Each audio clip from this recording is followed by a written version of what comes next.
ago, when the recent opera with, what's happening in the Senate and House of Assembly, and I hear all these one Nigerianists, discussing about. Toby, hold on, sir. Hold on. Information Minister, Mazi Chidera is back. Oh, can you bring him up? Thank you, sir. Okay, go on, Toby.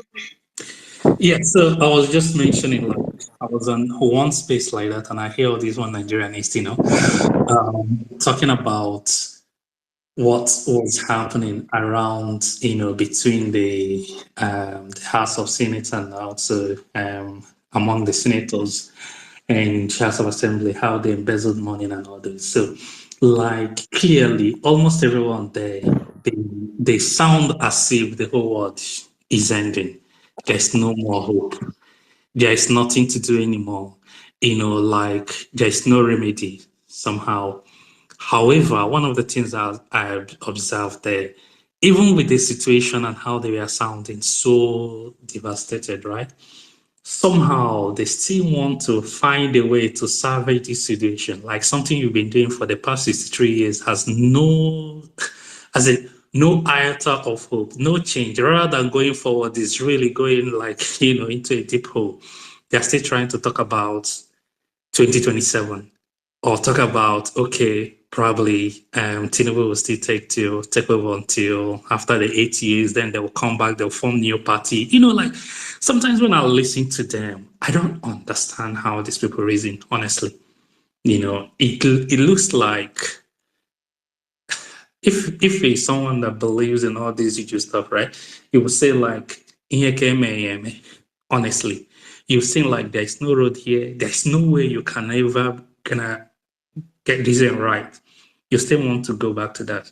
But anyway, that's part of the whole thing. So looking at the topic and what we are talking about today, what and the Biafra coin, and then satellite and others. One of the things that I want to mention here is about the Biafran coin. I think I was listening on the background while working. Starman was saying about the Biafran coin is a game changer. I think I really support that a lot, because I remember back end of last year, I think about September, during the admission stage, right? I was trying to support one of my nephews to get admission, and one of the criteria for you to do that is just to put some money in account, just to put the account if you don't want to go through bank. So I remember sending book amount of money back home. Could you imagine, within the space of 3 months, just like money we need to boost the accounts, pay the school fees and then get admission and then put the money back. Within the space of 3 months, I lost half of that money. It wasn't even enough, because that's when the whole presidency state was, changed from 875 or 870, all the way to 1213. Before we could finish that process, the whole Naira is just going down. So one of the things I'm going to mention here is the people that is in power in that zone, the people in the helm of affairs that need to push this in forward, they are hell-bent in eating that country down. No mercy. They are not even eating their own money. It's a borrowed money, and they are paying with interest. They are still embezzling this. Nobody is actually producing anything. Most organizations that actually have industry, they are pulling out. So the Naira has no backup. It has no hedge, nothing. It's just like free fall. And the funny thing, they may just do one or two things, right? Trying to make abracadabra so that people will believe that something is happening. Before you know it, the next free fall will be like almost 3,000 or 4,000. Believe me, So you can clearly see how Nigeria, is designed to fall naturally. If we might not even shoot a single bullet, honestly, Nigeria will go down. And then looking at the Biafran coin, most people are waiting for this to kickstart. Some of these, like I think Starman mentioned this today, most people have their money in dollars. America is not going to print money because of these people. And most of them had this in their house.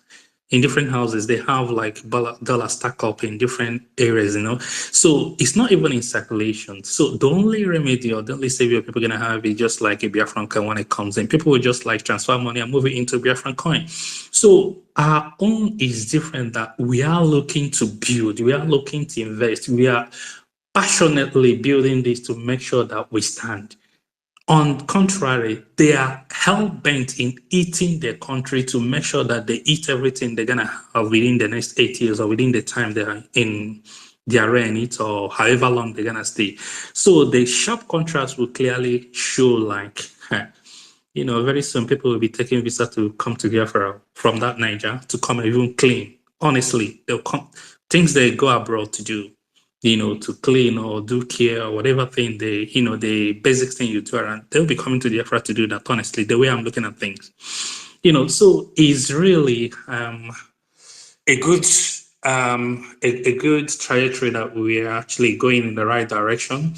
You know, all I'm saying, anybody, you know, hearing this, do the best you can, go and vote, support the best you can, even if it's £1, even if it's $1. If you don't want to come to, you know, Saturday donation, do it privately. You have so many options. You have online, you know, you can do it at the comfort of your home. You can use a crypto, whatever platform that actually works for you.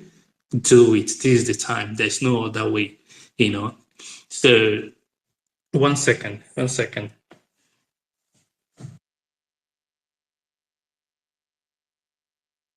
So, Toby, go sorry. on. Go on. Yeah, sorry, I had to attend to something. I'll come back up again. Okay, something. Yeah, Okay. sorry, I Thank had you, to cut it Toby. short. Yeah, so Biafra coin is a substitute of a naira. Biafrans, you advise to now begin to use, as soon as Kickstart, begin to use our Biafran coin. It's better for you. Leave your money in hard currency, because if you continue to leave your money in naira, it will continue to devalue. It won't have any worth anymore. It won't have any value anymore. You know, I use my own for an example. The money I sent to them to change, put out anything, didn't come out anything. Thank God I don't even have money in their bank. That one would have been another problem for me. I thank God for that. But I just dashed them money and they couldn't, you know. So at the end of the day, do your business with our Biafran coin.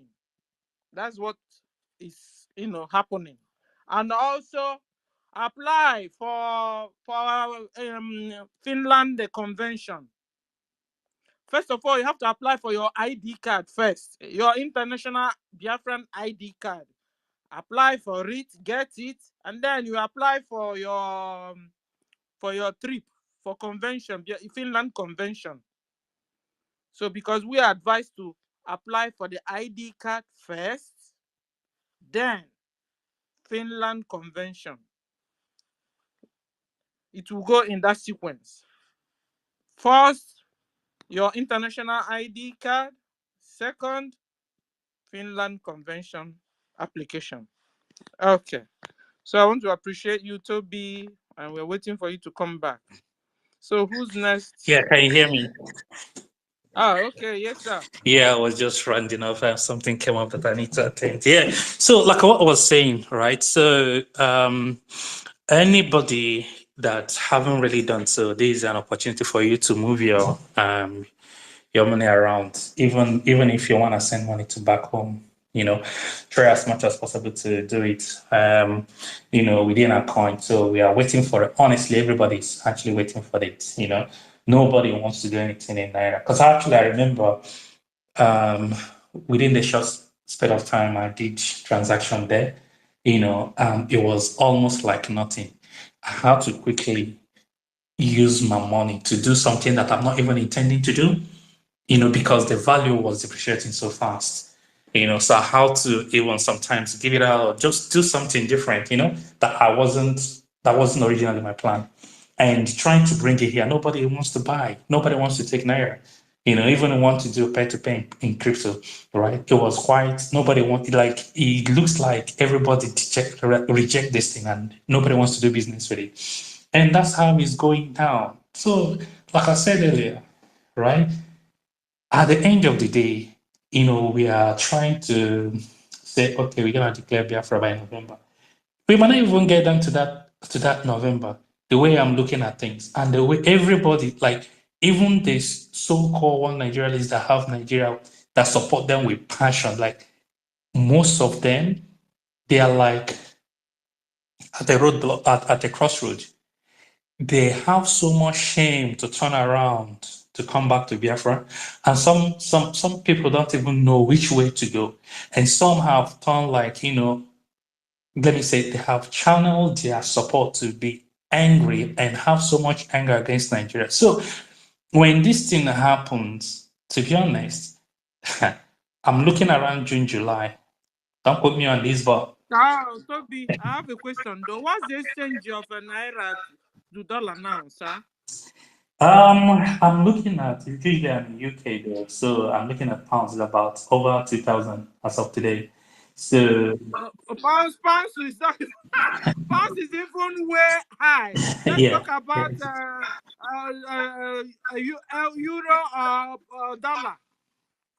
Yeah, I can do some update like the rate. So basically the Naira stuff is really going down. And with this investment and how you can see nobody wants to invest in Nigeria. Even people that invested, everybody's pulling out. First of all, there is a tweet I saw today, about the three major important people in Nigeria: the executive, the judiciary, and the legislative. All like the kind of people they have there. The executive is drug log. Judiciary, you can see what they did. And then you look at, legislative. Okay. So nobody will look at these and try to say, okay, let's salvage the situation. Even the people they call their friends, they run around, they go to Qatar. Even the Muslims themselves, nobody wants to partner with them. They know, like, even if you invest your money here, everything gonna go down. And you hear stories, and the kind of money they are mortgaging like people's future 10 or 20 years ahead. They have already finished everything as of today. And this thing has meant for their own and their families alone.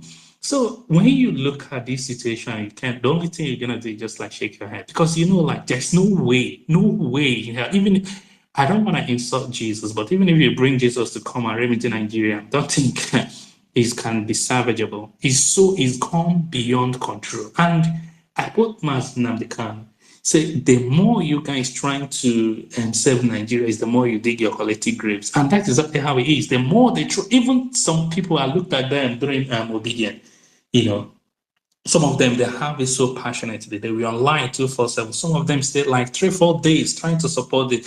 Now go to their spaces, Everybody, I mean, everybody. They don't even have mouth anymore, So it's going down naturally. We don't need to fight. We don't need to push. All we have is just this mic, and all we have is Twitter as well. So retweet, share. If you have anything about it, just like tweet it.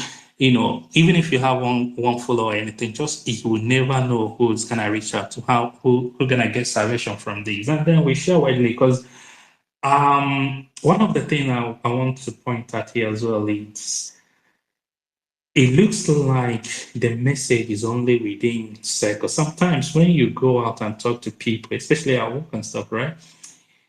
It seems like the younger generation don't know what's going on. When we talk about all these things, and I can understand the algorithm in Twitter or maybe all the social media. So you might be having surplus of information, according to the kind of people you follow or the kind of friends you have. However, your next door neighbor that has a different kind of followers or maybe different kind of people that they're following, they will not know what's going on. So sometimes when I go to maybe in the city and talk to people, they don't even understand what's going on. And they're able, and when you see them down and explain this, they're quite keen. Normally I share the link, share everything, and ask them who to follow the right people, and then get some information. But most of them might be so lazy. So it's really on us, even though whether or not we are shouting on social media or we are trying to, educate people here, the major work is reaching out to our local people, our friends, our contacts, anywhere. You just like take it as a motto. Like I can remember not the early Christians, they are like mad people. Anywhere you see them, they are talking nonstop. I think this is the kind of mount we need to take up this time around. Speak to anyone, your friends, even you're not friendly friends, right? Speak to them. Some of them, like initially maybe as of this time last year, if you're talking to them, they're always they'll look like they're gonna show you. But now when you mention this Biafran thing, they'll sit down and listen because they know everybody can see now that Nigeria, there's no hope. So let's make it an effort to reach out to people, whether they are friends or not friends. And when you educate them, ask them to share with their friends, their contact. Before we know it, the number keep increasing, and then talk about the referendum as well. So I'm just encouraging everyone, onye asị jide nke o jide mma, so kind of aga n'oge ka Gina or something like that. However, let's not allow these people that actually they can because and the modern is a lot more. So let's help each other. That's what I'm gonna say for now. I yield.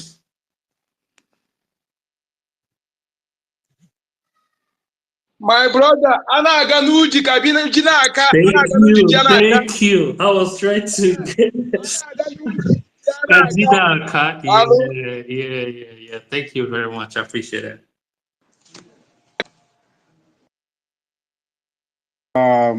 Yeah, hope I'm coming out loud. Hey. Okay, right. I'm good to go. I was kicked out before, so I had to struggle to come back here. So thank you, my dear brother Toby. Right, you made a wonderful submission here.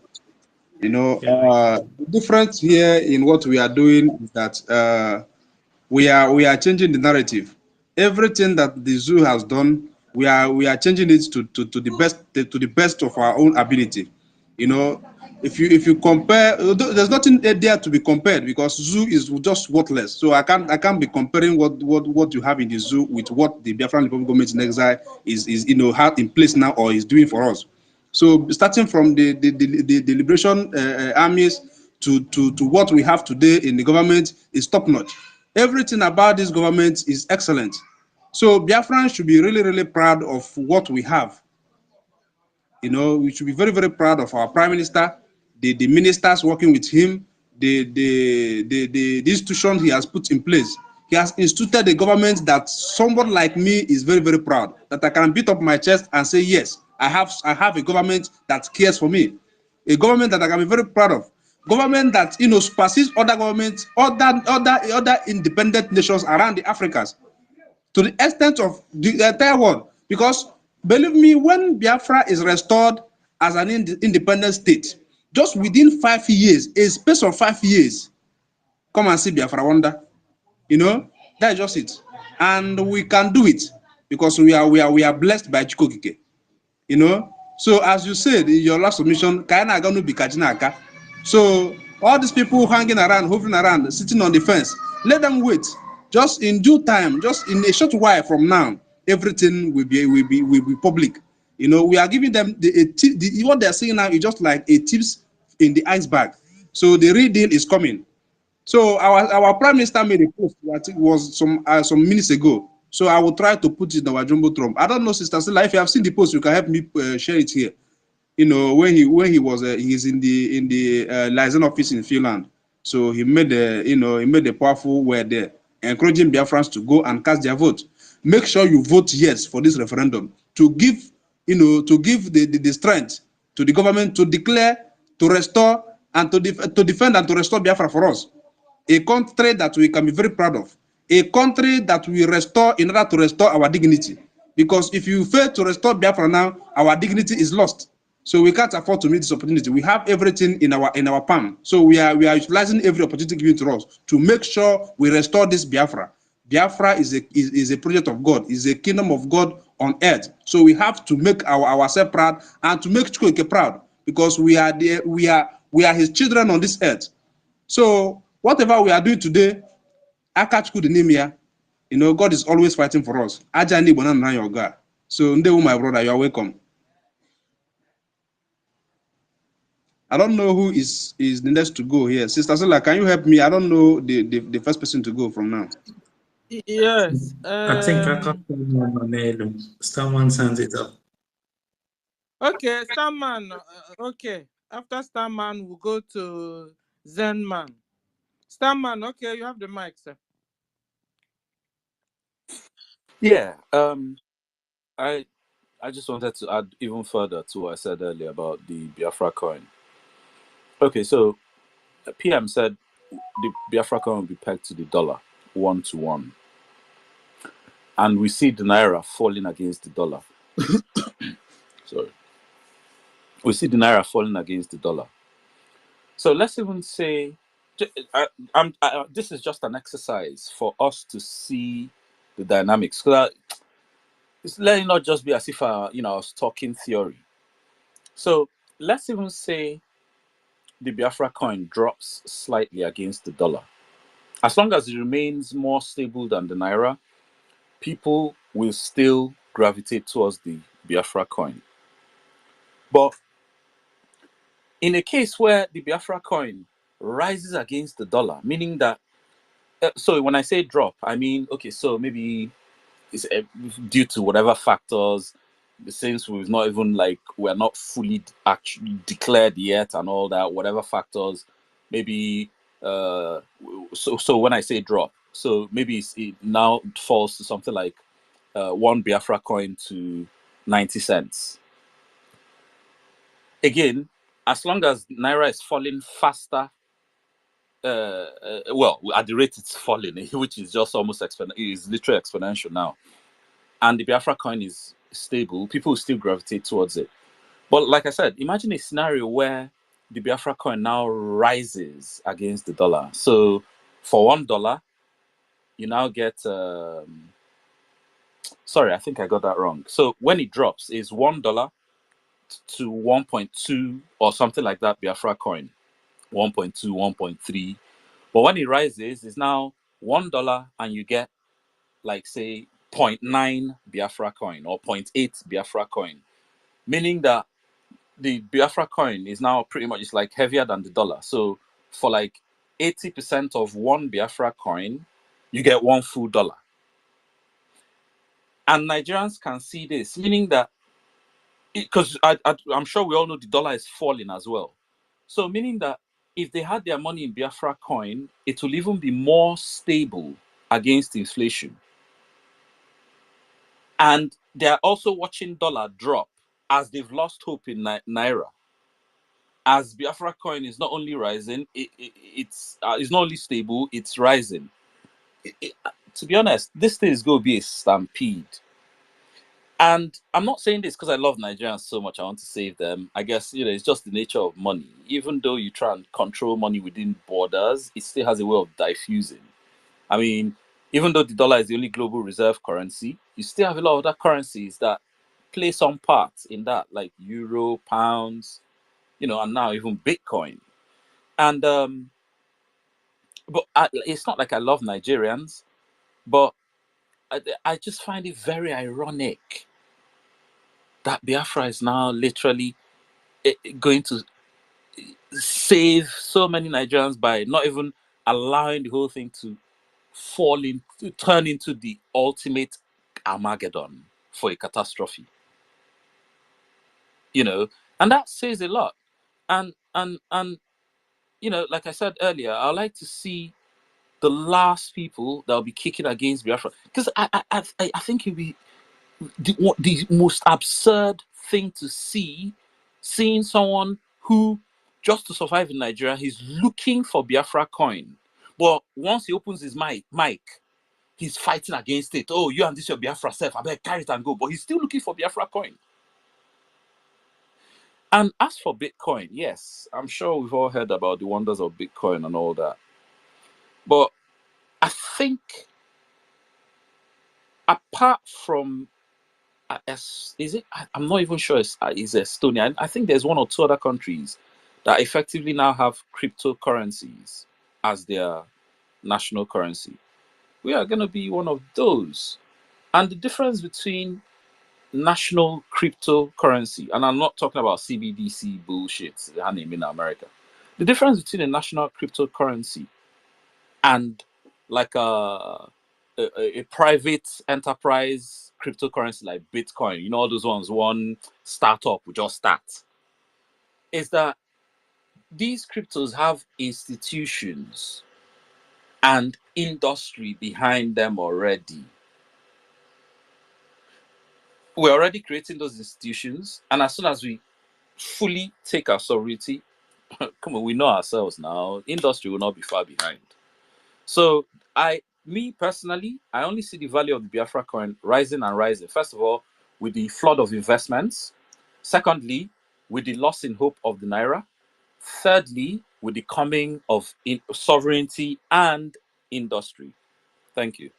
Thank you, guys. I've got a question for you, Starman, because when you were speaking, I kind of my head was going in two directions. First of all, I'm trying to ascertain the benefit of having, say, the HMR 1-to-1 with dollar, you know, and why I'm asking this, because obviously, you know, like Chinese, they intentionally kept their money or their value of their money very low, so that most of the contracts with regards to new invention, like they did it like intentionally over years, and most of the let me say investment that's supposed to happen in America or UK naturally went to China. And with that, by keeping their money low, they were able to attract so much investment that made the economy, you know, let me say explode, you know, today where it is right now. And if we are making money like same as dollar, right, is it beneficial to us? Or are we looking at these in two different dimensions, like, you know, trying to maintain or attract investment at a low cost, and then trying to use that approach as in to boost the economy, knowing fully well that we are just emerging? And second of all, I'll look at it from another angle. I think we did new currency of Brazil, South Africa, and like all these BRICS, right? I think their value is almost 3 times the pounds or so, you know, so they're keeping it high. Even though this one is an estimated or experimented kind of money, hasn't really been actualized, but the estimate is this. I'm looking at what will this benefit them in a long run, because obviously this is how they want to peg it, but it hasn't been, you know, tested. However, the Chinese one, you can see what they did and how it actually they gained from, you know, keeping their value of money low. That's one of the questions, you know, are we considering this, like, if we keep the value equal to dollars, are we gonna, you know, attract so much investors? Even though I know, like Igbos, we're entrepreneur and ourselves, and we can actually invest in it, but it's not just us. You know, we still need international bodies. No one is an island. We still need all this. So, are we really gonna attract as much as we can? Secondly, another question is looking at how this will turn out with regards to the money regime and Naira. Obviously, once we have a stable economy and stuff, you know, the whole Nigeria will flood Biafra. Whether or not we control our border, I don't know if you've seen what's happening in America, you know, how people just like troop in. You know, it's quite a very small, not really small, but a very small, not that big compared to the number of Nigeria that we want, because we know how Nigerians are, right? Once things are good, everybody wants to go there. How do we plan to control this, you know, huge number of people that want to cluster, you know? So they'll still come, they're gonna leave it, they'll be there. Do we want to see how we can salvage the situation? I remember one of the things Mazen Namdekanu mentioned, he says, like, when Biafra come, oil has to be free, even to neighboring countries, put Nigeria and all those things, to make sure like all economy grow at the same time, because if we don't support them, they will overrun us in our own land. So are we considering this? It's not, this one is not just this, I'm throwing it open to the whole space, if anyone has an idea on how to approach this. But the one I'm directing to you, Starman, is the value of money, intentionally keeping it low, and then how to attract investors if you have. If you know, fine, but any other person can support as well. Okay, hello? Sorry. Yeah, I can hear you. Thank you, Toby. Hold on, Brian. Starman, you can answer the ones you want to answer, and then everybody can answer the one they want. Starman, Okay, yeah. Thank you. Yeah. Thank you very much for the questions as well. You see that whole thing about keeping your currency low, if you ask me, it's just overrated nonsense. A lot of countries do it to cheapen their labor. Now, cheapening your labor, it is good for investment in the country, but not particularly good for the people that labor that's being paid cheap. So a lot of countries do it, cheapen their labor to make it cheap to manufacture stuff, so that companies flood in there. At the end of the day, it's not really. It's they just the people in government, the business class, they cream off the profits from that labor. And also, if a country that has a lot of resources, why would you actually want to keep your currency low? That's, this is why I said that whole keep your currency low thing is overrated. All this Adam Smith economics. Look, me, like I keep saying, my mission in life is to destroy capitalism, because now one of the shackles we hold us where we did.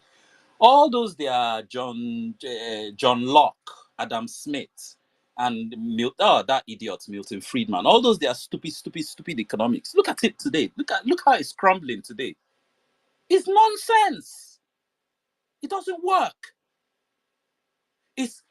Capitalism is a scam. It's all these their economics have debunked so much of their stuff. The whole thing is a scam.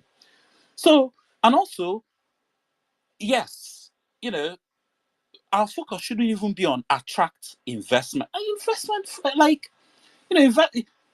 Our focus should be on developing. Come on, see, China had a state program of sending their people into diaspora to go and learn. Japan too did it when they modernized as opposed to westernized.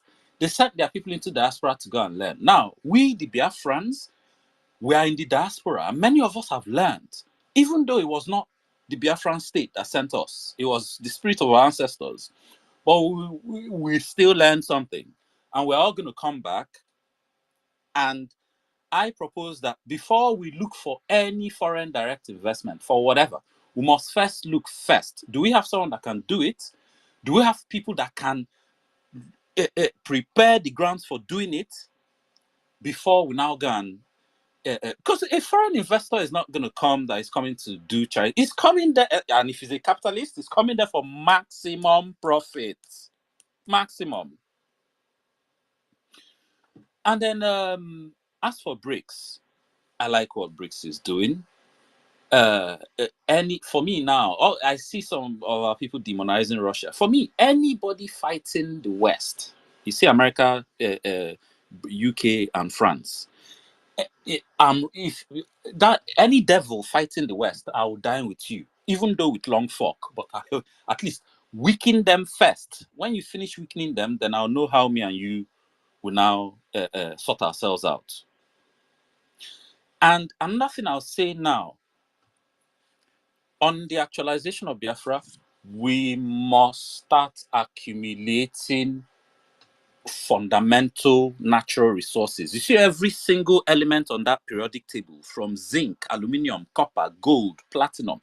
We must start accumulating, because this is what BRICS is going to base their own currency on.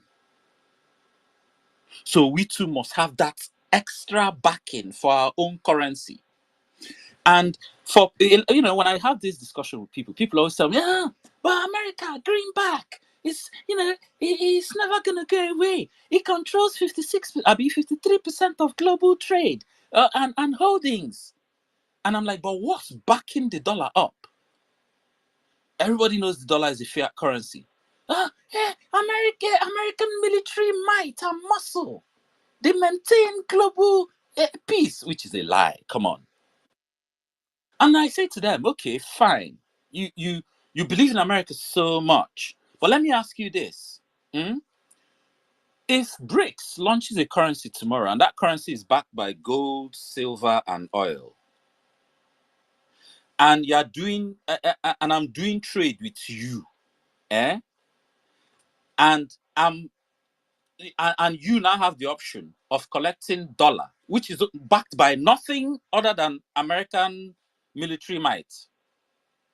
You have the option of collecting dollar, or you have the option of collecting BRICS currency from me, which is backed by gold, silver, or even if it's not backed, at least it will be pegged to any of those. Which will you take? That's where everybody now shuts up. Because they themselves, are you stupid that you can't colored paper, American colored paper, back to it? Oh, don't worry. If someone wants to attack you, we'll come and defend you. Which we know America is not going to go to a major war for people like Estonia, Latvia, and Lithuania, even though they are in NATO with American promise of defense. Or will you go and collect a BRICS currency where, at least it's pegged to the price of gold? So whatever happens, whatever you're going to have to redeem it for, it will be measured against that price of gold. So it's a no-brainer.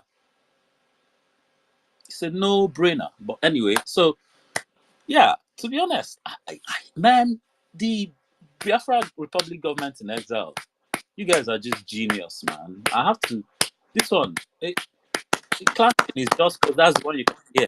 If you see me, I will doff my hat.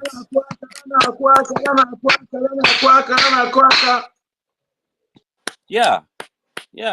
Well done. And more power, please. Thank you very much. Thank you. Yes, that's the only hope we have. All our business people, everybody. That's even people that are not Biafrans. They're also having the hope. Like the Yorubas and the Hausas. They think they're not watching also. Anybody can trade with a gem. So far as we are making our own profit. Thank you, sir. And sorry, for the issue of the flood of refugees and look, I to be honest, in the real estate we're in, with the situation, terrorists everywhere, we have to build a wall. I don't know how we're going to do it. China did it how many 100 years ago? We're going to have to do it. We're going to... wait. Are we going to line soldiers on every border? That's not feasible. We're just going to... See, this flood, see, remember, America, the flood into America is not the whole of Mexico right next door. It follows a trail of people from all over the world. They filter first into South America, all those Colombia, Brazil. Then they now start filtering through various bottlenecks.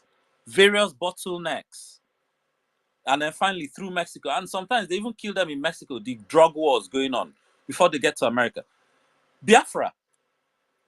And I'm telling you, imagine you use leg from Kano. And you see him, you just troop in. When he will tell you, look, I'm not carrying gun, I'm not even coming to kill, I just want better life. And that's the worry, because I know they will come. They will come. We don't have worry, because we are going to deal with them, because after all, it's them that have put us in this mess from the very beginning. So we don't have worry, because we are also preparing for them. We also preparing.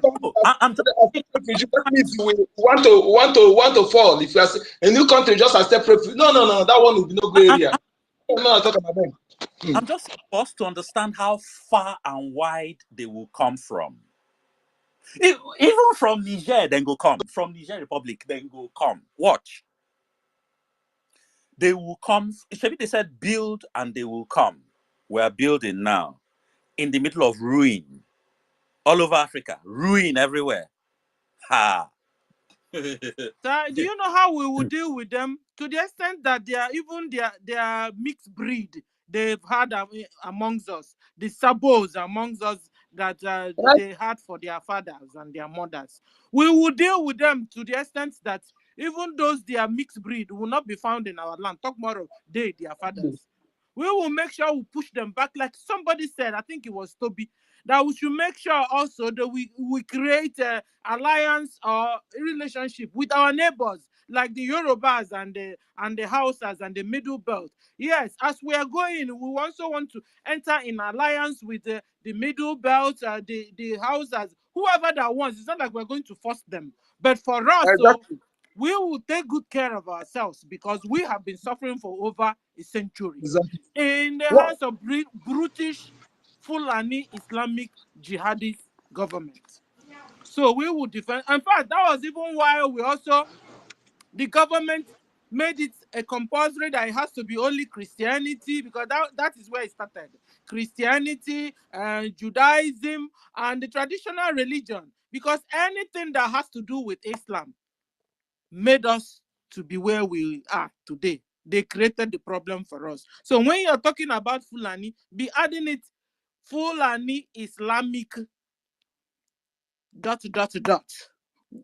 These people have become our life enemies. We will establish Biafra, and we will make sure that our children also will know whom our enemies are, and they will make sure they will never mingle or entangle with Fulani Islamic jihadists. Thank you. So there's no fear, Toby. There's no fear, Starman. Yeah, there is no fear. What I'm saying is, one of the points I was trying to make here, say for instance, Stella, you made mention about, being Christian or Judaism or traditional religion or whichever religion we have in our constitution before anyone can actually, be one or maybe naturalized. See, most of us here, we are in a Western world and we understand what happens, right? So I can give an instance. They may say here, like, if you want to naturalize, you say starting maybe certain number of years, or you're married, or, like their options.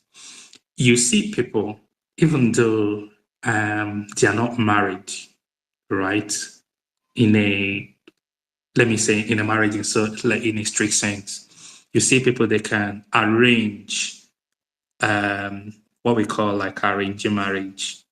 Even you can, to the extent you can see cousins, brothers and sisters, they come as married couples, just to gain that Western life or alleviate yourself from suffering from, what Africa gives you. It's not just Nigerians. It cut across. So many people do this, right? Do you really think, like, if you say, oh, Christian, Judaism, anything against Islam, that Islam won't come? They will. They just say, these guys, in their hearts, they know what they believe, but on paper, or what you have, these things are easily manipulated. Remember, they are just trying to sort of be eligible or make themselves right before you. However, within themselves, they know what they are and they're still gonna do what they do. So these things happen not just overnight, with time. I think I remember one of the clips I saw online today, Muslims, clamoring on how Muslims are treated across the world. And you see the number of people clamoring for these, right? They are in thousands, if not millions, and probably we can say the West are predominantly Christians, but however, something like Stockholm, let me say Midland, is overtaken by them everywhere. So it's a gradual process before you know it overrun you. And then you'll be looking at a situation. So what I'm saying is, I know like they will come. All we need to do as we are planning, we understand how the process works. You understand how people roll. Let us put, a very coordinated plan to make sure like we are not overrun. Because I know Once our place is good, it will attract both the good, the bad, the ugly. Yeah, Toby, you are right. But you see, our government is also putting everything in place and in plan to make sure we are not run over again. You understand? Like I said, we have gotten that experience since over a century. And, like you rightly said, the Fulanese, they don't give up. We have also gotten to the stage where we ourselves also wouldn't give up. That we will do all the things it takes to make sure we continue being a safe country the way God wanted us to. We found out that we are people of God. We are not like those. We are not like the Fulanese that are savages, that are cannibals, that are, just so people that will kill somebody, the person you will shoot, the person is dead. They will still go back and use machete and begin to cut the person in pieces. You can't coexist with these people. And I know they have this stock in trade of not, drawing back. We have also gotten to the stage, we Biafrans, that we are not also going to draw back anymore. We will teach our children whom our internal enemies are, that they are Fulanese. Our parents never taught us anything about Fulani. You understand? They didn't, you see how they have been rolling, they themselves. You see their little baby carrying AK-47 already in 4 years, in 5 years. You understand? So we will teach our own children too, that the land God has given to you, yes, stay there, but you have to watch out for your enemies that are Fulanese, Islamic Fulanese. They will come to kill you. So that is the thing. We will have to inculcate this in our history to our children, give them good moral education. That when we have gone to the ways of our God, and a subject in our school, it will be a subject.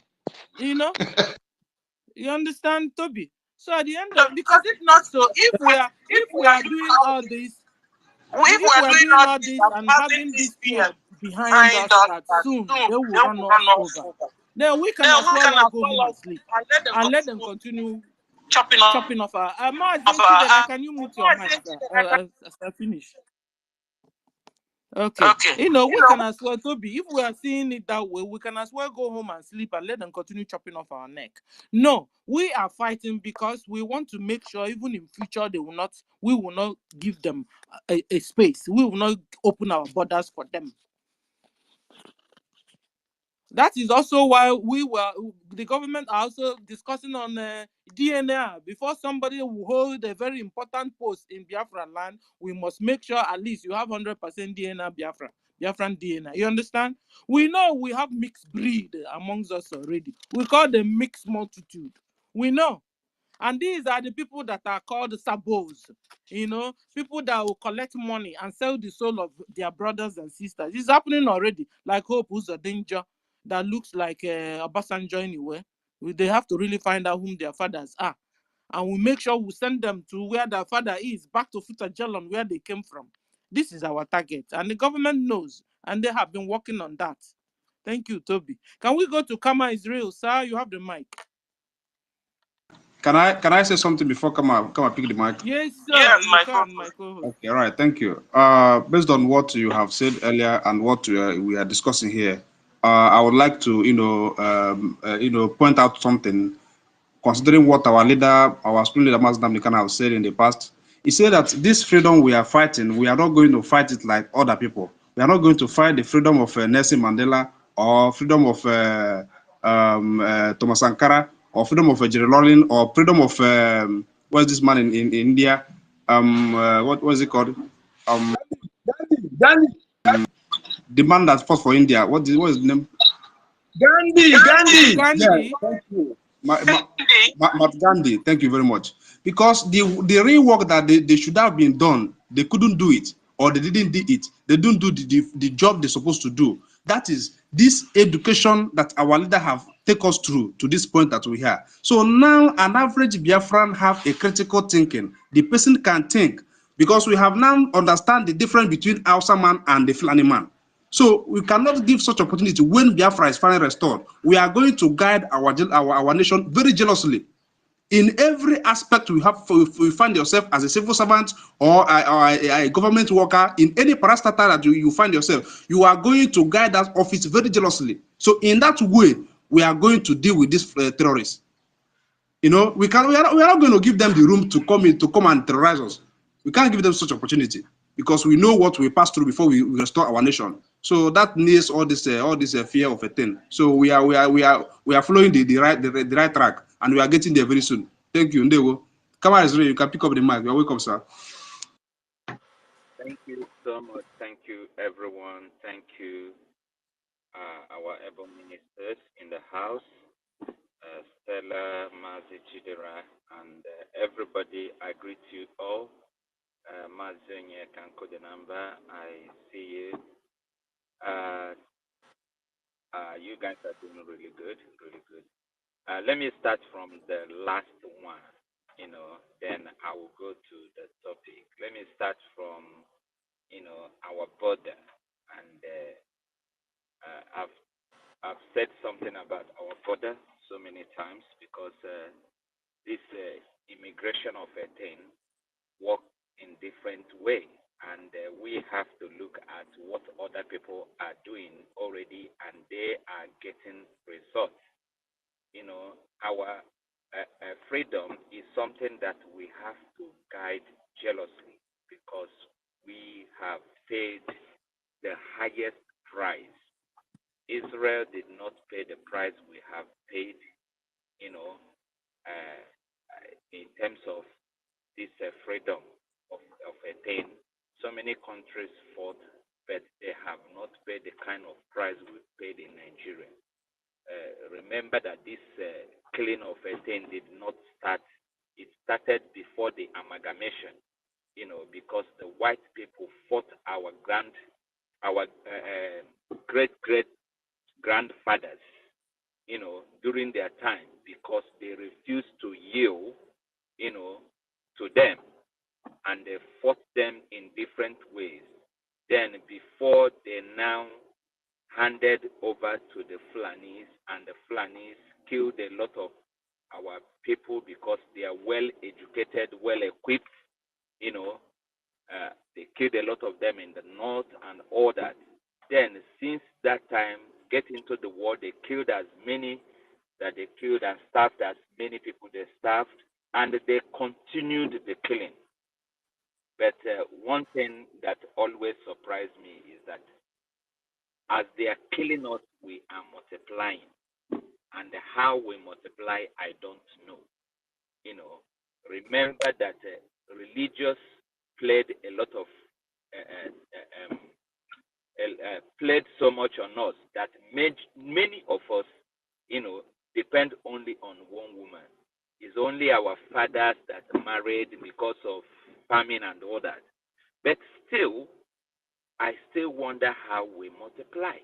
Because average Igbo or Biafran, have 3 kids. And at average, some have 4 at average. But still, we are everywhere. In Nigeria, they say the population of the Fulani, the Hausas, and all that. But I don't see them anywhere. The only people you see when you go to Lagos are the Igbos. You go to Kano, you see them. You go to Abuja, you see them. You go to everywhere. They are literally everywhere. So they've been doing this thing for a very long time, but God, in His own wisdom, knows the mathematics He is doing, and we don't lack. We are always in improving ourselves. If you go to different countries, we are there. Even Afghanistan, our people are there. Beirut, our people are in Beirut. I don't know what they're doing there. Lithuania, Latvia, all this. Russia is everywhere in Russia. I actually recently, I think some time ago, that I saw our people are in Afghanistan, and I'm surprised. Literally everywhere in the world, we are everywhere. So we have suffered, and we are not going into these places because we like it. It's just the condition of way that we cannot stay because we want to expand. We want to do something. So sometime when you cannot find help within, then you have to look for another alternative. And that is why we are everywhere. So having said that, having suffered in that manner, our freedom is something we're going to guide jealously. If you're looking at we even having a bilateral relationship with Yorubas, is not going to stop us for building the best border, just like some part of America with Mexico. When you want to go to Mexico from America, you will drive freely. Nobody is going to disturb you. But on your way coming back, they will make sure that they search you. You can actually stay 5 to 10 hours, just for them to make sure that you are coming back to America clean. That's what we're going to do with our borders. We're not going to say because we have good relationship, because what people normally do is that they are looking for that easy way to get into your country. Whether you like it or not, they will find a way. People will come as tourists and all that. Different way they will come. So we will find different ways to make sure that we guide our country. Of course, we will have people that will come for work, to do some job and all that. We will have all that, but we will find a way to make sure that we protect all our borders and checkmate people that are coming into our country. There is nothing like, some people said, because stop and search and all that. We're going to do it. If you look suspicious, where police will search you thoroughly to make sure, because we don't want to take that risk, thinking that, this person is genuine. At the end of the day, we get people to do what they do in Israel and all that. So we will guide, we will implement every means of security possible. Of course, we're going to use technology, which is CCTV and all that. We're going to use it to the maximum, because we have what it takes to use that kind of technology, in our own country to monitor everywhere, to checkmate everywhere. So it's very, very important that we, start advocating and talking about all these things, because government is not going to do everything for us. It's we, the citizen, the media, that will be talking about all these things, so that government will see the reason to implement them as well.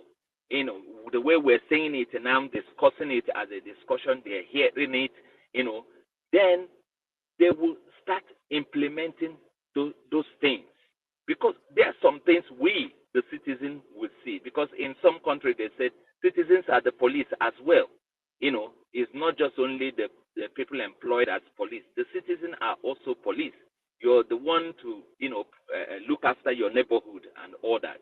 And that is what we are going to do, because we don't want to see, or for our children to see, the things we've seen in this entity called Nigeria, because they've dealt with us in different ways. We're going to be more sophisticated than Israel, and of course, we're going to be doing our own thing, and we don't want the foreigners to intervene. We don't want America to intervene. We don't want them to use their satellites. So we're going to protect ourselves very, very well. I still use China. China shut down completely. They were doing their thing inside until they are ready. They start opening door and start pushing things out. And today, China is one of the strongest country, among every other country that you can think of, because they did something. There was a script, and they were following the script, marking them, just like our prime minister said that we have our own, plan, and we are following the same. So that is what we're going to do in our country. We're going to put a very strong plan. The same thing with different states within United States of Biafra. Even though they're going to have their law, but they're going to be a script, written down that every person that comes into power must follow. How you're going to build the road, the standard, we want, how you're going to build the house, the standard we want. All these things will be followed, line by line. And then there will be a law as well that will also, punish anybody that decided to do otherwise. That is why law will be very, very important. When we lock up, we will start doing all these things, putting them in place. For example, Dubai, when you go to Dubai, you walk everywhere. They are watching you, But if you do anything, before, within 5 minutes, police is there, But everybody is free. You go anywhere freely.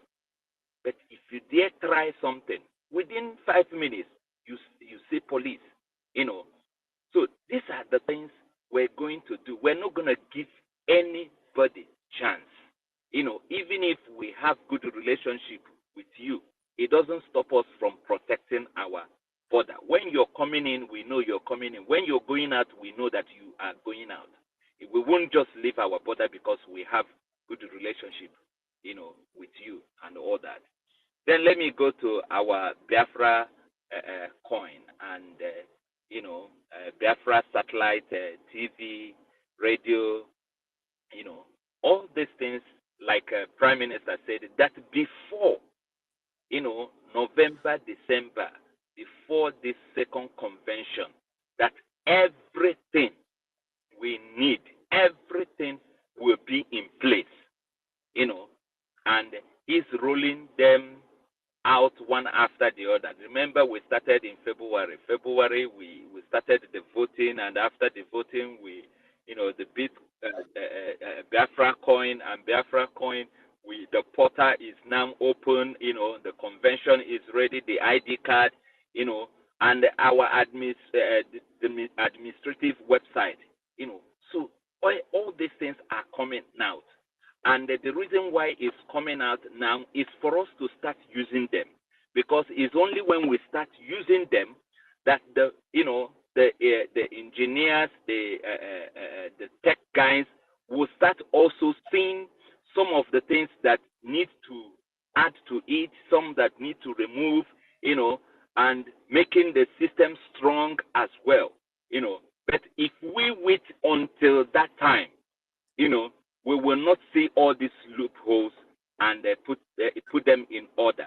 But now is the best thing for all these things to start coming.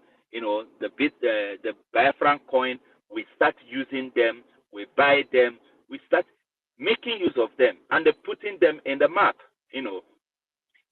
Putting them in the map so that people can also see it as well. So these are the reason why all these things are coming out now.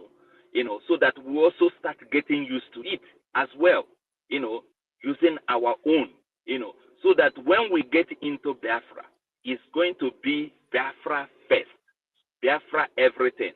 With this inferiority complex, or thinking that, you have to use something foreign for you before you be able to, for you to prove that you are using quality stuff. No. We're going to, all these things, we're going to stop it. And the only way is for us to start using our own now, learning how to use them, taking them one after the other. When the satellite comes, if it's something that we have to subscribe to use, then we have to be using them, learning those things, so that and if you're a business-minded person, this is time for you to get into work as well, because time will come. It's gonna be our own people that will be working and maintaining all these things.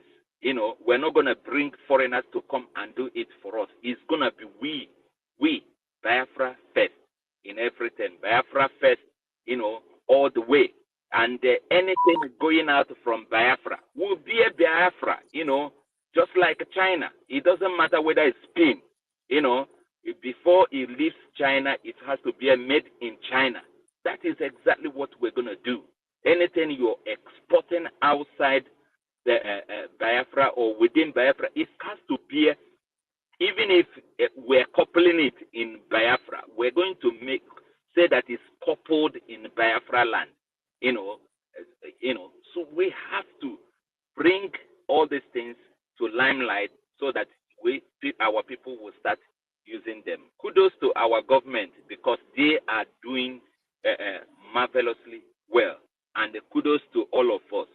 Let us get our hands, on deck. Everybody, if you know anywhere you can help, you can do something, do it now. If it's your money to donate, go and donate. If it's to come to the space and talk, whatever thing you know that you can do, just to make sure that you promote Biafra, because it's going to be your own history.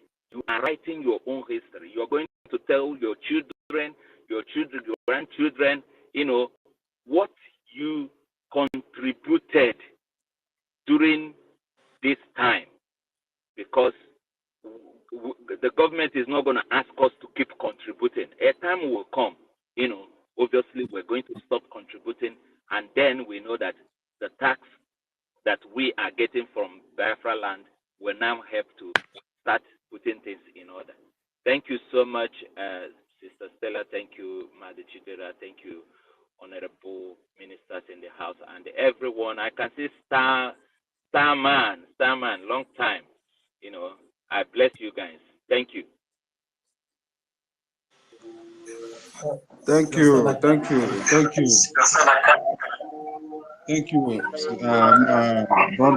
Kama as well. Kama is indeed very rare. You have actually put a lot of things to rest here. Concerning the fear of a thing. I don't know why Biafra we were thinking of fear, where that at this critical time, at this point of liberation, we are guarding our motherland jealously. So what do you expect from the government of Biafra when it is finally restored? Everywhere will be tightened now. We will find a screwdriver to tight every boat. Everywhere will be tight. We are going to welcome people. People are going to come into our land. They can come to do their business. After doing their business, they can as well go back. But you see, you coming to our border, you will be will be thoroughly checked. So you coming as a terrorist to to come and give us some small trouble. You will be dealt with at the border. So a lot of things are going to to be unveiled as soon as possible. And now we are seeing the things that the government is doing. Everything is perfect. So when Biafra is restored, we have hope because we know we have a viable government that that are ready to take every measure in order to protect her citizens.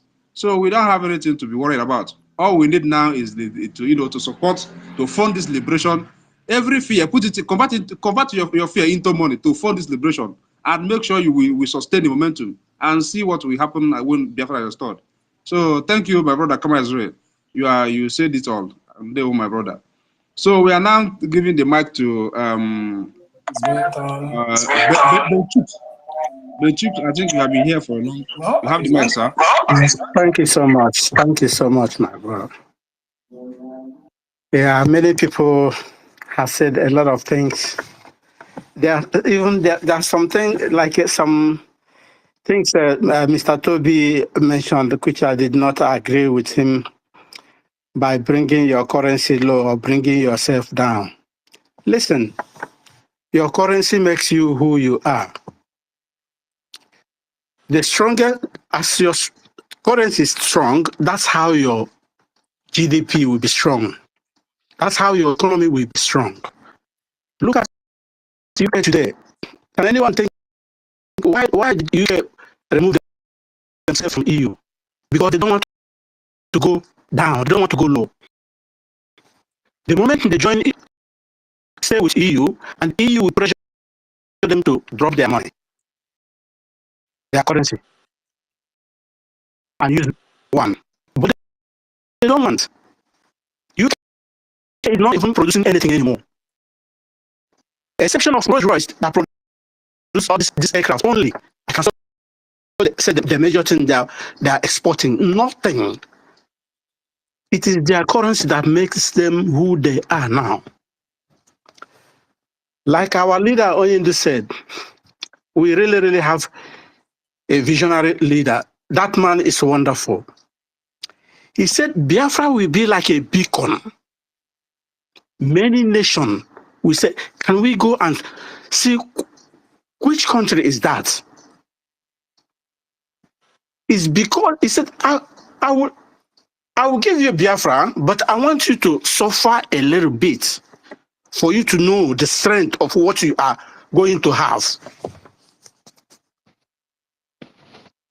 God made it to Israel.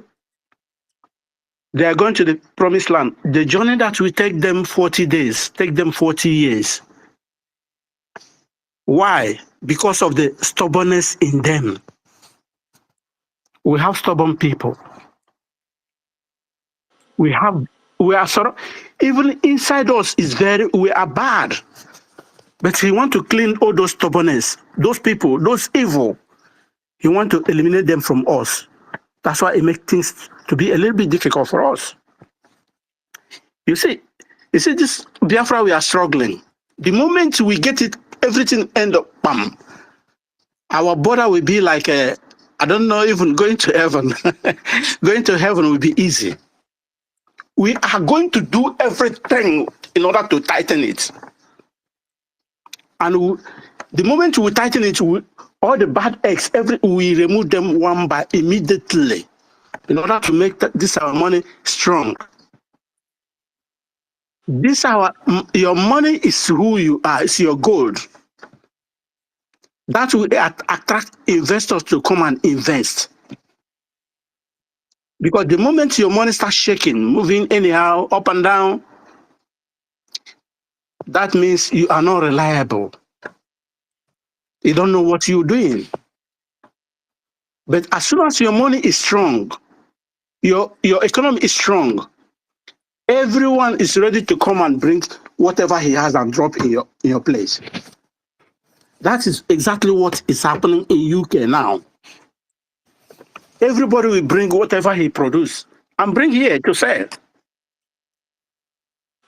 Then you ask yourself, what have they? They have nothing and nothing anymore. So my brothers and sisters, the person piloting this ship is in the name of Simon2Much. This guy is wonderful. With his team, with this present cabinet, I don't think if we restore Biafra, any nation we try to even to see our back. That's why Oyindu said that we will be like a gold in Africa. Everybody will ask, how did they do it? If you have people who has vision, who knows what they are doing, then you know where you end up, where you are going.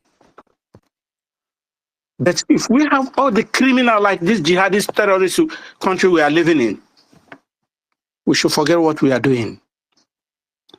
Like what Starman said, I tried to buy some of his ideas. He really points some things. You can't make your currency you can't bring your currency down at all. That means you have lost all your glory. Because your glory relies on your currency. Now I'll yield my mic because I'm working. Thank you so much. let others make their own contribution.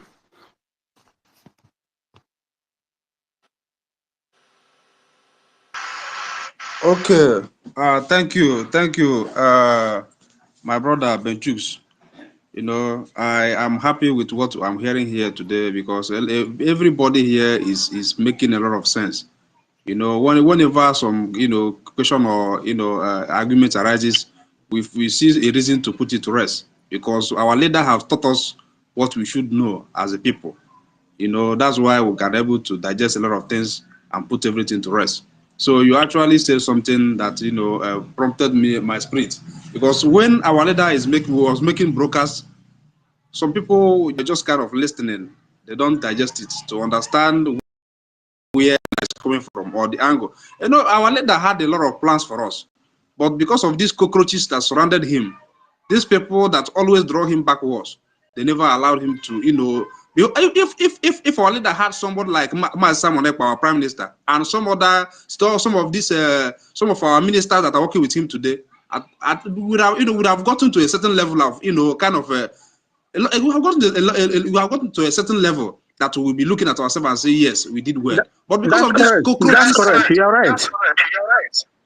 Yeah, these cockroaches were surrounded him. They couldn't give him the opportunity. Whenever he make a drastic decision that will catapult our liberation, they will try to overcast him. That's why all Indian Abusha Somri na Sabida claiming to be DOS. They are which DOS? People that cannot even reason to understand what future lies. They are the one leading millions of us. So what we are doing now is in reality. Our prime minister will tell you before he do something, and when he does it, you can't stop him because he had the template, and his template is top notch. You know, he's taking the vision of our leader, our leader Mazdam Dekan. He's taking the template. So whatever he do is excellent. So whenever like now we are talking about the Biafran satellite TV and radio. He has been telling us about this satellite. So some people think he was joking. Now we are here. Before you know it, now it will hit the airwave, and everywhere Sarah goes. So we have a visionary leader that know what he's doing. You know. So our spirit leader Mazdam Dekan has done the job by educating us. You know, we believe that once you know how to speak, you are educated in the zoo. But some of these people that speak grammar from the morning to night, they can't reason. They don't have critical thinking. So, but now you see a whole lot of Biafrans. Whenever they come into something, they will try to understand where they are, or to examine where they are, where they are, or where they are going to. So when they get there, they will be balanced, so that they won't be thrown off balance. Okay, so our leader has done the job, and that's why we were able to see light with our prime minister today. That's why we were able to decode that he is holding the mantle, not all these urchins hovering around the social media claiming to be DOS, like China Sangosh and his cohort. So Biafrans, I'm really happy because we are making a lot of sense today, So thank you so much. I salute you, Benchus. You said it all. My brother. Sister Stella, are you there? Okay, she's not there. Then I'm giving the mic to Brian Williams. My brother, if you are there, you have the mic. Thank you, every one of you that have spoken. You this very well. I thank the host, the minister, Stella, Matt, Shidi, every one of you, Kama, Westerman, and most of you. I just want to lay some points here because of where I am now, some sort of vacation. Picking up something that concerns border or something or thereabout, understand? There's something you guys should understand that raising up a country, everything has to be flushed. When I use the word flushed, there are people, you don't expect the Fulanis or Janjaweed that are already in our land to be in our land when our country comes. You must go home to come back. Everybody, don't care how close you are, be it with food close to us, you must go to your country to apply, to reapply entry. And that, and I know some of us know what is called Ngudi Jericho, that mighty wall in the Bible. They will see greater one, something greater than that in Biafra. Even if it means that it before you used to collect matches with your neighbors in Yoruba land or those in Benin or Igala, it's not going to be like that. We want a war that is going to be bigger than Jericho, because there is what Igbo people say that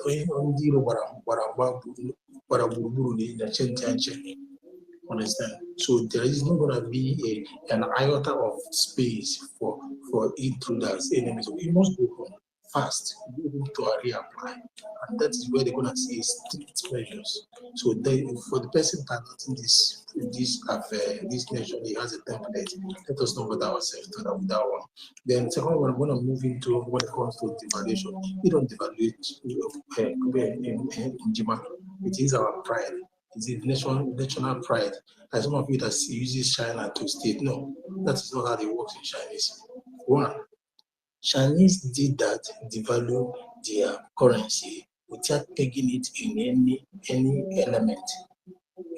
So they devalue that because one, they are highly populated. Then they are number one in the whole world when it comes to population, and they need to export their product. You need to export it. So when you are moving your product out of your country, yes, India, I'm coming. I say then. India overtook them like this year and last year.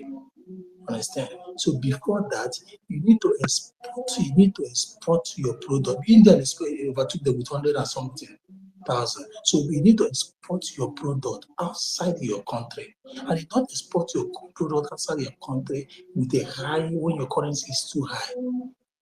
Nobody's going to buy that. So that is why they devalue their currency, and they did not peg it on any of their elements, any of their natural resources. Because if you do that in any of your natural resources, you cannot, the devaluation cannot work. This is just pure and primary economics.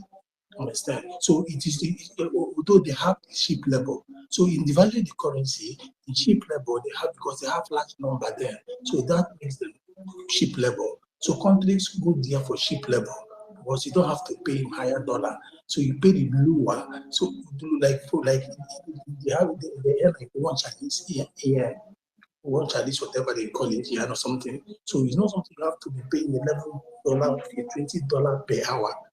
So you are saving it because they have cheap labor and they are highly populated. So this thing has nothing to do with communists and capitalists. Because in capitalist, you can own a property, like you can own a railway, you can own a big railway, you can own an electrical company. But in communists like China, you cannot own it. You can only own your house and the little things, but you cannot own those big ones. So for those ones that was using that to tell us, it's a wrong description in the economical world.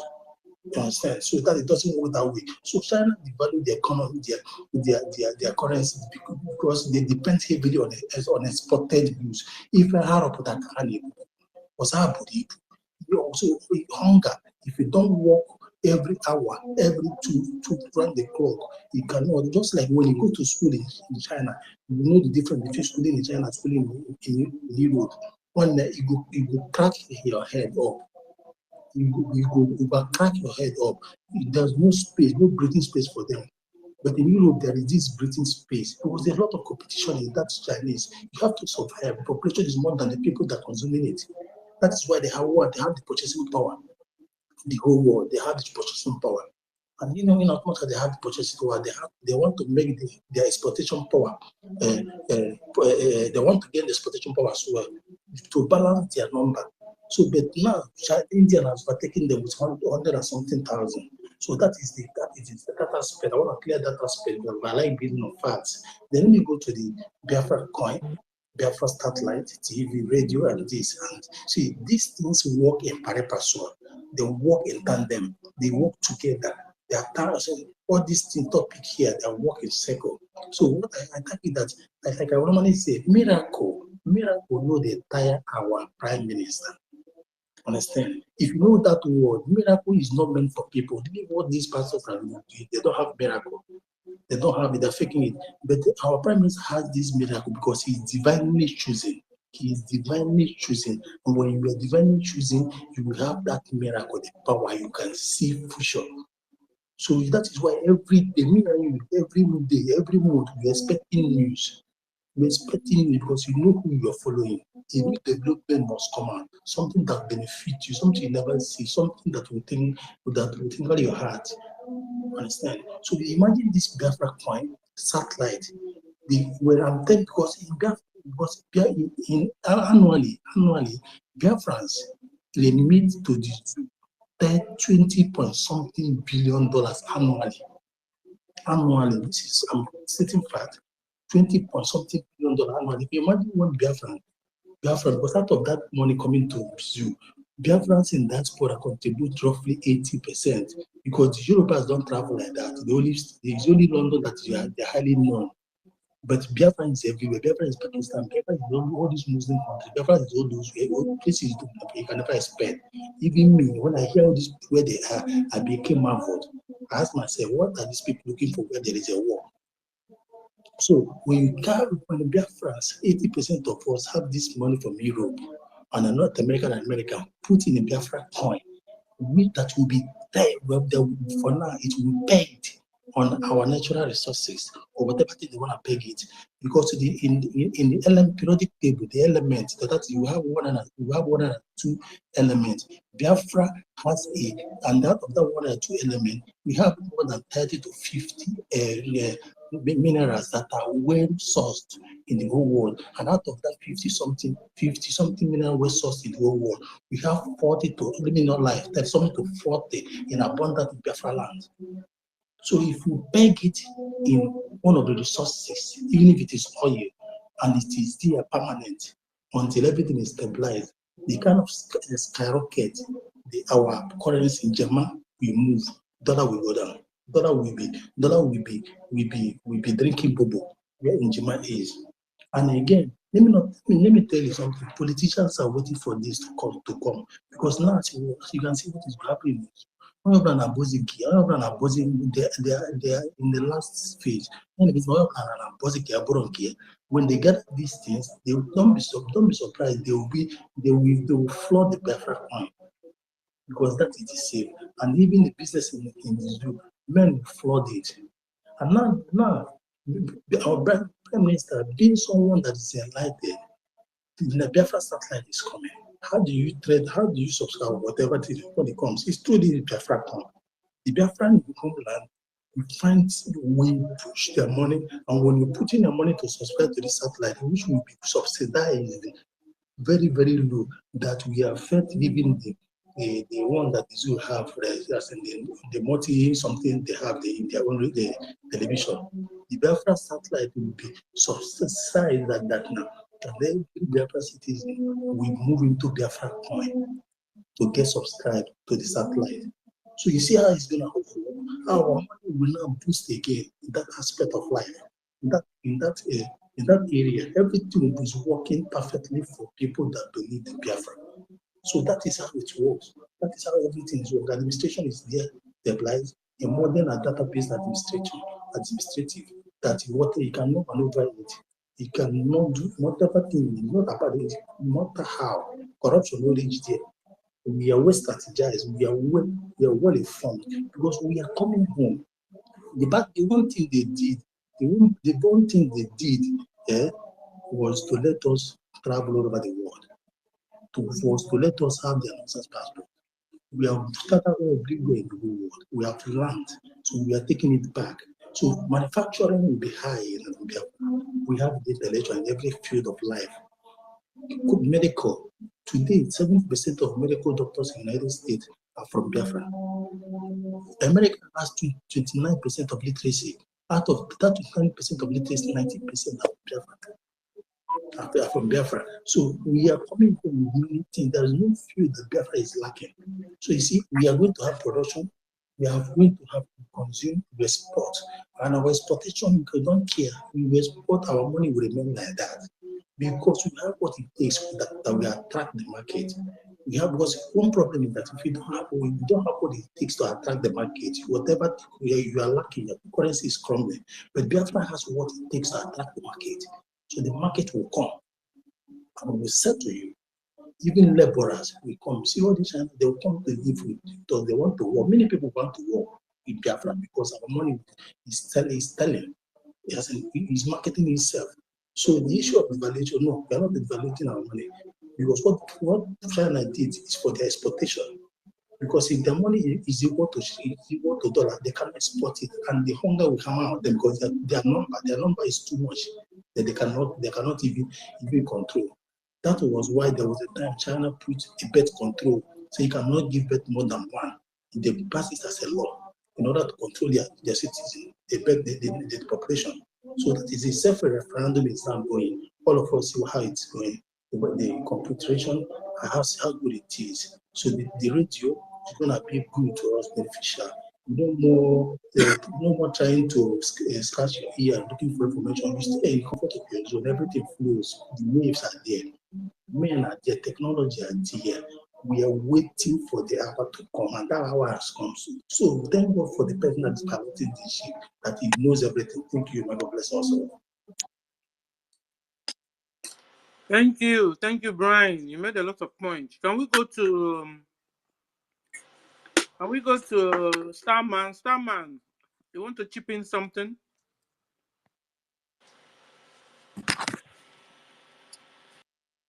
Okay, Starman, Sister Stella, please let me say something before you give the mic to another person. Okay. We have to maintain time here because we have spent a long number of time here. So and there's hands up so that the mic can always go round and everybody can add their view.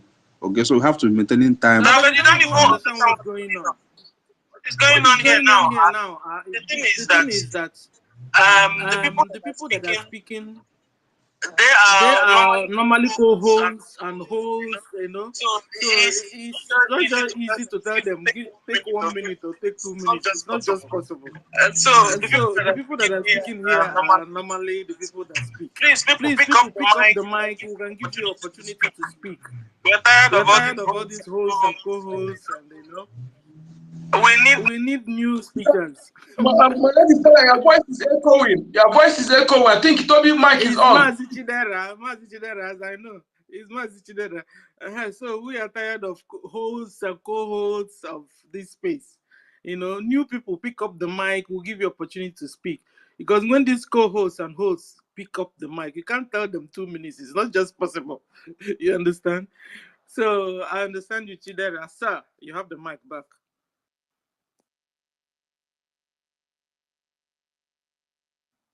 Mazi Chidera, are you there? Okay, yeah, you actually give me back. I was like, trying to make that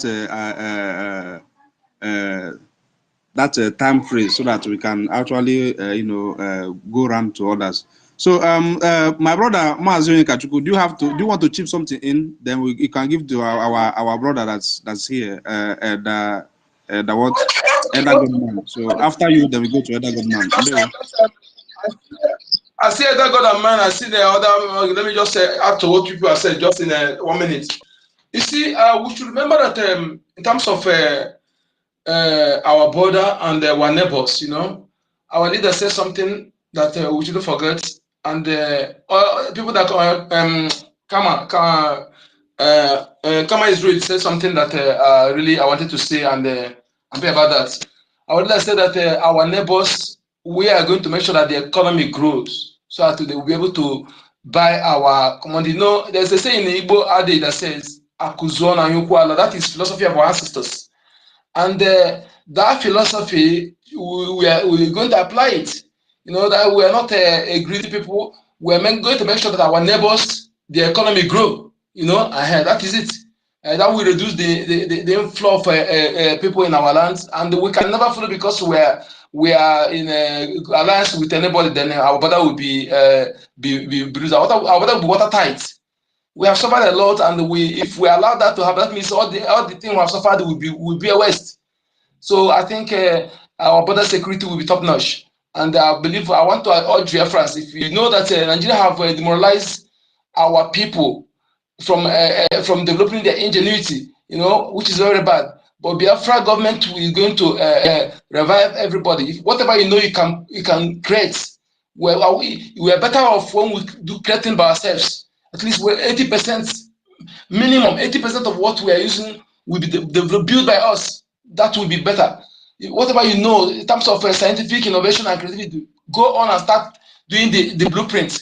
Biafra government will, even if it take you 5 years to finish, that will change your life forever. Biafra government will assist you. Unlike a Nigeria government that demoralize all our talented youths, you know, they only encourage comedy and BB Niger rubbish, but things that will make you great, they never encourage it. To tell you that they never want you to, they don't want you to become something. They want you to be destroyed. They want us to be destroyed. But as a government have it, we're going to destroy them because our mind is open. We have a good heart. Every Biafran have a good heart towards every human being on this planet Earth. That is certain. If not for Nigeria, I can beat my chest, tell you that 99% of any Biafran that ever ventures into crime wouldn't have done that because there was no crime in our land.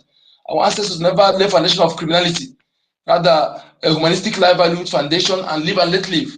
For that reason, we are going to make our border water tighter. But our neighbors, like Ola says, those we are going to give gas free, yes, we're going to give them gas free for them to economy to grow.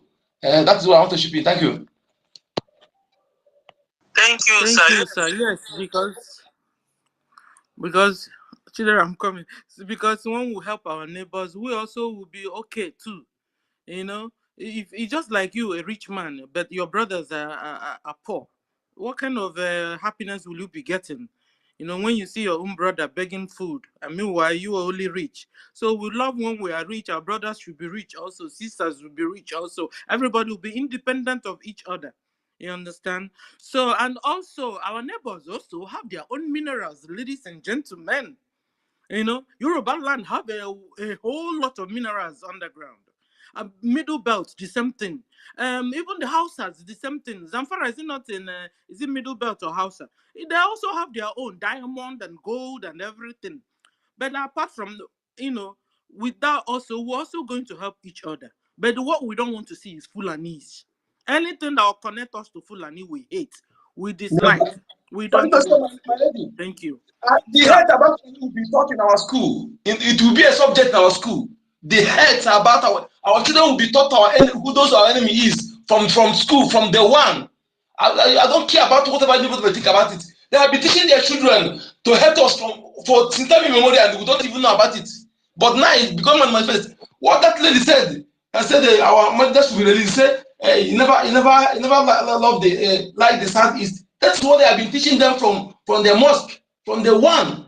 Help us, and we're here making doing holier than thou rubbish. We're going to be teaching our children to know who our enemies are, to start hating them, to see them and treat them like enemies whenever they cross their carpet, they cross their line. So that is it. Thank you. Because whether you hate them or not, they hate you. After all, whether you're treating them nicely or good or badly, they hate you. So the sooner you know whom your enemies are, the better for you. Thank you. Chidera, I have the mic, sir. Yeah, thank you, Sister Stella. You see, these people called Fulani, they are not people you can be friend with. These people are demons. The more they get close to you, the more they will deal with you, because that's who they are. Once you accept them into your house and give them just like 1 week, before the next week, they have done something that you will regret. So we don't have anything to do with Fulanis. They are Janjaweed. If a normal Hausa person can, if the Hausa people can be sensible enough to, to separate themselves from the Fulanis, when they are independent on their own, Biafra will assist them in all ramifications to make sure they will boost their own economy, so that they can become to buy our products. Like, Biafra are very talented people. We can invent a lot of things in due time. Like, for instance, we have a new model of car we invented. They can come to buy from us, or some other product that we be producing in our nation. They can also come out to buy from us. So the more the economy grows, the more they come to buy patriotic Biafrans. So we are going to appreciate what we have. So we are not going to depend on importation. So people cannot actually come to our own side to import, to buy and export. We kind of exchanging of goods and services. It will be better to all of us to be very happy and very comfortable. So we wouldn't like a situation whereby we will be enjoying and other people will be suffering. So it doesn't make sense anyway. And that's we make them to be thinking of how to invade us or to come and attack us. So, but once everybody is happy, the only people we are very angry about is Fulanis. Those Janjaweed, we don't want them. Let them go with their cattle. We can rear our own animals. We are hardworking people. We can establish our own livestock and all of that, and graze our own cattle and all of that. So all this Fulani romance me around you, we don't want it. So that's why even if I want to even say that even if Biafra is restored, we will try to fight Fulani so that they will know we are bigger than them. Forget that the UK, the British are supporting them or here and there, giving them backup. They are thinking they are smart. Once if you leave Biafrans and Fulani, just 1 week, we will clear them off, and that's just the simple truth of it. So Biafra should be very, very proud of who we are. We are the children of Chukwuke. So we know what we are doing. Ndewo, my brother Amazon Kachuku. Elder Godson, you have the mic, sir. I'm not Elder Elder Godson. Godaman. Elder God, amen. Grand rising, everyone. Can anyone hear me? Yeah, we can hear you. Go on. All right. Thank you for giving me the mic. Let me start by referring some of our memory. I remember back in school, they taught us about Ali. The question you should ask yourself is, why are they teaching you Ali in school? Are you an Arab man? You are not an Arab man. So why are they teaching you about Ali right from your tender age? Because they are preparing your memory for total conquest. The conquest of Arab has started many years ago. It didn't start today. The same people turned around and they told us that our people were selling our people into slavery. That was what they told us. For mirror. And what again? What I remember very well is mirror. And if you go back to history, you will find out that the manufacture of mirror started in Africa. If you see a European that is truthful enough, he or she will tell you that civilization started in Africa. So if mirrors were manufactured in Africa, bottles were discovered in Africa, invented in Africa, they were shipping it all over the world. So how come Europeans or Arabs came into our land, they gave us mirror, and we were not selling our people into slavery? If you use your common sense, you will know that that thing is not true. We never sold our people into slavery. They conquered our people after many wars, and they captured our people, and they began to sell our people into slavery. The Arab did that to our people, and they began to sell our people to Caucasians. If you begin to understand this thing very well, you will know that the only thing that will give you freedom is Biafra. Britain went, they told us that the land of Israel is called Palestine.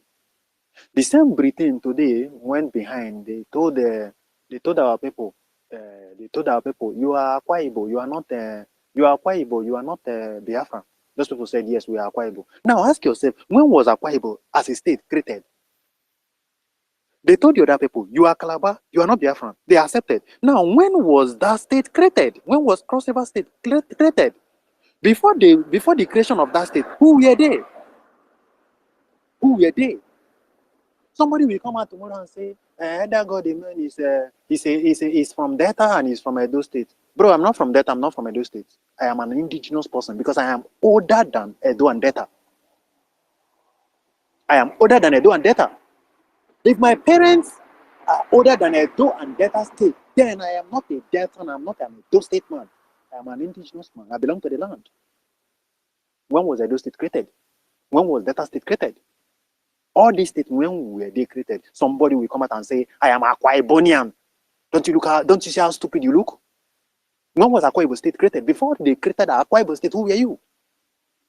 This is what they call divide and conquer. They have been using these strategies on us until our people began to open their eyes. They begin to see the lies. And now we are preaching this unification, bringing all our people together, telling them that before you became a Edo, you were once indigenous man. Before you became anything, you were once Biafra.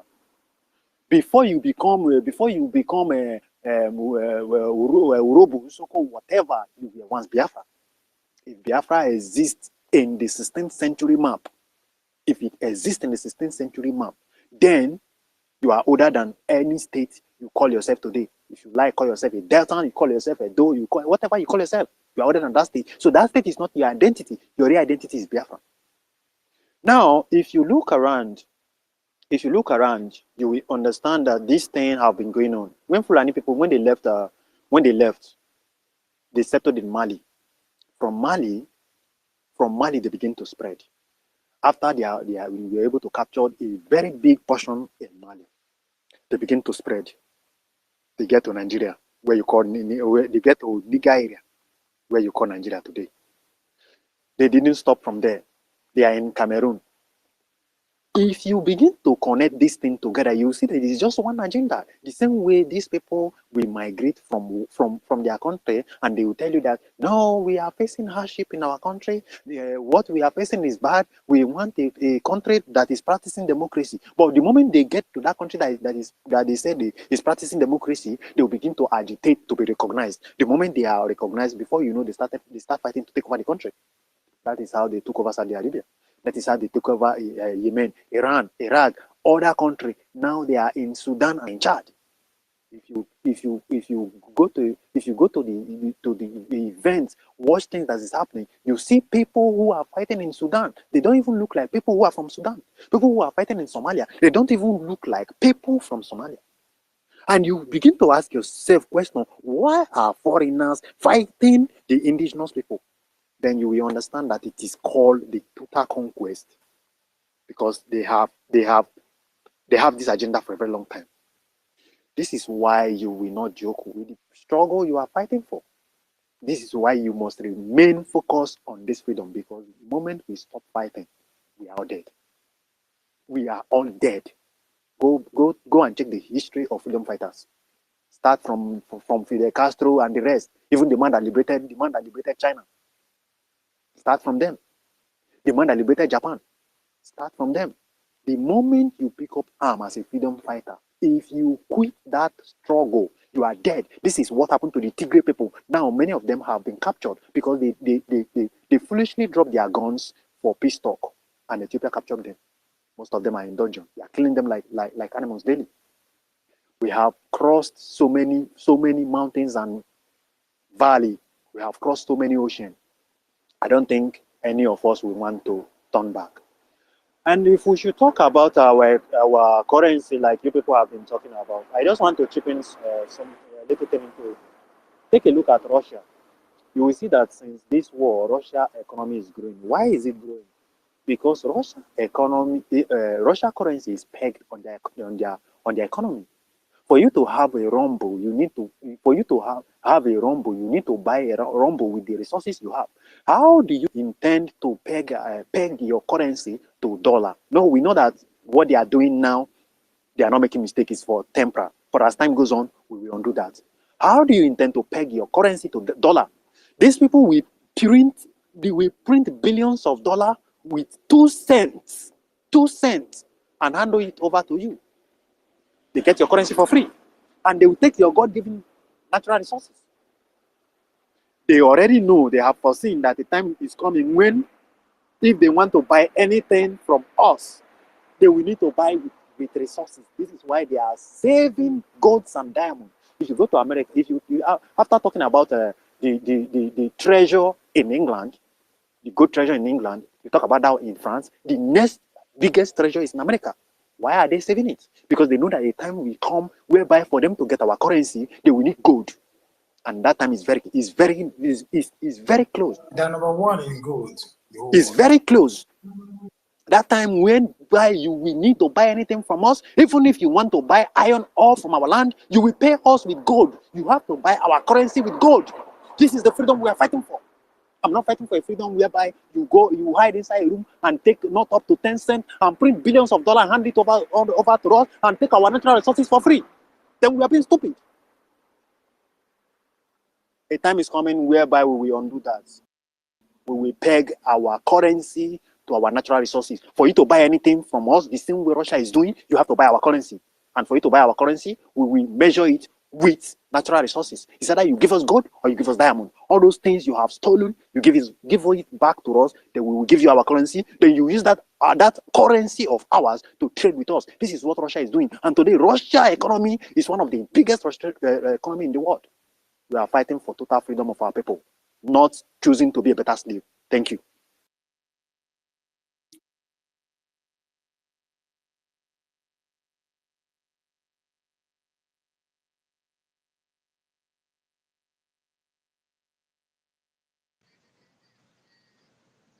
Hello. Are you there? Yeah, okay, I'm here. My dear brother, elder Godman, thank you so much. You know, I lost my connection, but I'm able to, you know, recover it back. So thank you so much for your wonderful submission. Yeah, you said it all. You know, today's program is very, very, you know, excellent. Everybody is just hitting the head of the hammer on the nail. So so this is what we are looking at. We want to see things happening because we have a government that we are proud of. So we have to, you know, be very, very, you know, proud of who we are, because it's not easy. So, but at the end of the day, we are going to win. Our leader said they will kill us. We also will kill them. At the end of the day, Biafra will come. Biafra is our target. Biafra is our goal. Nothing more, nothing less. So all we are asking Biafrans all over the world is to support this government. You know, anything you can do to make sure we win today, tomorrow, you have to do it. If you have enough money to fund this liberation. Whatever you do today, the record will be there waiting for you at the end of the day. So the liberation, we need to to sustain the momentum until Biafra is restored. So thank you so much, my brother, Elder Godman. You said it all. Ndewo, my brother. So I can't even say who is on the next person to go now. Okay, Toby, you have the mic, sir. Yeah, thanks very much. Can you hear me? Can you Loud hear and me? clear. Yeah, so wanted to have a quick correction because I think some of the people that we're actually looking at when I said about the currency, I think they read it wrong. So just to be clear, sometimes I ask questions, not that I don't know it, but you know, throwing it in the audience will sparkle us, you know, to think or get you know, someone that is knowledgeable to educate the wider, you know, audience. So when I was asking about the currency, just to understand, you know, which way to, you know, take advantage, either low or high. So that doesn't mean like we are, you know, keeping the currency low or trying to look at it in a high form.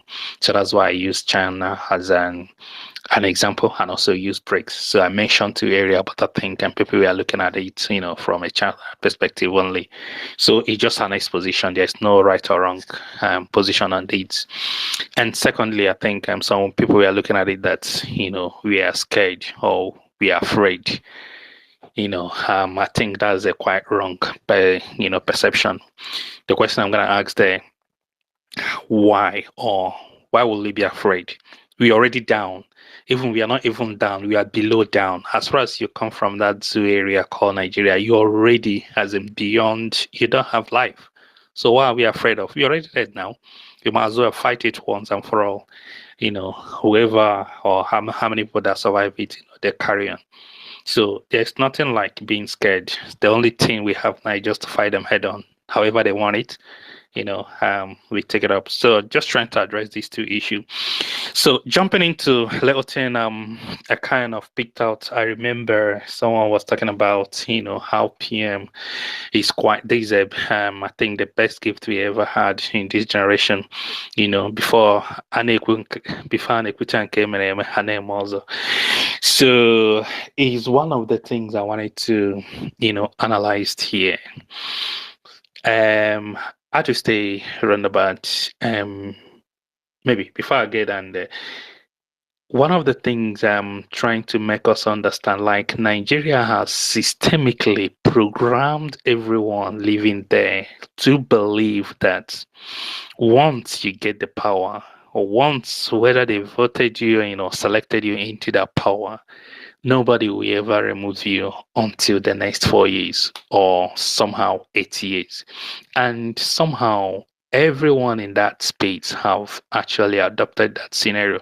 Even if you're a dead man and you're a vegetable, you're not even breathing, you're a vegetable, you're plugged, and they're resuscitating you, right? As far as you're still, trying to make a breeder, they will leave you there till the next 8 years or 4 years or whatever station or whatever scenario is going to be.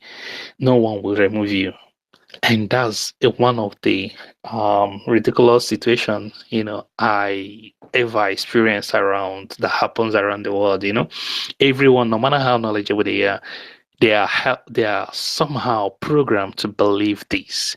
Even when the economy is so down, they'll be looking at the presidency or the people there, the reverend, the people that are meant to serve them, rather than looking at how the economy and the livelihood of people that exist in that headspace. So on a PM space, why I'm mentioning these, I don't want to say I'm talking down on any person, but one of the things that I quite like about the people that emanated from say autopilot or going down to Biafra Republic government in exile. One thing that we need to understand why we are different, it's when the government is going down, we as a people will not allow it to go down. We find a way to salvage it, and that's exactly what the PM did. Could you believe like someone head at the hem of the head coming down to say that you're working with the Nigerian government with ESN? It's so pathetic, because when MNK was, used to broadcast, he said like anything that Fulani or the Nigerian government hate, go and love that thing. And anything they love is better you just run away from it. How come like someone heading these system or heading these the movement we're in will not be working with something that MK told you not to even venture? How can you be working? It's like milk and oil, they can mix. So that tells you like once they started to do something that we don't agree on, we have to have an opposition, as in take it off from them and then make sure that we're on the right track. And that's exactly what the PM did. So we don't need to support a system that's on a vegetable, just like Nigeria. When things are not working, you're looking at someone's tenure to last 4 years or 5 years or whenever agreement they have. Even if the whole ship is sinking, you have to stick by it and then wait until the end of tenure. Looking at them with the economic situation of things, they're talking about 2027. Nobody's even talking about let's do something or let's do something so that people will leave. People are dying. They're talking about 2027. Some are projecting even like 8 years after. That's the zoo for you. But in Biafra liberation, right? This is not how it happens. If you're not fit for, if you're check the history. If you're not fit, you're out immediately. Right from the time, both Nelly Demo, in Sima them, everybody, just look at the history. Even people that were shouting about this Biafra when MNK is alive, none of them, some of them, their space is short. They can't even make a step because they're gone. Some of them are not here in their true self. They're just trying to look at what they gain. So once you're not fit for purpose, you don't need to wait for your tenure to finish. You're gone. And that's exactly what the PM is doing. And even with the kind of person that PM is, right? Before you even catch up with what is happening, he has already released another one. Before you say, oh, let me, he has already did. That's how, emerging nation, a progressive nation actually ought to be. Not someone that will be there as in, they'll be broadcasting when you will talk to people in the next, maybe every 6 months, every what. Is that how to lead a nation? Just like the whole, if you look at the zoo, the whole thing, they will kill or kidnap how many people there. You can't see a government, as in your president, comment someone leading you. All you hear about is how they're embezzling money. And that's where, Biafra, we have sharp contrast there. That's where Biafra is, We look at how things are going, and if you're not doing it, your change automatically, as in, look at in the right direction or put it in the someone that has or knows exactly what they're doing. I reside in the UK. I can remember, over the past few years, they don't even need to, before you call a general election, you might have removed people like, 3 or 4 times. As far as you're not, you're not performing, you're gone. I remember even the last one they did with, I think, trusts, they had Sunak, they have Trust, they have others, lined up, and Trust was favored, and she is a British, but just 1 month or 45 days, the whole economy was almost tumbled. Before they know it, they threw her away, and then you have Sunak in there. And you have seen how he's turning star, even though they are still struggling with this inflation, but it was far better compared to what they have. They wouldn't allow the system sink because you have someone that's, British, or they want somebody that will actually save the situation to make sure that the system flows and, emerges as a great nation. Not someone, no matter who you are, whether you're drug lord or whatever, everybody will just be reverencing you, Shea Baba, and nobody will say anything, and then you're going down, So I just want to pull this one. Biafra, if you're not performing, you're out. And if you're performing, everybody, you will see everyone will support you with everything in them. So when you see the other, I don't want to be talking down on them, but when you see them going down, the only thing they have to do is just like own up and turn and then face the right way, support this whole thing, and then we get this once and for all, And kudos to our PM, Onya Sijden Koji, Yamana Koji, I yield.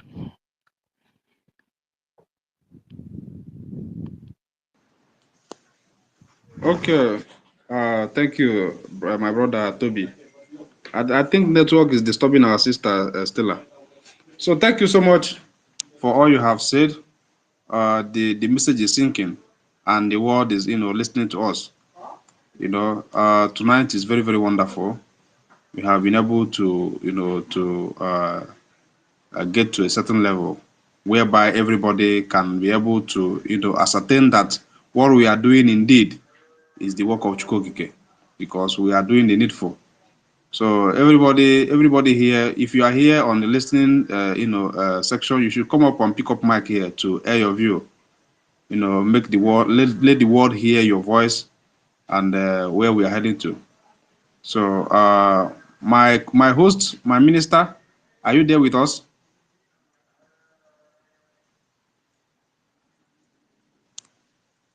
Okay. So who is ready to take the mic for us to sustain the momentum? Because I think we still have some time to go on from here. Mazi Chuku, Mazi Chukwumeze, are you there? Are you good to go now? I will come back, please. Just talking to us. Okay, Starman, are you still there?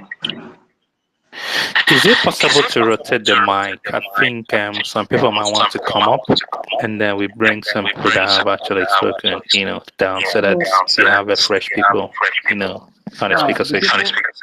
The people on the mic, the people on the speaker, it is not actually preventing anybody from coming in. So if anybody wants to pick up the mic, the person can request, then we bring him or her in, so you can give the mic to the person. Okay.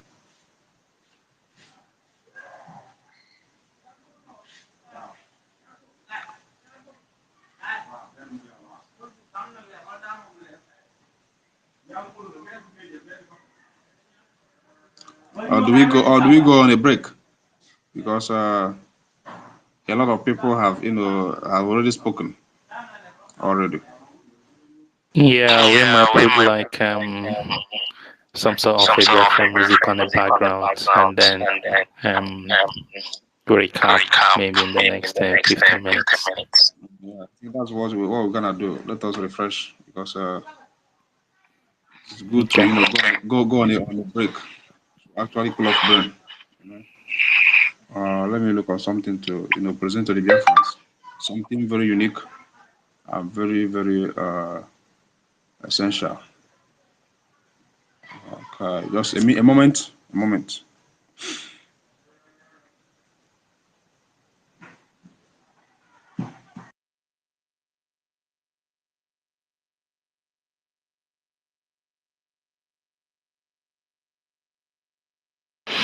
I think Sister Stella is here. I don't know who is the co-host. Maybe you can bring her up to the speaker section. Yeah, she can request the mic. Maybe she's doing something. That's why she's on the listening side. Sister Stella, if you are good to go, you can give me thumbs up. Let me bring you in. While waiting for Sister Stella, then Ben Chooks, you have the mic, please. Thank you, my brother. Thank you so much. Thank you, Toby, for coming back to correct what he said before, because I'm number one who goes against your policy or your idea of bringing our currency down. Now you have cleared exactly what you meant. Yeah, you see, Biafra, the Biafra we are looking for, it's like a goal to us. It's like a very, very, like, we cannot suffer all this suffer and all the people we have lost. We just give it away. Like as our leader said, he said we need to. It's not gonna be easy, and if you see how everything is working, it wasn't easy for us. But we have won. We have won the race. Nigeria is completely in turmoil. But nobody can talk. And the funny thing there is, the people who are supposed to talk cannot talk anymore. Because if they talk the truth or they say the reality, people will stone them on the street. But that time is coming. It's very, very fast approaching. You see some people will throw them stone on the road. But what we are praying for, Biafrans to get themselves together, as like Toby said, the kind of visionary leader we have, like our prime minister. If you are talking of one thing, tomorrow he just bring another thing entirely. Before they will finish their yapping, tomorrow, the next tomorrow, he throws another thing again on the air. And they keep running skater. If anyone here now still doubting, oh, is this going to happen? Is this not going to happen? I think that person is still putting himself in a kind of a fantasy world. But as far as this struggle now, everything is already on the table. Everything is already on the table. How do we play our card? Is to intensify our efforts in every angle. In any way, you're going to intensify your effort. Please do not hesitate. Do more. Our cabinet members, they are working absolutely wonderful overnight to see that things happen. Like as our prime minister wants everything to be happen, and it's happening. What are we going to do? Is to give our support in every angle. Even if it is $1, £1, anything you have. No amount is too small this time. There'll be a time nobody even need a fight from us. Then it's the government will do everything. Because they have all the resources. They have all the angle to do whatever we cannot be able to do. You see, the moment our nation is restored, our border will be like a Israel border. I will be number one to advocate for a wall. Nobody can cross our border anyhow. We have to build a wall. Like Trump said, we need to build a wall. The moment you build a wall, then you know where your territory is. It's easy for you to take control of your territory. It's easy. Because if we don't build a wall, these evil vultures from every angle, they know how they're wandering like a wild beast, because they have infiltrated in many of Biafrans. They have damaged some of our societies. So we need to build a wall in order to count our numbers. Exactly what is happening in the Bible, what they said. This is the time to count our numbers, to know who we are. There are many people that don't even know who they are. They see themselves in a Biafra land, like I see myself in a kind of a place, but they don't know exactly who they are, what they belong, and where they belong. So the time is approaching for we to count our numbers, to know who are the Biafrans, who are the indigenous, who make up this land called Biafra. But today, all the result is coming out on the air, everywhere. I could remember last year, everywhere I said, Ekperima. Nigerian infiltrator into IPOB. But now everything has come out. You see how the evil, the people that are bringing MNK back, 3 steps backwards. Now they are bringing their revelation, they're showing who they are, confessing what they have done. People that doesn't have what is called pedigree, sold their master and sold his legacy. It's a shame. It's really, really a shame. You sold your master and sold his legacy. You know, this Biafran struggle is like that story they tell us. A rich man or a trader is traveling and call all his servants and give them different kinds of talents, 1, 2, 3, 4, 5, 6, 7, 8, and tell them, I'm making a travel. Take this, hold on this talent. Then when I come back, you give an account of it. Some idiots went to dig a ground and hide their own, like as the so-called they said that they are working on the ground. Some said, no, this man is a very tough man. I don't want to mess around with his talent. Let me keep it so. And when the master come back and see what they have done with their talent, even those he didn't even give, somebody like our prime minister is now producing even more than what the master expected. And the people he thought that would produce something, they are the people who sold him. It's a shame. It's a really, really a shame.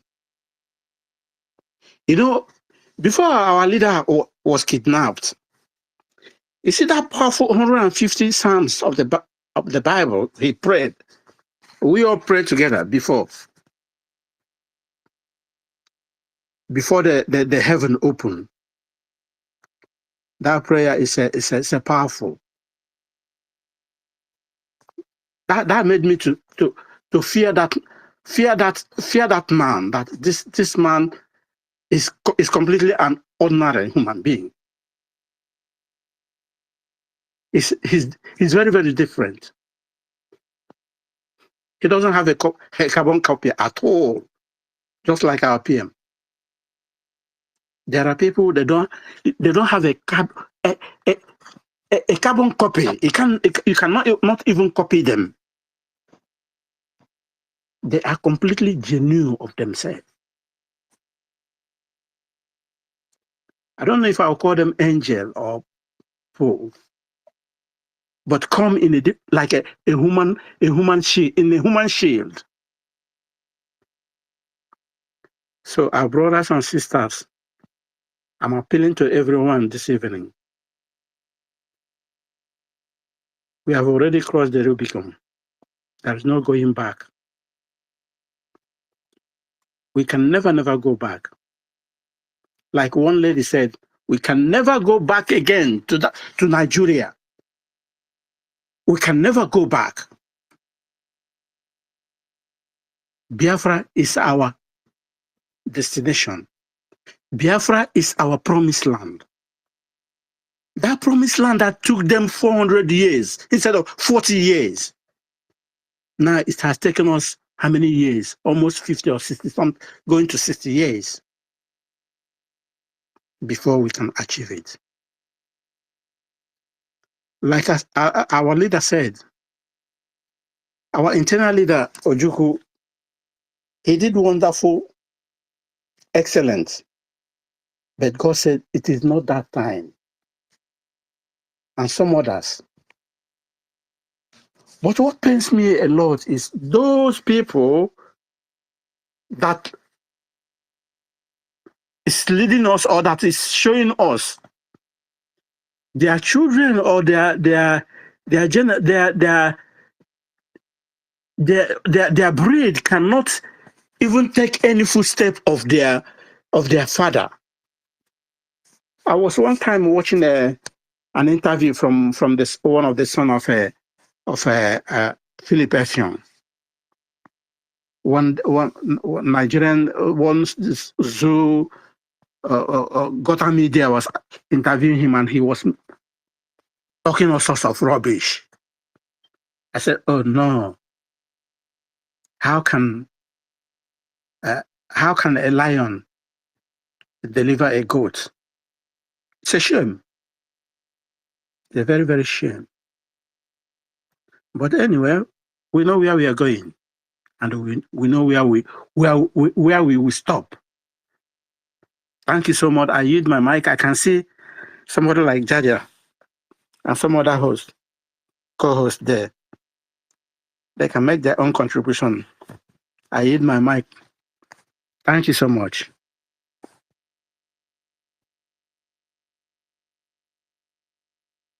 Is anyone still there? Yeah. Yes, I can hear you. Can you hear me? Yes, I can hear you now. Okay. Jaja, are you there? I think the host and the co-host might be busy at the minute. You know, it depends on where they are. You know, sometimes their network interconnectivity is always giving a problem. Mm-hmm. Ben Shuk said, let me just speak from where you already start and stand. You know, sometimes it's not, that's what Latin people call it. Hello, can you still hear me? Yeah, but All right, thank God. Okay. Who is next on the line, please? I'm sorry, I can't recognize. Who is speaking now? Toby, right? No, not me. Who is speaking now, please? I'm just making some. I think it's Brian, isn't it? Okay, you should continue. I'm just making some So I'm hearing echo, please, someone. So like Brent Shooks was saying, understand. So you know, it's not about what happening in this world. Is not all about your level of intellectuality. understand? It doesn't matter how many certificates you acquire or professorship you just got. But what matters is how can you be able to implement it? The principle of education is different from the law of nature and the law of implementation. These are different ball games. Understand? And if you are not caught for something, you cannot last in where you are. So when you talk about, how exceptional our leader is, he is a man that comes to purity of heart. Before now, you find out that many have been called. Some, in that call, you ask yourself, were they choosing? Some people will call themselves, but they were not choosing. So we are not choosing for something.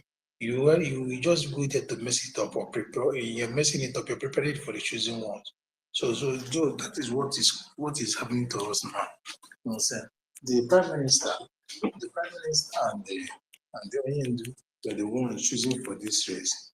What this man came to do or did before was to prepare to water the ground for them. Was really for them. So what he came to do was to water the ground irrespective of his level of education. I think he's a lawyer for thereabout, but he lacked direction.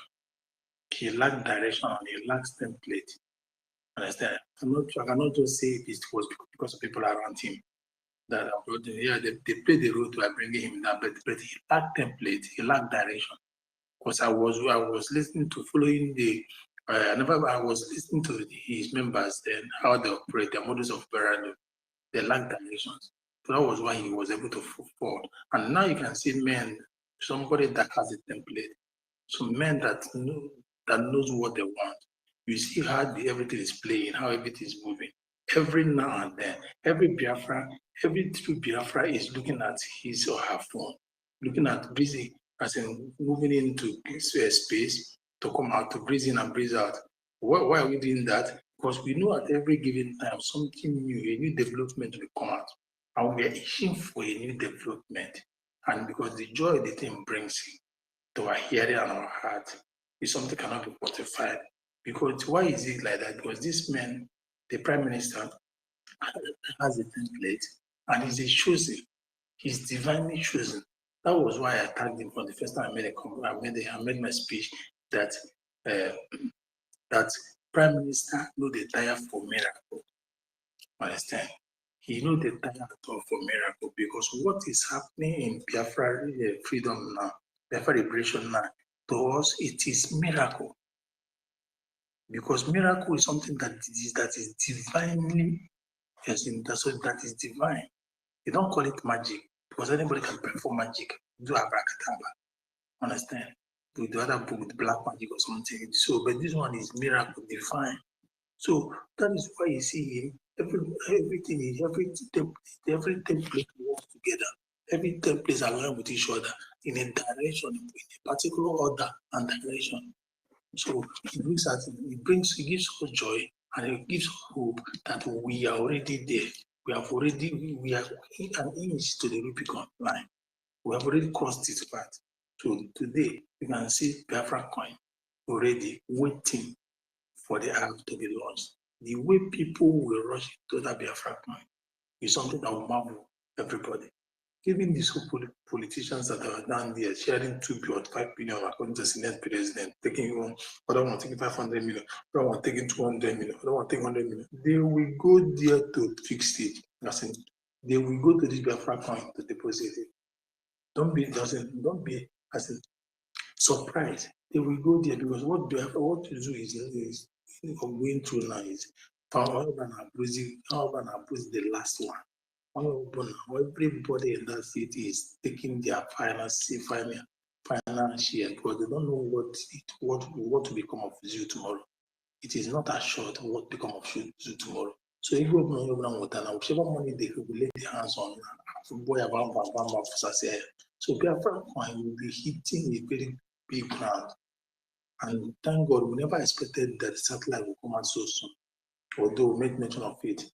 And now it is up already. It is helping us, like what Prime Minister normally to say, and what we normally tell them that it is not going to be 1967, 1970. We are the highest now. See, Zoo doesn't have the network we have now when it comes to publicity, when it comes to news. We are the men and women now that has that publicity.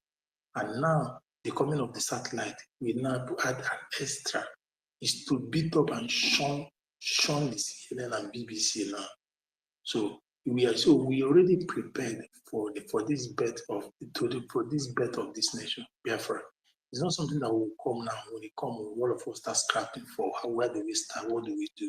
Currency is there, government has been practiced, functional, militaries are there, paramilitaries are there, police are there, currency is there, everything you can think of. We know the resources, boundaries are there, administrations are there. We just change orderliness in name. Database is there, everything is computerized. So that is, we know, as we are talking now, we don't know what is cooking again. The Prime Minister will bring that we really marvel. So that is it. We have somebody that knows the direction and the people, not just, we don't have a ruler. We don't have a ruler. What we have is a leader, a man that leads by example. He goes first and we follow. That is what we have. Now that is why the zoo, everybody. You see now, you see what the British are doing now. They are coming, bringing investment, bringing all those things, trying to buy. They are trying to buy to sustain their slave. But it's too late to establish things that you are meant to do since 1960. So it's too late. We're already gone forever and gone for good. I mean, so what they're doing now is just bigger. So the referendum, we also see how it works in first 1 week. Now it's almost how many weeks.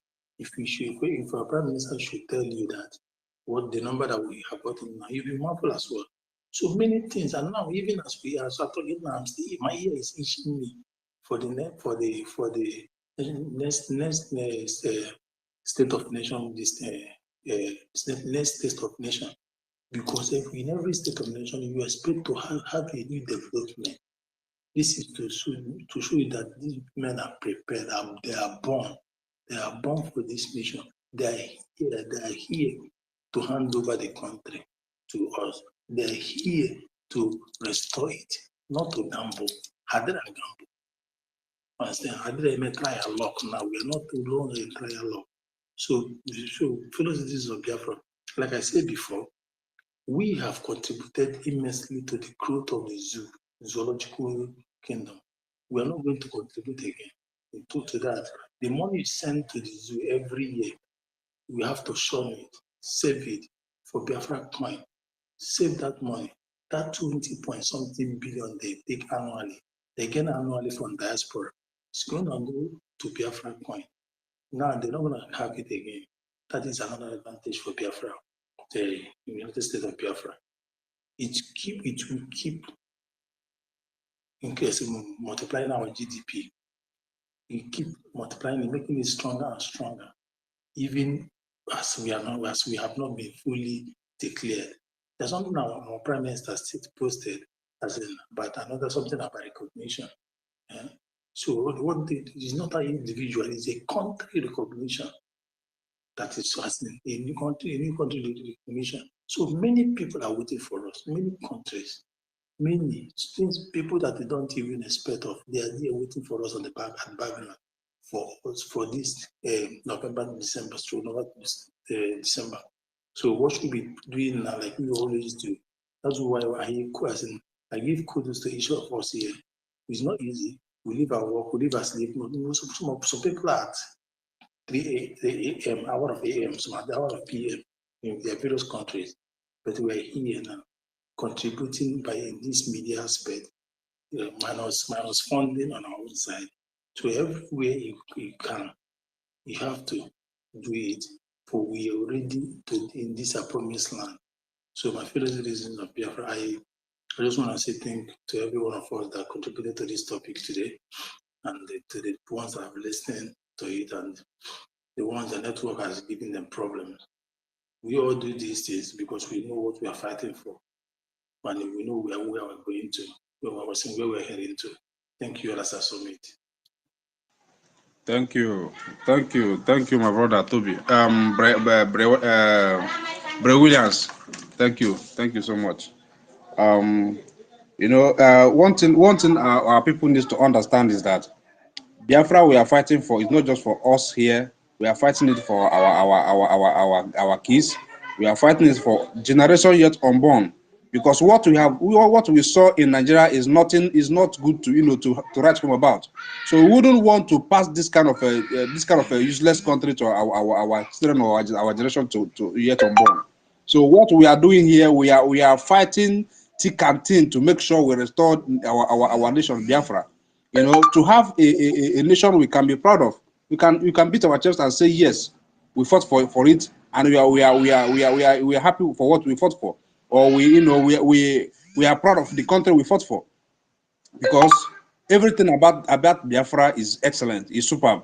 So if you are not supporting this liberation, you are doing yourself a whole lot of things, because the opportunity that lies ahead, you might not get it. Okay, so because why I said before that whatever you do or whatever you contribute to this liberation is recorded. Every single thing, every single dime you contribute to this liberation is recorded. So it will be your certificate at the end of the day. So you need to make sure you fund the liberation and make sure you do all you can to make sure you preach this gospel, because a whole lot of people are just sitting on the fence. Some of them don't even know what is happening. So we need to educate them, to tell them the importance of this liberation, or the importance of them supporting this Biafra liberation. So we have to do more work. Now that the voting is going on, the self-referendum voting is going on, we need to educate our people. We need to let them know the importance of the referendum. This is where we will give voice to the Biafran Republic government. We will give them the right to declare and defend our nation. So this part of self-referendum voting is very, very, very important, very, very crucial at this critical time that we are in right now. So we need to do what we cannot, we have to do to make sure restore our nation. Nigeria is not. I can't even see Nigeria anymore, because everything about me now is Biafra. So we have a lot of things to do to make sure we sustain this momentum. And when I know our leader will be joining us very soon, because the zoo has no choice. You know, we are holding the zoo at the very tight corner. So that in the sense that whatever they do is in our own favor. If they choose to to do strong head, they are doing it for our own favor. If they choose to to embrace the offer we are giving to them by making sure we give them this kind of lightning or light torturing, because what I call it torturing, because they never believed what they are seeing today. They never believed that our prime minister has this kind of charisma. So but today they are seeing it. They are seeing it that our prime minister is moving mountains. Our prime minister is doing the unbelievable, because none of them saw it coming. They thought that once they kidnap our leader, everything is bygone for Biafra, but they never know. Akachuko Kabima is in what we are doing. Akachuko there. So God Almighty, is supervising this liberation that we are in, and God Almighty is supervising this Biafran cause. So whatever the zoo does now is in our own favor. If they choose to play strong head, we are rejoicing, because it will actually be in our own favor. So at this point in time now, if they release our leader, it's in our favor. If they choose to hold him, that's when the government of Biafra will tighten their effort to make sure we strangulate them in every aspect. Nigeria they will never rise up again, because we are holding them now at their own scrutum. They will never rise up again. So our brother said something very, very, very, very, that kept me wondering. He said that we are going to cut their legs. Now we are strangulating them. We are killing their economy. We are breaking their bones, and they are crying. You can see the red chamber. They are crying everywhere. Everybody, they might not be crying in the public, but inside them they are crying, because they know what the government of Biafra possess. Our liberation army is army of volunteer. So they are committed in what they are doing. They are not giving the terrorists a breathing space. They are taking the fight head on. In every angle they come, we are giving them a chance of their life. If they bring their terrorist army to kill our women, to kill our children, to try to subdue us, But whenever they come to kill us, they will surely go back. They always go back in the body bag. So all we need to do is to support this liberation. Your $1 is very, very important. Your $2 is important. If you have extra, is good to go. We welcome it. And as I said earlier, anything you contribute to this liberation is recorded. And as you can see, our eyes is on the rising sun. There's a light at the end of the tunnel. We have to do all we can to restore this nation, that the nation that our kids, we ourselves will be very, very proud of. So I can see a lot of hands up here. I'm giving the mic to Chukwumeze. If you are there, you have the mic, sir. Leo.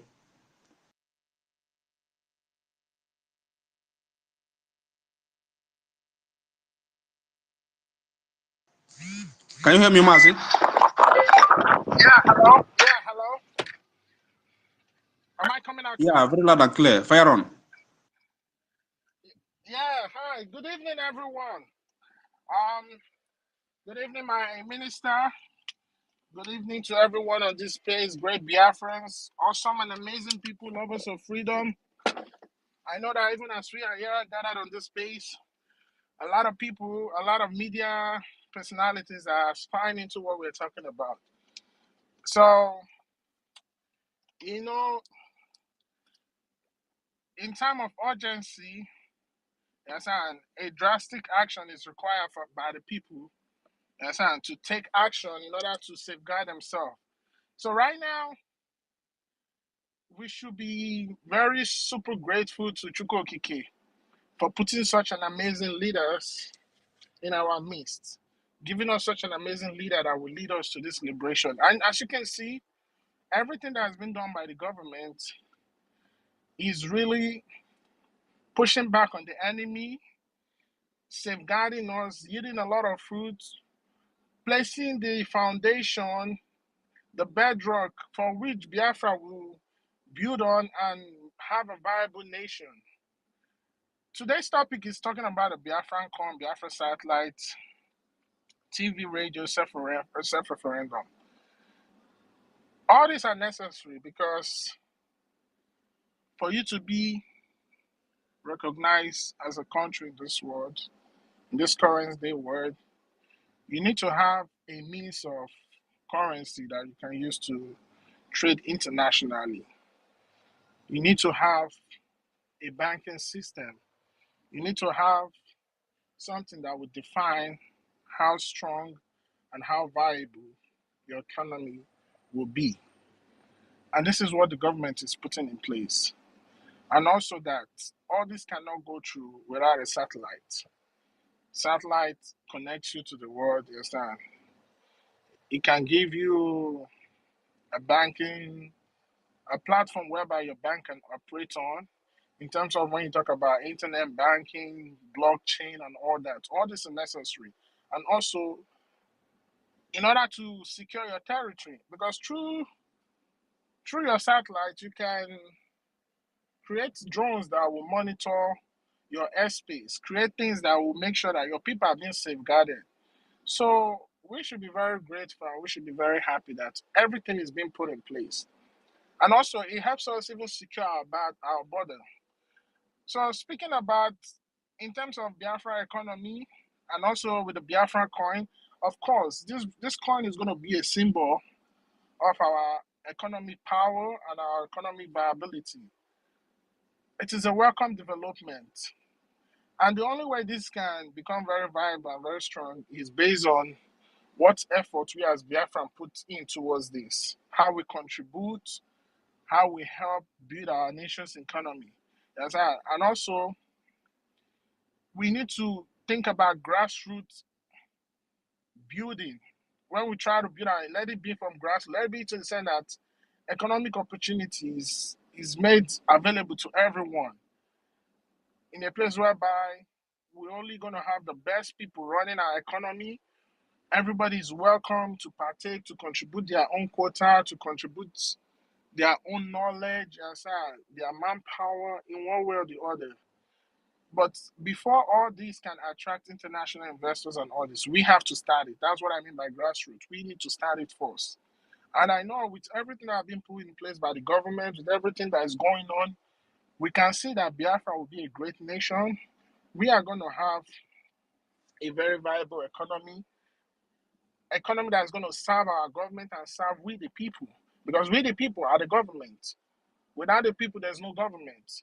So we have people that are showing us the prototype or the foundation on how Biafra is going to develop on. So, and also, I just want to comment on what one of our brothers said earlier. I think it's Ben Trooks.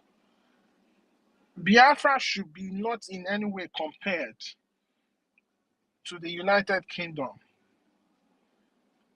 What United Kingdom have, yeah, they might have a viable economy that is serving their people, but everything that they have today was based on stealing. They stole everything. If you remove the aspect of stealing in the United Kingdom, their economy will not be where it is today. So I feel like it's a disrespect for us to be comparing our economy to the British economy, because even before the war, and that's what led to them even trying to make sure that they sponsored our war to bring us down. Our then economist, Michael O'Para, was doing great wonders. We didn't even have oil then, but we was having like 40% GDP growth every year.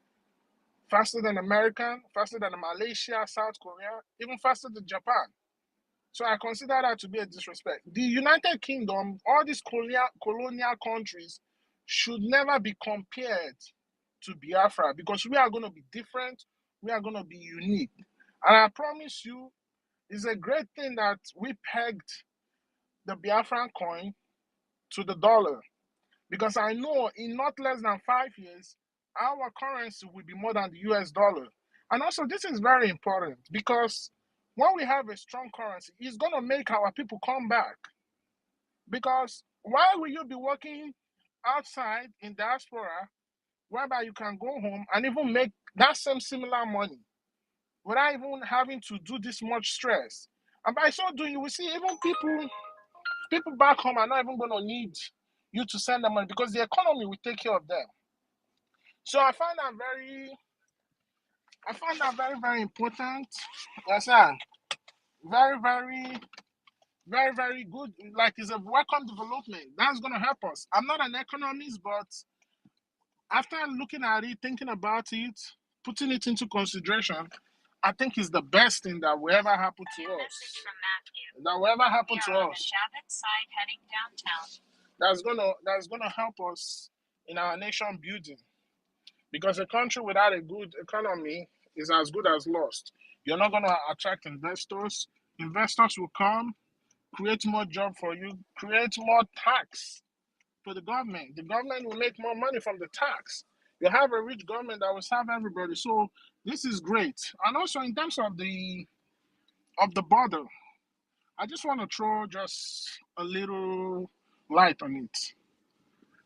When you have a viable economy and you have your neighbors having a viable economy, to me, automatically, that solves like 50% of your border problem. Because we know Biafra is going to be a very rich country. We are going to be among the top nations in the world, even the number one, because we're going to be the beacon of light. Aside from our natural resources and other things we have the brain. Inventors are being made in our mother's home. We are going to create things that will marvel the world. So we need to make sure that we are not just going to be king in the jungle. We need to make sure that we are going to be king, and also our neighbors are going to be king too. Because at the end of the day, I believe like our neighbors should be our even main priority before we start to go towards outside the world. Because when that is being solved, you have a safe border. Because the reason why people try to get into other countries is because of better life. The reason why a lot of people now are coming into America from Mexico is because of they want a better life. You can come and say you want to build border walls, you want to do this, you want to do that. But when you don't have a viable neighbors, I'm sorry, man. For life, you're gonna keep experiencing that problem. Okay, look at now. I want to even take the United States as an instance. We know that America currently has been owned by the Caucasian Americans. So look at, they have allies in Canada, which is Caucasian by like them. They have allies in Western Europe and some part of East Europe. Those people economy are like they are good. They have a viable economy. But the reason why you have people from North America, Central America trying to break through into the United States is because of they don't have good economy. So if you help those people build their economy, automatically you will not even have to worry. Now, what you will be worrying about is about security threats. Maybe other people that are trying to bring down your economy, maybe by invading your border in one way or the other. So it's very important that we focus on our neighbor. I really have a lot to say, but I think I'm going to come back because I'm in the middle of work. So I will come back and still make some more submission, please. I will use my mic for now, please. All right. Thank you, my able minister, Minister Chukwumeze. Thank you so much for that I'm wonderful. not a minister. Oh, I'm not sorry. a minister. I'm just a regular person. Anyway, you are doing the work of God, so you are still a minister of God. You are welcome, my brother. There was sir. Mazi Joshua, are you there? If you are there, you have the mic, sir. You are welcome.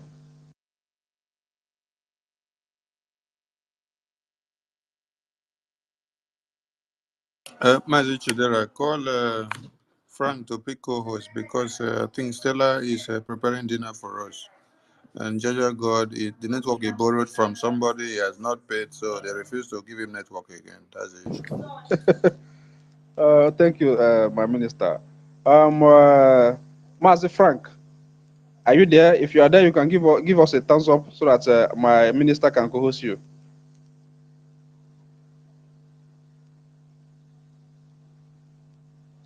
Mazi Frank, can you hear me?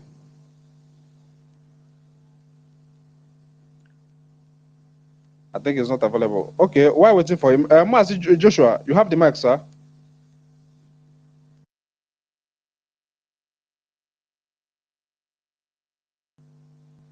Can someone hear me here?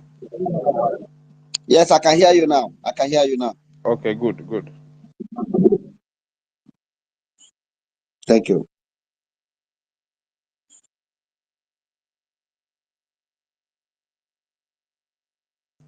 Where the one speaking, Mazi Frank? Okay, do you want me to take the mic? Yeah, I was actually giving the Right, I was actually giving the mic to Joshua, so I thought he was the one speaking. You have the mic, sir. You can make your opening mic. Then you keep on passing the mic to the other Biafrans here. Thank you. All right, thank you, Mazichidera. Thank you once again, great Biafrans, my gallant Minister of Communication and Information, Mazisoni Abarawa, Ogunigwe of our time.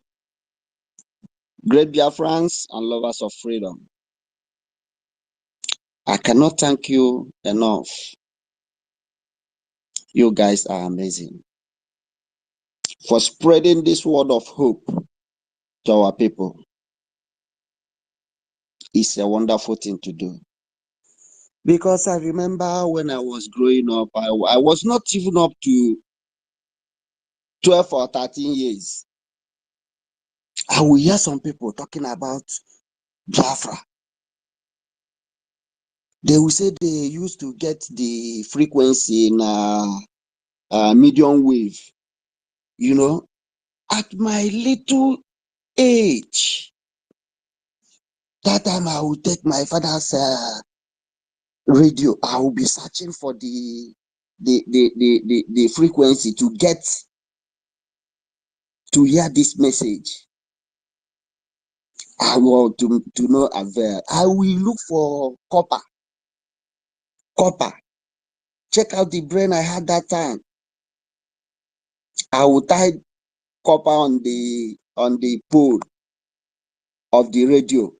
and take it up to the rooftop, hang it somewhere so that I will get that frequency to listen to that radio, to hear that voice.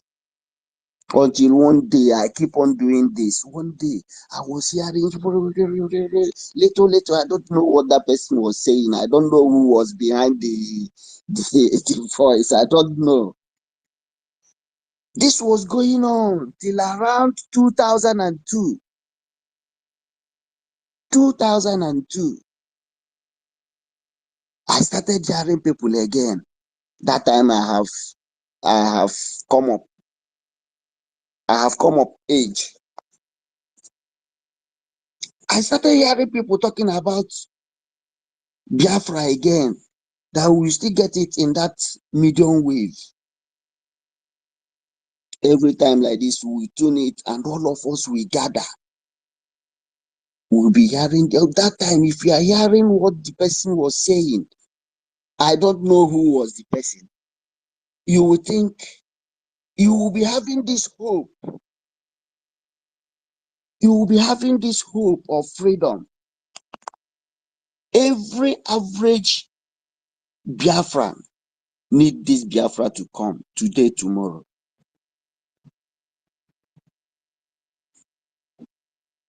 We keep on doing that until Owazurike come up. He did his own and go. Our leader saw the criminality in him. He took it up from him.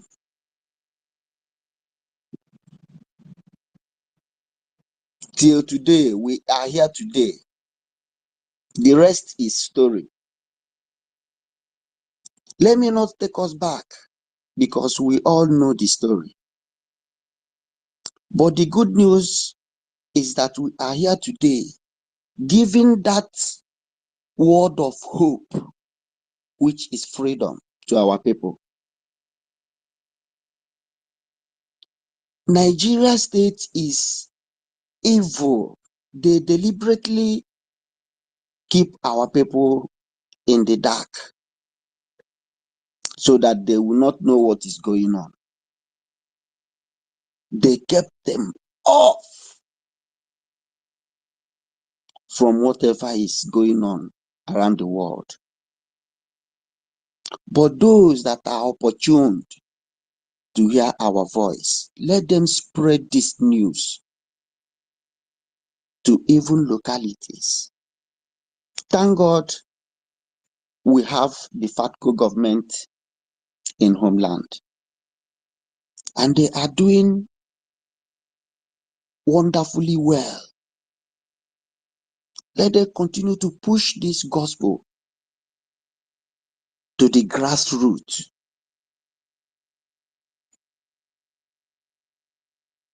Because we all know that our people need our hope, our help. They need our help. A country where you stay, no light, no water, unless you buy it, unless you are opportune to live in a house where there is borehole, or you build a house and open borehole by yourself, while some people are taking the money, sharing it among themselves. It's a sad one. It's a sad one. When you talk about freedom, they want to catch you and kill you. Why will you spoil their way of earning money? Because they know that Biafra will not condone this kind of madness. We are moving like a wildfire, and they never know today will come. They never knew a day like this will come. Thanks to our Prime Minister, who took this burden of, they say they estimated us at 70 million or 80 million, but we are above that. This young man took the burden of 80 million Biafrans on his shoulder, on his head. Look at today, we have our Biafracoin. Do you know what it means? Do you know what it takes? Do you know why one of the reasons they murdered Mama Gaddafi? It was when he wanted to invent one currency that will bind Africans together. This is one of the reasons they murdered him. They killed him. They instigated his people against him, but they are paying the price of their wickedness today. When Mama Gaddafi was alive, go to Libya. A lot of our people there then was enjoying. The citizens are enjoying.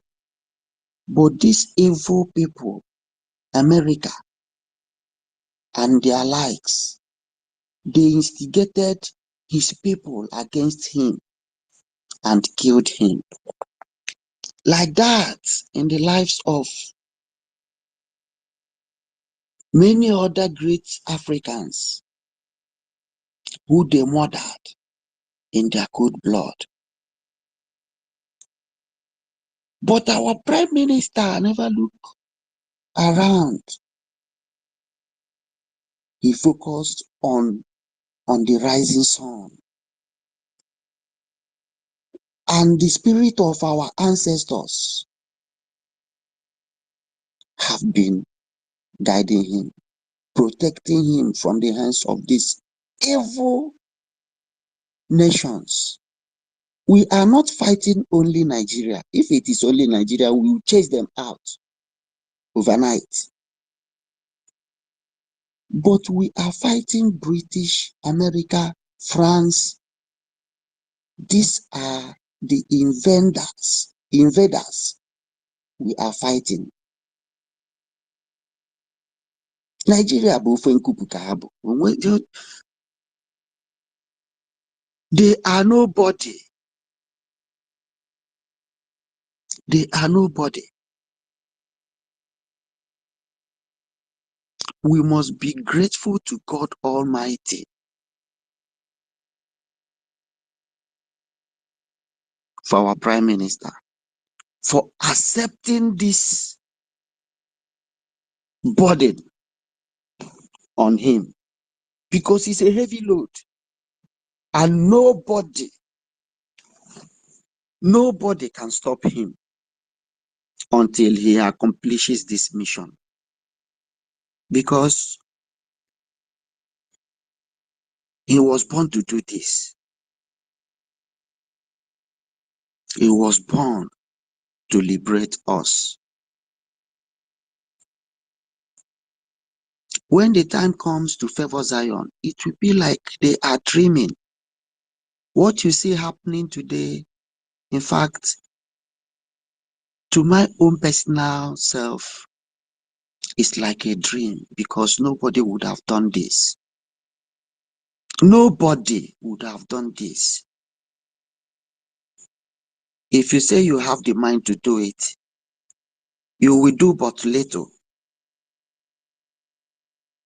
They will do all the, in fact, they will use anybody closer to you to bring you down, to win you. They can give you an open check. They can give you anything. They can open one warehouse filled with pounds and dollars. Take this and go and sleep. Forget about your people. They did that to Wazirike.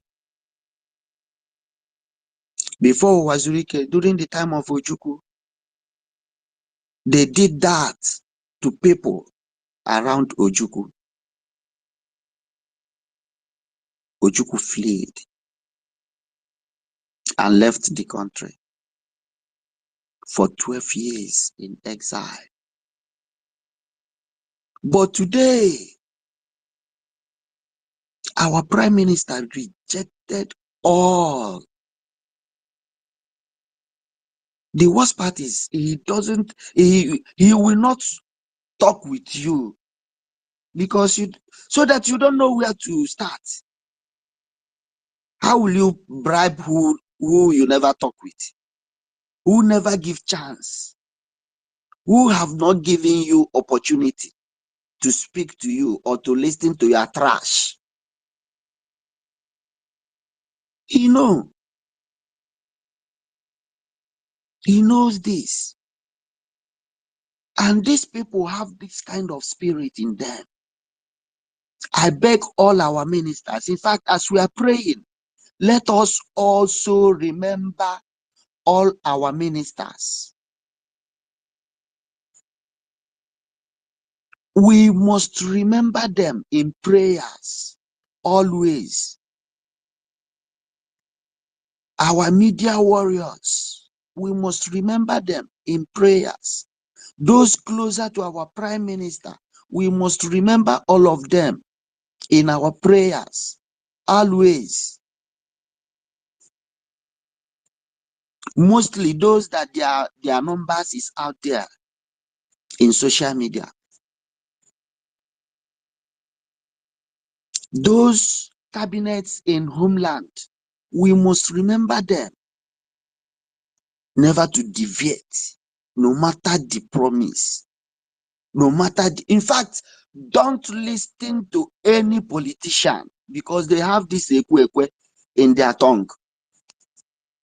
They can give you anything. They can promise you anything in this world. And once you give them that opportunity to speak with you, they will give you this unresist, the promise you cannot resist. And if you refuse it, they will find way to kill you if you are closer to them. So I want to say this: you should not give chance, should not give them this opportunity.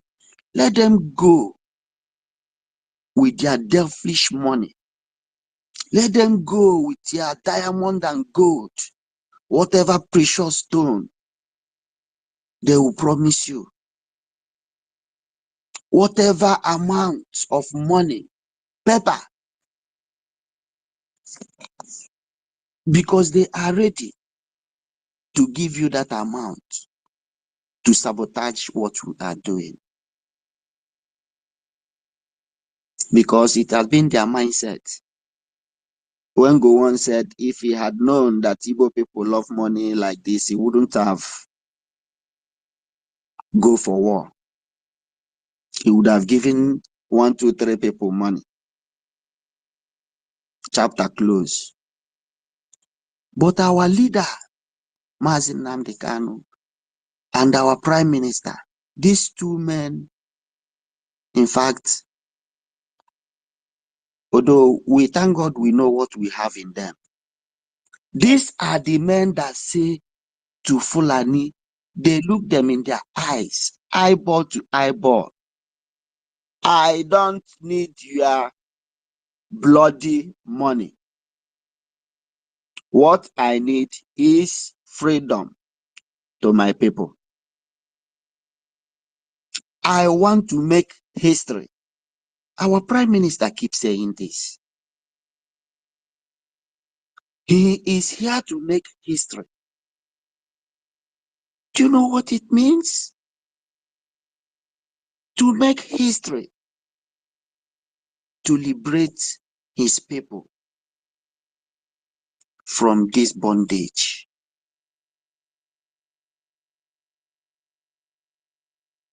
How many Igbo men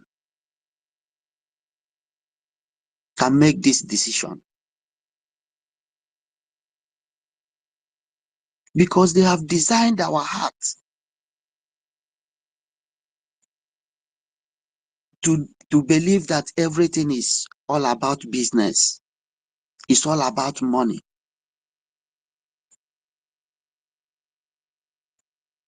What am I even saying? Look at the people we have been shouting, Biafra come today, Biafra come tomorrow, Biafra. Where are they today?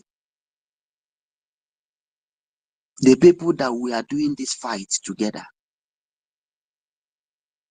They are just like chameleon. They see green, they turn to green. They see white, they turn to white. They see red, they change to red. But all of us here today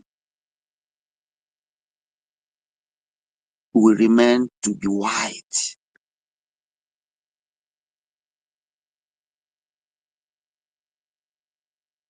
We stand very strong. We stand tall with our Prime Minister.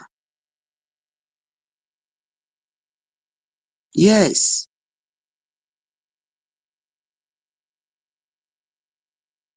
The same people that called him names, they called him criminal. Emerima. Sabo.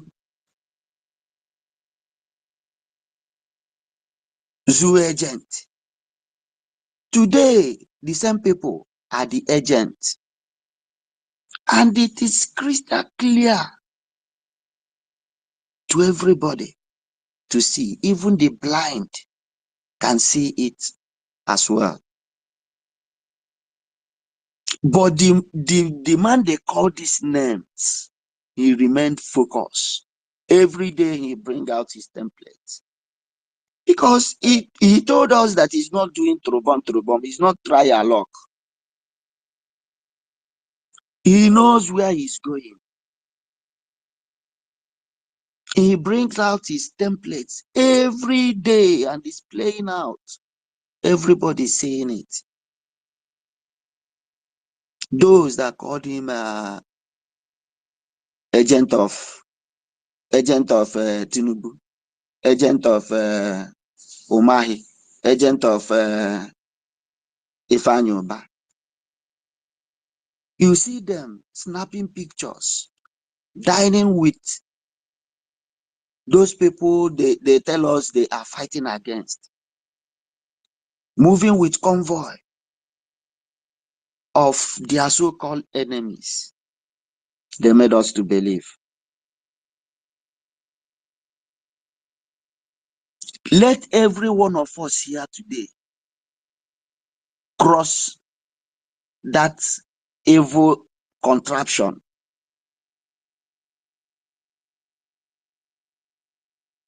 and they are opportune to know any of us from that airport. From that airport,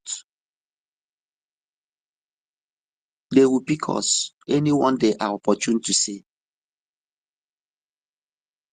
But these people that have been shouting Biafra, Biafra, Biafra, Biafra, some of those criminals are in homeland shouting Biafra, Biafra, Biafra, like that dirty pig they call Madabuchi. Did they say is whatever evangelist?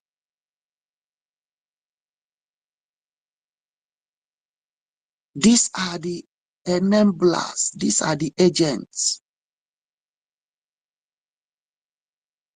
Owazurike is still saying Masob today. And they don't do shit to him.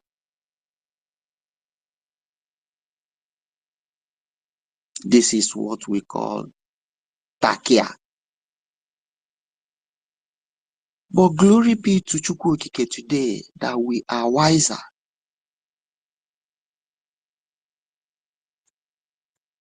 We know them. By their fruit we shall know them. By their spoken words we know them.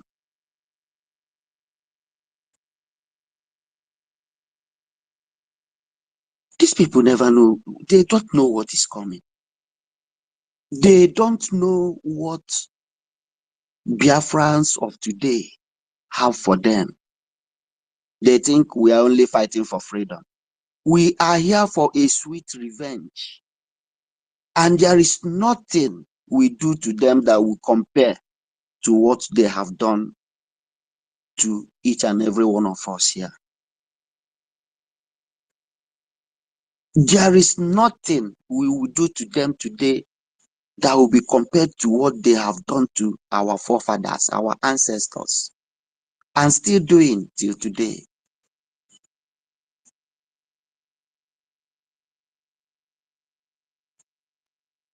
Our God is a wonderful God.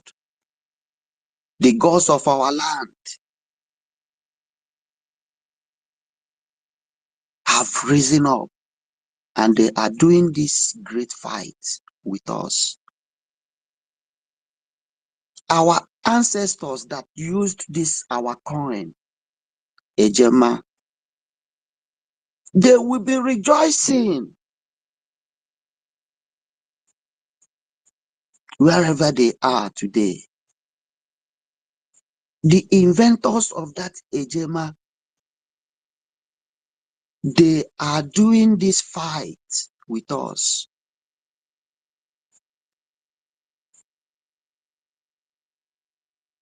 The children that died out of hunger, bullet did not kill the 6 million children.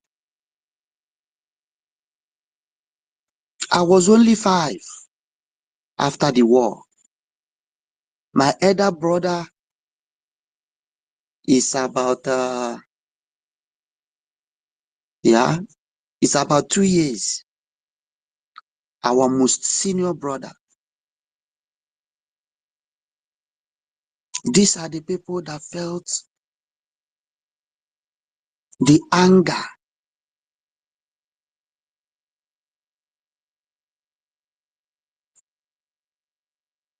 They felt the heat of the war.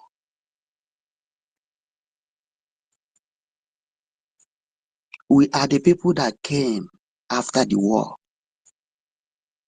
I was 5 after the war. But the spirit of Biafra have been in me for a very long time. And if peradventure the call to come and defend our land arises today, tomorrow, I will never be a recruit. I will be a captain. I will be a troop leader. Because I believe no Nigeria army does it better than me. And this is how every one of us is created. Every Biafra male, every Biafra boy or man is a born soldier. They don't understand that side of us. Maybe they know and they pretend. Because in fact they know what they are seeing is giving them the greatest shock of their life today. Do you know why? Our ancestors are doing this fight with us. We call it what? Ogwejo for.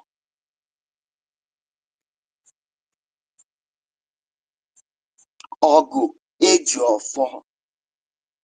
And there is no, I have never seen any history anywhere, I never come across it, where you defeat voluntary soldiers. those that give themselves voluntarily to defend their fatherland, their motherland, those that made themselves available to defend the lives and properties of our people. Let them hear it. I know this broadcast is flying everywhere as we are speaking. Let them hear us. Let the world hear our voice. We are here to change the narratives. We are here to rewrite the story they told the world about us. We are not hiding mouth.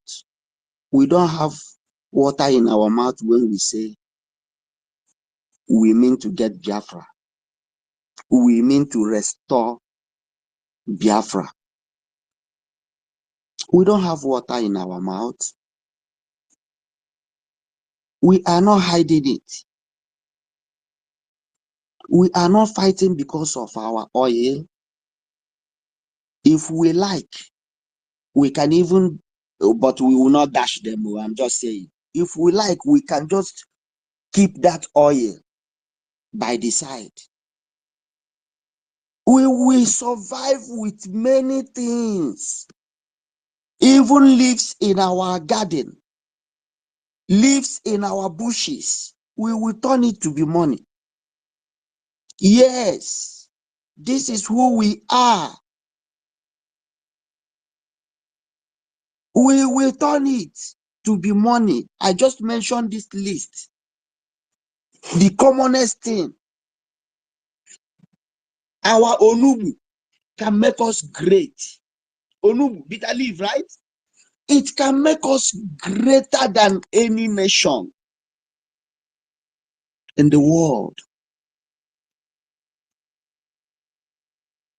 Our ncham can make us great. Listen, I was sick the other day. I went to hospital. Do you know that the whole tablets they gave to me was made up of herbs? Herbs. Herbs. And some people are there talking trash. Let us just say, okay, take this oil if it is because of this oil that you are killing our people. If it is because of this oil that we are suffering this global conspiracy, take this oil and let us go. Of which we will not try that. We will not even dream about it.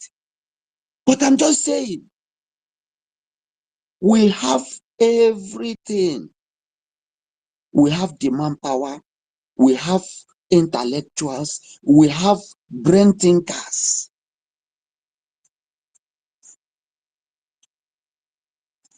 We are royal priesthood, the chosen generation. When you hear about choosing the generation, that is who we are.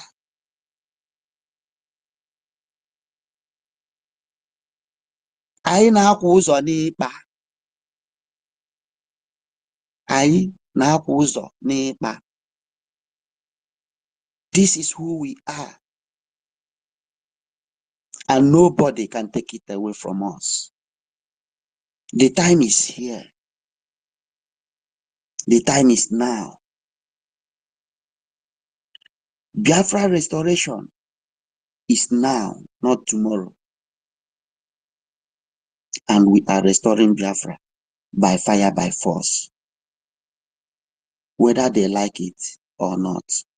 And we are not taking permission from anybody, any garden body, because they did not take permission from our ancestors when they united them together in 1914. So for that reason, We are not taking any permission.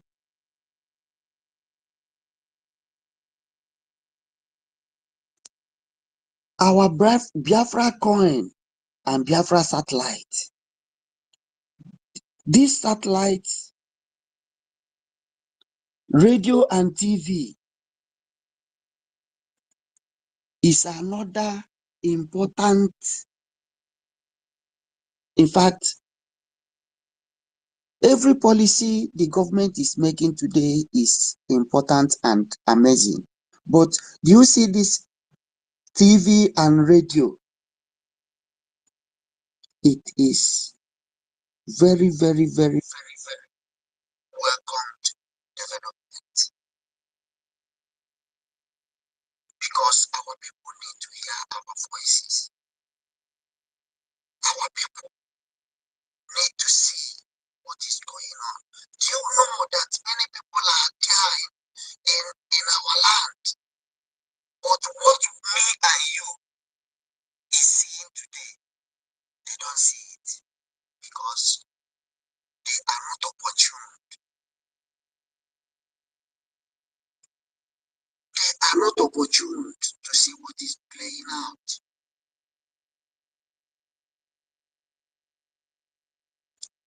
A country where you don't have light. Tell me how much fuel you will buy every day. A country where you don't have Wi-Fi. You will know who you are before you put Wi-Fi in your house. A country where they still talk about data. Tell me how much data somebody will buy to access YouTube, to see what is playing out in the evil contraption. Tell me, this is why our people need our help. Our people must be hearing our voices so that they don't die out of frustration. Our voices is giving.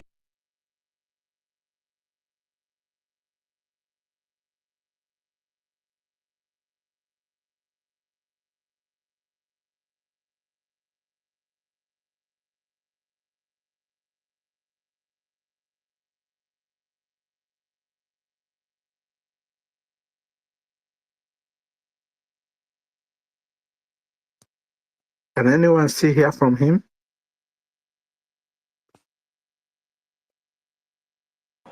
No, I guess he has network issues. I'll bring him down and bring him up again. Mazi Benchus, carry on. Continue speaking, please, Oh, while he comes back. thank you, Mazi. Mazi Sonny. They will. You are the people we can be proud of. I can remember when the so-called fallen angels, or I don't know what I will call them, we are gallivanting, but no one knows what you what you will be. You just chill out. Great Biafrans. Oh, he's back again. Yeah. Are you back, Mr. Frank? Yes, I'm back. I'm back. They kicked me out. Okay. They kicked me out. Sorry for the interruption. I'm sorry. Great Biafrans. You know, they hate to hear our voices. This is why we are facing this attack. And if these evil people does not attack you, it means you are not doing anything. Let them continue to attack while we continue to do the doing.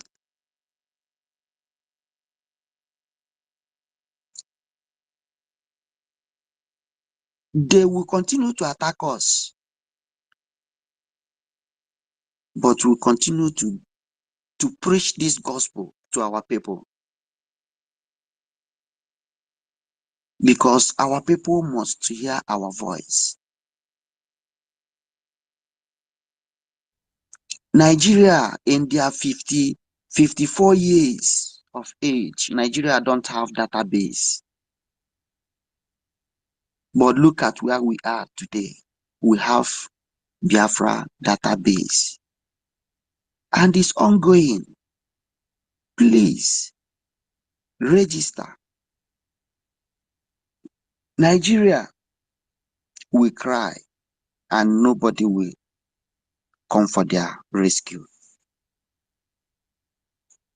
The whole thing they did to us is boomeranging. It's boomeranging back to them. It's going back to them. Because our God does not sleep nor slumber. Our self-referendum is ongoing.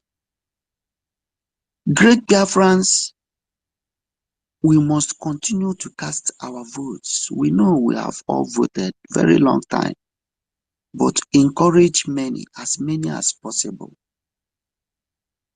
to vote. Because with all this, we are breaking the backbones of that evil contraption. They don't love us, and we don't love them either. That is why we must keep on fighting. And that word, stop, is not in our dictionary. That word, drop your gun,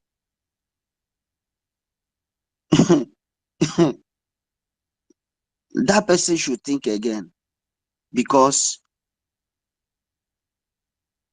that gun they have made us to pick will never be dropped. It will never come down until Biafra is declared and defended. But we must continue to play our part and support this man that is doing this fight for us. It's very important.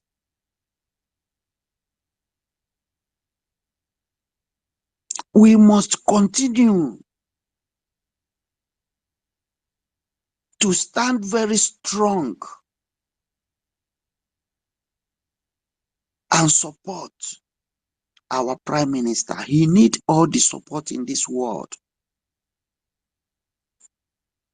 He is the most expensive, is it diamond? The most expensive, precious stone to us. Is a wonderful gift to Biafrans. Our Prime Minister, Mazi Simon2Much, he must be guided, he must be protected jealously. Because he's kind of person. He's a special breed. So I encourage every one of us here to do our part. Love him, let the world see how much we love him. Yes, who want die, make he die. Who want hug transformer? Show that person the nearest one. They thought by selling our leader Mazi Nnamdi Kanu that the story of Biafra will end from that day.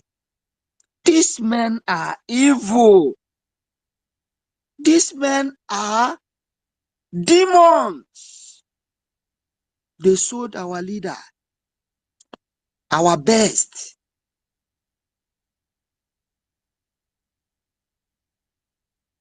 for God knows amount. Pepper. And started killing our strong men. That if they are alive today, we for don't match many places. But they killed them, not Nigeria, not Nigeria, because Nigeria don't have the power to kill them. It is those people, the so-called DOS, whatever. They helped in killing these men, Double Lion and Co.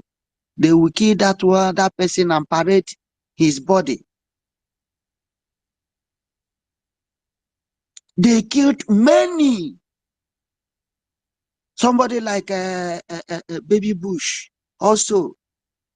That one, they killed him, arranged people to be saying, please, I want to give all of us here in the media this homework to try to refresh back our memories, bring back these videos, so that we will use it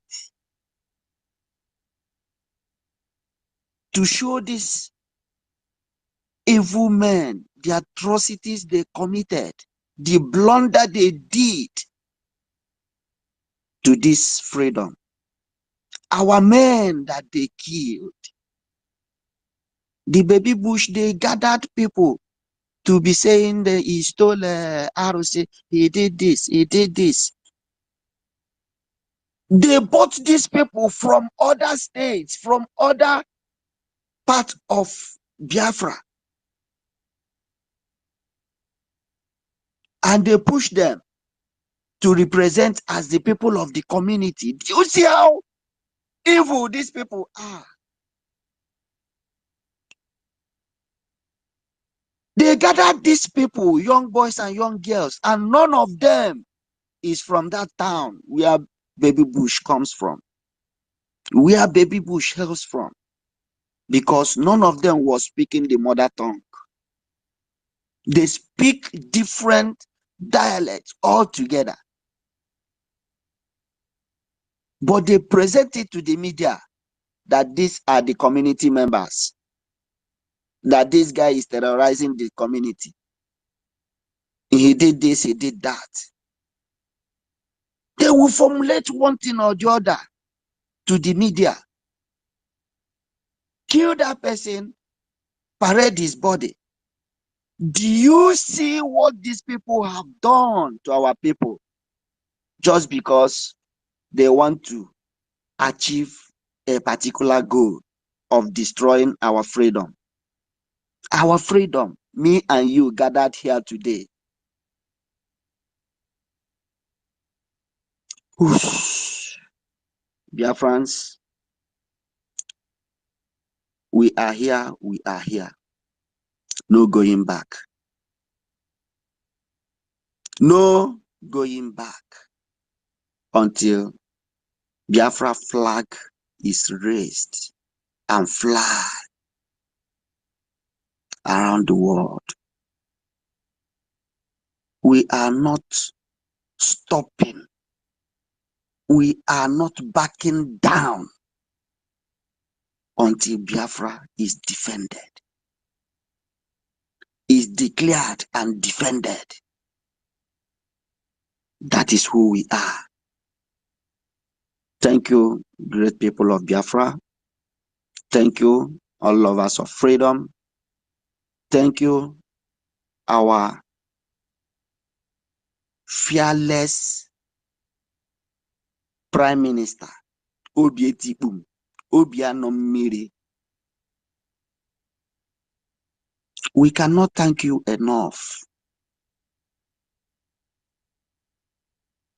We cannot thank you enough. Thank you, our leader, Mazi Nnamdi Kanu, who stood very strong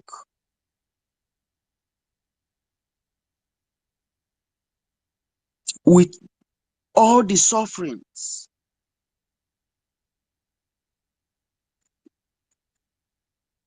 The sufferings his people, his own people, the people he call his own, put him through.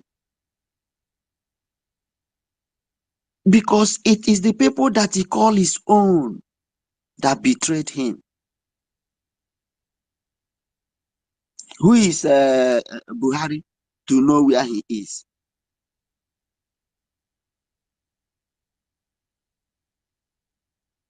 Who is Lai Mohammed to know where our leader traveled to? Who are they? It is those people that he called his own. They took his love for granted. They took his respect for granted. But today, half we go and get all Biati. Like my sister always say, my sweetheart, I see you. Mouthpiece, you're welcome. I see you. Half we go and get all Biati in the person of our Prime Minister, Mazi Simon Ekpa Njoko. Nkwachukwu kwere Biafra. Yes.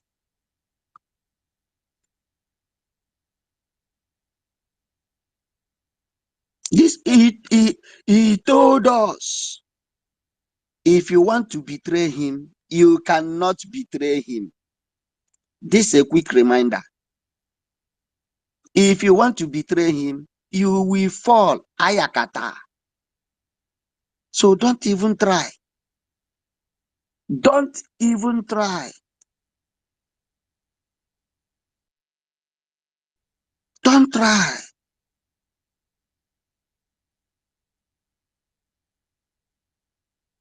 Great Biafrans, I can see hands are up. Sweetheart, love you too. Love you too. Love you too. Mouthpiece of the gods. If you want to talk to Biafrans, you can request for the mic. Yeah, Nkudi number. I can see your hand is up. Thank you. You can talk to Biafrans. We are ready to listen to your voice. Thank you. After we Please, give you before the next speaker goes on, how long do we still want to stay? Because we need to be sure if we still want to stay longer or if we want to bring it down. How long do we still want to stay? We need to understand the willingness and the eagerness to determine how long we still want to stay. as the people are just coming, many people are just coming. From America, right? Yeah, we can stay. We can stay. Okay, no problem. I don't have any. As long as you want to bring down the space. No. I'm okay with you guys. I'm here. So no matter All right. how long we are, I'm here. Okay. Right on, sir. We are good to go. We are good to go. Thank you, sir. Thank you, sir. God bless you. Okay, Nkudi number. You can take the mic. It's like he's having network issue. Mazi Benchux, are you closer to your mic? Yeah, thank you so much, Mazi Frank. Thank you, sir. God bless. They say he that has been given more should give more. You have been given a long more time, and you really throw more. If I can say that. Thank you so much. There is one adage in my language. I could remember when my dad was alive. He used to say. Can anybody hear Benchux? Can you hear me? I can hear you now. I can hear you now. Okay. Go on. Fire down. Like the adage, my father used to tell me when he was alive. He said, from washing of hand, that you will know that any child that will feed himself very well. So why I'm saying this is, if we can see the way these so-called moles, I call them moles, in the name of DOS, that started working with Onyendu the moment he was kidnapped. And our leader tell us something is going to happen. Like There's a vision. This man is seeing completely a vision. A rain that is going to fall. And telling us something is going to happen. Something is going to happen. But many people didn't pay attention until that rain started falling. They impose something and they remove it. They impose something and they remove it. Then our PM, everyone will see how he washed his hand completely. Started that food, all of us start the food eating. Then they start calling us all sorts of names, all sorts of things. But he didn't give up. All the bullets thrown on him, he didn't give up. He's still doing what he's doing. And tell us he will be their end. And everything is materializing, coming to an eye to everyone. And he's becoming their end. What it is sometimes is like some of our Biafrans is really, really stubborn people and hard-hardened heart people and people who doesn't believe when something is even happening in their domo, in their own legs, until that thing hit them and broke their legs, then they will realize something is happening.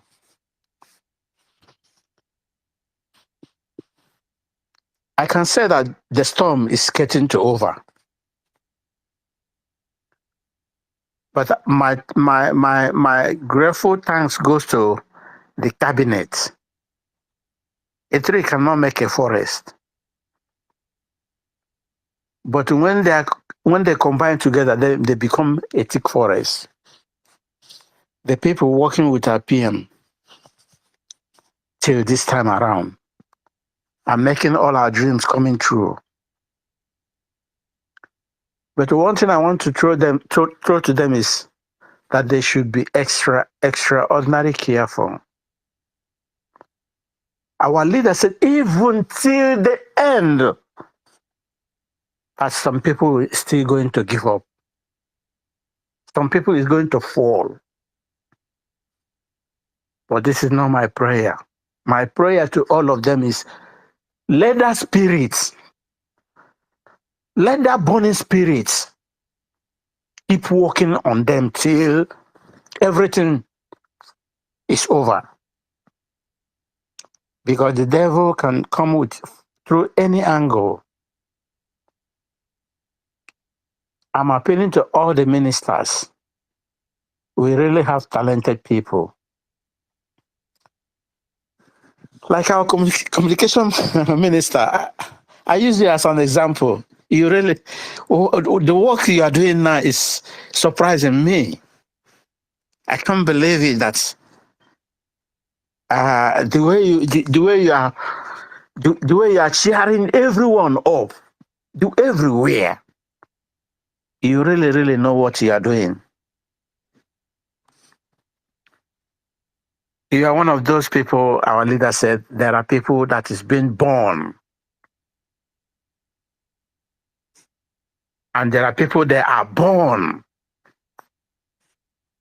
for this very, very cause. Thank you so much again. Biafrans, we are coming to a roundup. This rounding up is a time of, it's like an injury time in a football match. In injury time, anything can happen. We need only soft touch. That soft touch is no relent at all. You need to be keep on pushing so that very vehicle cannot roll back. Everybody should tighten his Mind the armor. Tighten your armor. Because we are in injury time. Nigeria can buy anyone. Remember how much our leader told us they spend, they brought out for this. But that infinitive God said, with all the money, because that money is from our resources, that they cannot use it. They cannot use it. It can't be any useful to them. And that money has become useless to them. They will keep on spending it because it's illegal. It's evil before the eyes of the Lord. So even the small one, the smallest part we have, like that widow's mind, is yielding us something. Whoever, anyhow we can contribute anything, do it. I hit my mic. Our people said when evening comes, there's no much proverb in the wars. Can anyone? All right. Thank you, Mazi Benchux. My fellow co-host, Mazi Chukwumeze, do you have anything to chip in before we give the mic to Mazi Nkodenamba? Thank you. Thank you, Maurice Frank. Actually, I never knew it wasn't hearing me. Can you hear me now? I can hear you now, but it's breaking somehow. I gave you the mic before, but yes. They kicked you out. No, yes. I was speaking, but I never knew that the network was dealing with me. Yeah, sorry, my dear. We can hear you very loud and clear now. You can talk to Biafrans. We are listening. Thank you, sir. Everyone, every Minister of Information, my comrades and my ladies, other ministers in the house, I am loyal. Thank you for your good works. Thank you for your consistency. As we are taught by our leader, Supreme Leader Mazi Kanu, to be consistency personified, which is the key to our victory. And we are going there. We are there. There's no retreat in our dictionary, no backwardness in our dictionary. Our language, we understand, is forward. No in between, no branch, no.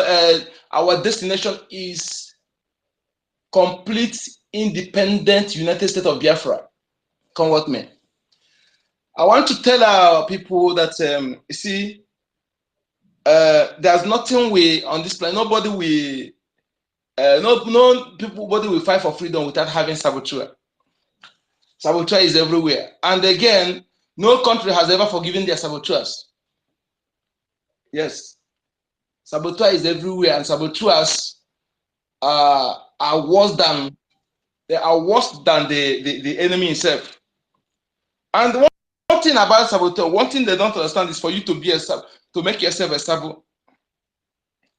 When you allow yourself to be used and become saboteur, you actually destroy everything about you and your children. Because even the people that are using you to sabotage your own people, they can never trust you. Is anybody still hearing Nkodenamba? Am I being heard? Please, thumbs up. Okay, I can hear you now. Oh my God. I can hear you now. Okay, sir. Okay. So fire down. Yeah. If anybody allow himself to be saboteur, to be sabo against his own people, when you are doing so, immediately you allow yourself to be saboteur, you actually destroy yourself, destroy your children unborn. We should remember that John Otimbu Nyawodo, his father was a saboteur, as he took after his father. Nobody is hearing his mouth again. He said, before you kill any Fulani, first of all kill him.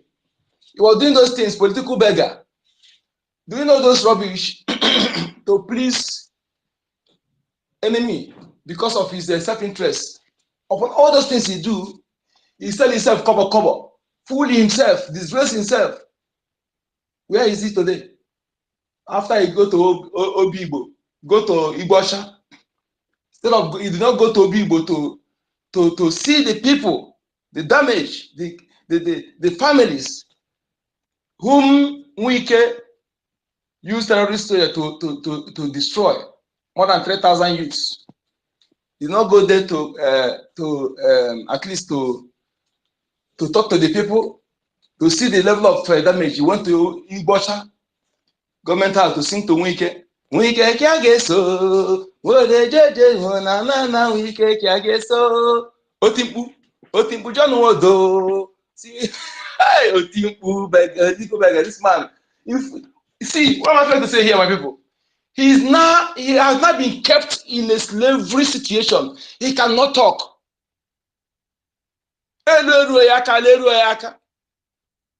In fact, he's not cold, he's not hot, nothing. So, my people, nothing is worth fighting for your people, working for your people. You don't need if you're working for selflessly for your people, it gives joy. It gives joy. And when you are working for your people genuinely, and you have genuine backup, those who back you up, that is the strength of our leader Mazen. That is the strength of our prime minister. And when you are backing the person, you're doing something that will give you more energy to continue supporting him. And let me tell you something. When you are a leader and you have genuine backup, your people genuinely back you up. They genuinely want you to lead them, and they have genuine backup. Nothing enemy will do you. There's no juju that will touch you. Nothing will do you. As long as you have genuine backup from majority of your people. That is it. Nothing. Because the spirit of those people you are fighting, you are leading, you are working for, their spirit is around you. And believe you me, those are people, our heroes, fallen heroes. Most of them have reconnected. Their spirit are in us. They are the one fighting, like I said. And when you are fighting, you are in good time with the angels, the guardian angels of your land, the G of your land, sent by Chukwokike. When you are in good time with that God of the land, and you are fighting a just cause, nothing the enemy will do you, no matter how small you are. And that happens when you are united. When majority are united. You see, majority very, very important in everything. Majority very, very. Yes, they said one with God is with majority. And when you are when you have the majority in everything you are doing, you have your voice is voice of God. The voice of the people, they say is voice of God. How they say it? Is it French or Spanish or Portuguese? Voz Dei, voz populi. Okay, voz populi, voz Dei. The voice of the people, voice of God. Yes. When you are working together and you are speaking in one accord with one direction without having those who have different minds, division. That is why I love what I promised that when he see you one thing, he cut you off. You're very important. It takes you to save many. So my people, I want us to understand the importance of fighting for general interest. One thing the zoo have destroyed our people today, especially our youth, which Biafra government, Biafra law will correct the mindset of our people. If people have the right mindset, I'm telling you, that is the power. No matter how many, no leader will in fact we talk with them. The reason why all these imperialists, Western imperialists are coming to Africa to do anyhow, to kill our true leaders who have the interest of the people, is that our people, our mindset has been destroyed, has been brainwashed and colonized, and we have to decolonize the mindset of our people to understand the antics of these imperialists, to know when to stand with our true leader. When you stand with them, you are the strength. We are the strength. You know, that is why they always try. Whenever they want to, they will give that person bad name, and when they give him bad name, try to destroy his government. Then the people turn against him. When the people turn against him immediately, they will penetrate. They will fall in. But when the people stand by him, by their leader, know that these people, they are trying to destroy that leader because he refused to do their biddings. Stand by that leader. Let me tell you that they don't have power to do anything. The power lies in the people. And we must learn how to, not everything that favors you, you must support. Yes, I will explain. Some people today, our people today, they have that mindset. When an institution or a project or organization is favoring them, as long as it's favoring them and their family, they don't care. Something may favor you and family, but you still fight against that thing. In the sense that if such institution or a project is to be meant for 100 people, but at least if it favors 95 people, it can still manage it. The 95 people can feed the remaining five people. But if you meant for 100 people and such thing is favoring 20 and it's favoring 80, and you are among the 20 because it favors you, then those people that thing, maybe a stranger is controlling it and favoring 20, and among the 80 of your people not benefiting from it. If you are humanistic, life value, someone who understands that that philosophy of our people says akuzona yukwala, you will stand with those 80 people and fight against those things. That's it. That's what is favoring you. Because 20 of you that is favoring, you will not have peace. You will not have peace. Yes. But you see that those people that are controlling that thing and favor only 20 of you, he did not even like you. Why they use 20 of you? Because without you, they cannot control those things. They cannot, so they must use you to function. Not because they like you. Not because but today, if such thing happens, so we go to church and begin to praise the Lord. No, let them like God like. Love. The other people, God hate them. That mindset, we should be decolonizing that mindset. Yes. To know that what is affecting you are people also affecting you. And when your people are living fine, you are living fine. That is the kind of nation I want to build, where we will be carry each other along and be there for each other, one another. When things like that come, you see the zoo, they come, they pick some criminals. When they see that you are drawing crowd, they will give you a project. They'll give you one contract. You know, they'll give contract, and some of them among them will come and beat you. You don't need to be told before you know what's happening. Some things analyze by yourself. You see how it operates. When you analyze by yourself, you see how they operate.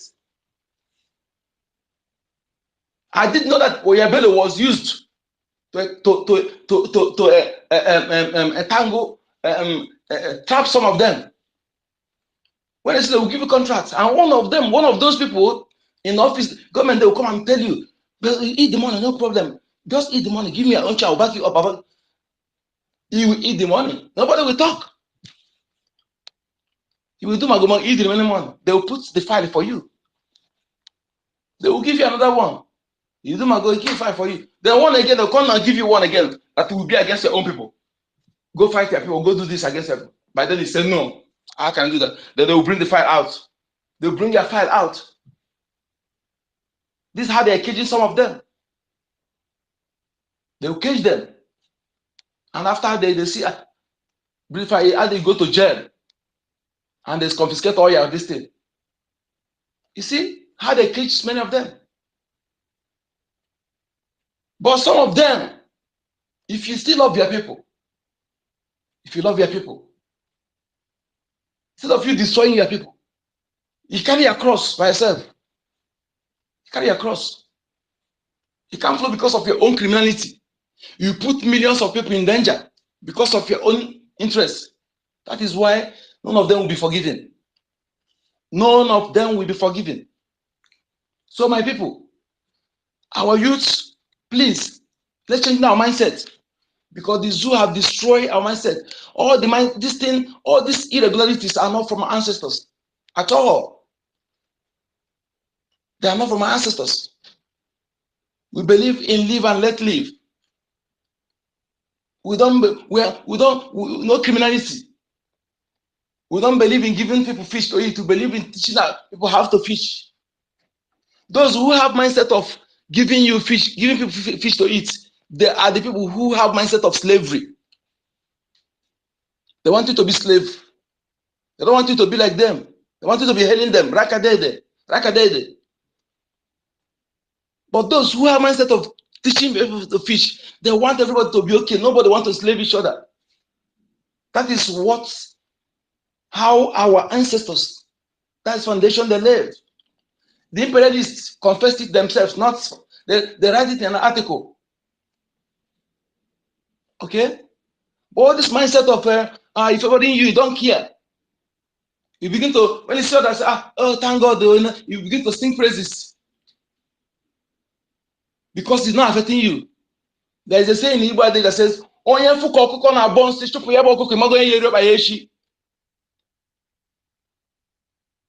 when you see fowl using its leg to scatter feces, what is it called? Chase the fowl away. No, you don't know who will eat the leg. Who will eat the leg of the fowl tomorrow? It may be you. It may be your children. When you see another person's child misbehaving outside, doing something bad, you may say, let him know what concern you. Tomorrow, that child may also corrupt your own child, or may be the one to come and plant bomb that will kill you tomorrow. That is why we must decolonize our mindset to know that what is happening to that child, that evil they do to that child, if you don't stand up to fight against it, the evildoers will be emboldened. They will grow wing. By then it will affect you. But that moment you see it starts germinating. Try to cut it so that it will not germinate, it will not grow and bear fruit and have branches. So my people, please, and so you today have that mindset of self-interest. We have all kinds of interests: self-interest, family interest, group interest, and general interest. In Igbo language, you call it mmasị onwe, mmasị ezinụlọ, mmasị otu, mmasị ọha. But when all these interests, these four types of interests, when general interest is on the desk, the rest of the interests should be kept down. None of those interests should be brought up. Because when you are supporting that general interest, you're also supporting your own interest, that of your children and unborn generations. But when you bring your self-interest, family interest, or group interest, when the general interest is on the desk. That is what we don't want. That is not good. Because that general interest can only favor you, or family interest only for you and your family. You may not even reach your born generations, because you may be within some decade, that interest will be destroyed, we end, or we vanish. But when you support general interest, you favor everybody. That is what we are doing now. Biafra restoration is for general interest, even for those who are against us, even for some of our enemies. But some people, due to their selfish interests, because of their personal interests, because of their family interests, group interests, they decide to stand against this general interest, Biafra restoration. Please let us change our mindsets.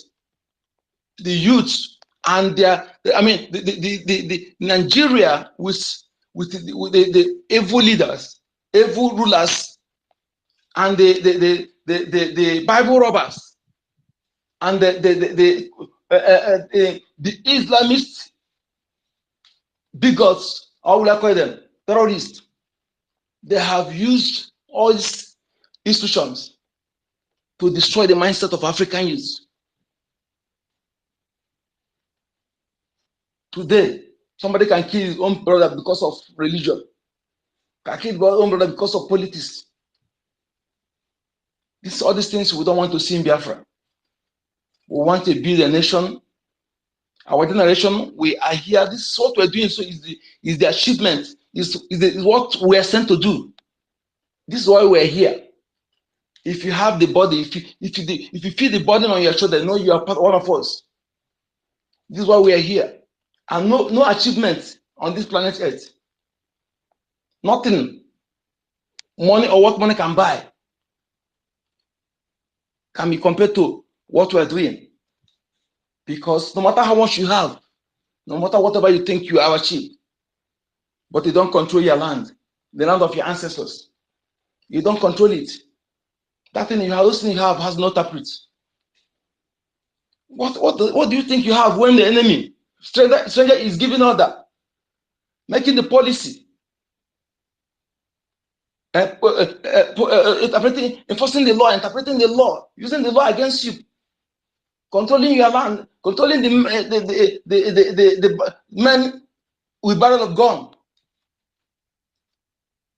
and they think that you have money, and that your money have taproot. If not for women, now when you think you are abroad, when you come back with that your jeep, with your hotel, everything you think you have that make you don't want to care what they're doing. A Fulani man recruit from Futajelon. We how many from AK-47? We from Jump You. We from Jump You. You pay tax in your villages. You see? So you don't control your land. So what is important is what we're doing. When you get the land, before you talk about the bed, the mat, when you abandon the land and begin to go after the bed, mat, then after, when another person take over the land, I know whether you hang your own mat on the air, what? So it is the land first. So here the context is freedom first. Freedom, not freedom of speech, not freedom of movement, not freedom of association. Freedom to self-determination, to govern yourself, to police yourself, to make your law, to interpret your law, to enforce your law, to utilize the natural and human resources for the best interest of your people and world at large. When you have this freedom, then you know that everything you invest will have taproot. That is why we are going for this. That is the best achievement. It can be compared to what World Bank times 10 can be compared. If that your ancestral land has no duplicate, where your progenitors, ancestors are buried, where you connected, it has no duplicate. If you lost there, you remain stateless. You have, in fact, when you lost there, you lost your tongue, lost your culture, you have exterminated. Yes. What makes you a Biafran is your tongue, your way of life, your culture. That's your land. That's the only way you can practice all these things without a disturbance. But when you lost that place, it has no duplicate. So it's very important. It's priceless. So we must do everything humanly possible. Even if it costs our life, that is death worthwhile. We are coming back. So do not be afraid of death. That person who is coming to kill you has no different blood. No one has ever become immortal or have his or her life expectancy elongated by killing fellow human beings. So do not be afraid of any. As long as we are fighting a just cause. Before the person who is planning to kill you will die before he comes close to you. We are fighting a just cause. And the God of the universe, nation, because of our land, all the justice, spiritual justice, they are with us. Just keep your hands clean. And victory is ours, and we're close. Don't forget that a winner does not quit, and a quitter does not win. Closer the victory, tougher the battle. My name is Yoeka Chupu, aka Code Number. Thank you.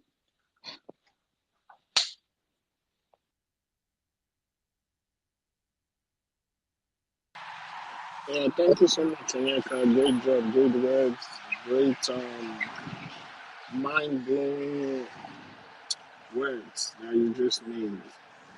Everything you said is nothing but the truth and only the truth. I don't know who's next on the mic. Okay, Mazi Ezekiel, please take your time. Mazi Ezekiel. Sir, Mazi Ezekiel. yes, I'm too, sir. No, Mazi Ezekiel. Yeah, I know you are. Mazi Ezekiel, please take your time.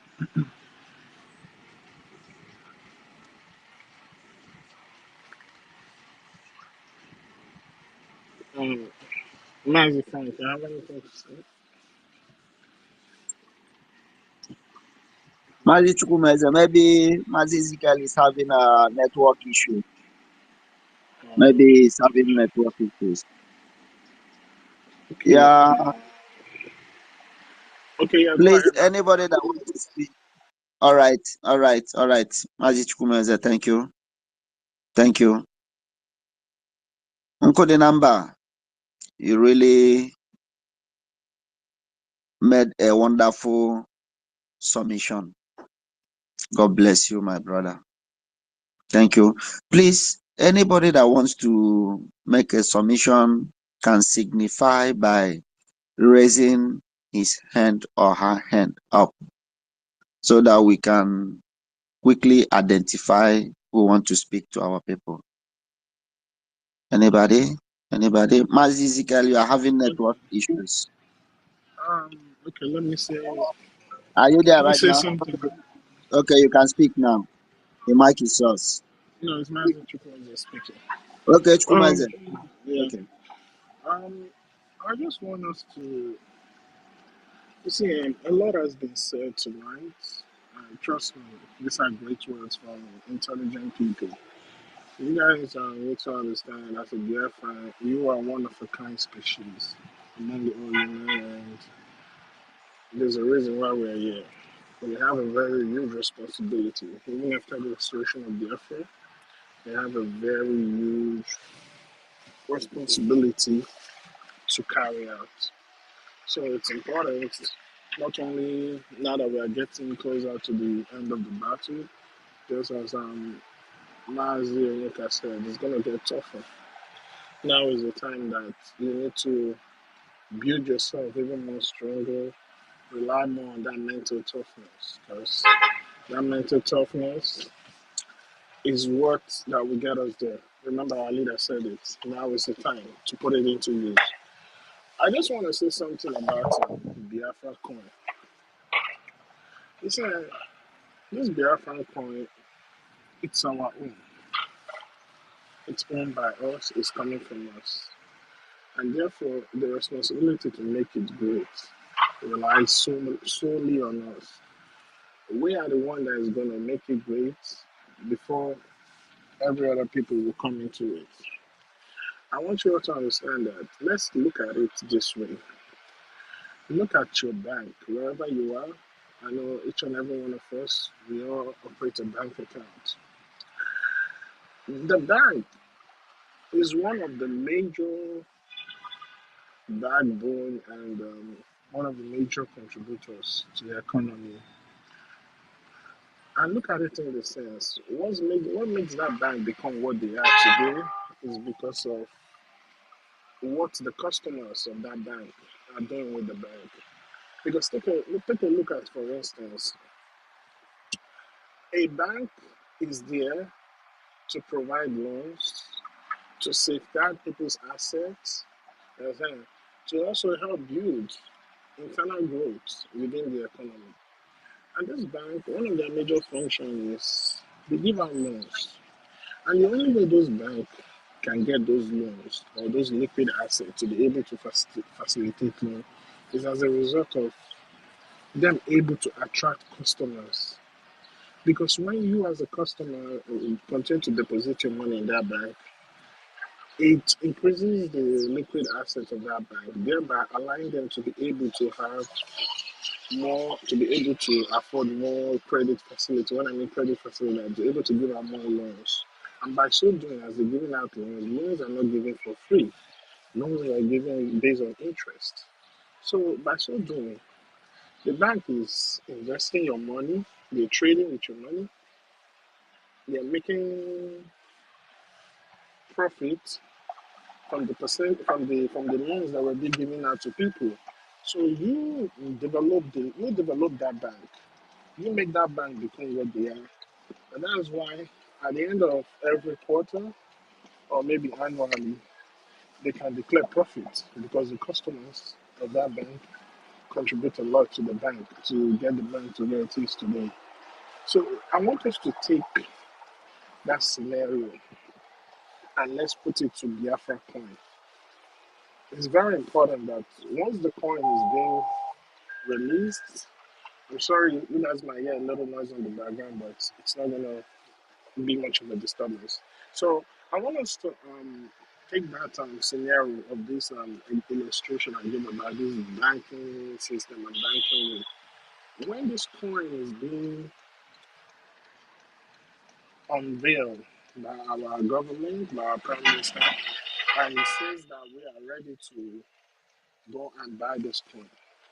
By so doing, once you're buying that coin, not only are you maintaining the strength of that coin, you are also giving opportunity to the Biafra government, to the Biafra state, because our coin, when we become a state, is going to be one of our currency. You are also giving Biafra state the opportunity to acquire more liquid assets. And by so doing, our government, the Bank of Biafra, is going to have enough liquid assets. When I talk about liquid assets, I'm talking about cash that are available to the bank. It's going to make this government be able to have availability of liquid assets to give out more loans to you Biafra citizens. Because since we are going to be a producing nation, a lot of the people that is going to make this production effective is you as a Biafran citizens. That's how, thereby people opening companies, small business opening up. That's how you produce goods and services to be able to sell it to other people. So by so doing, in order for you to be able to achieve all this, you need business loans. Because of you investing your money in Biafran coin, strengthening the liquid asset of the Biafran bank, of the Bank of Biafra, thereby it creates availability for more loan,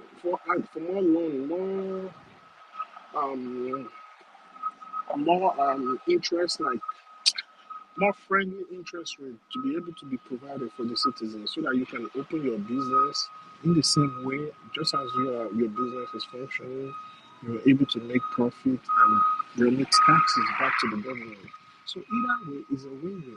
It develops the economy, it develops the how do I put it? The GDP. It develops like the human capital income. It develops Biafra too, and also the government too can also have more money to be able to go out there in the international market.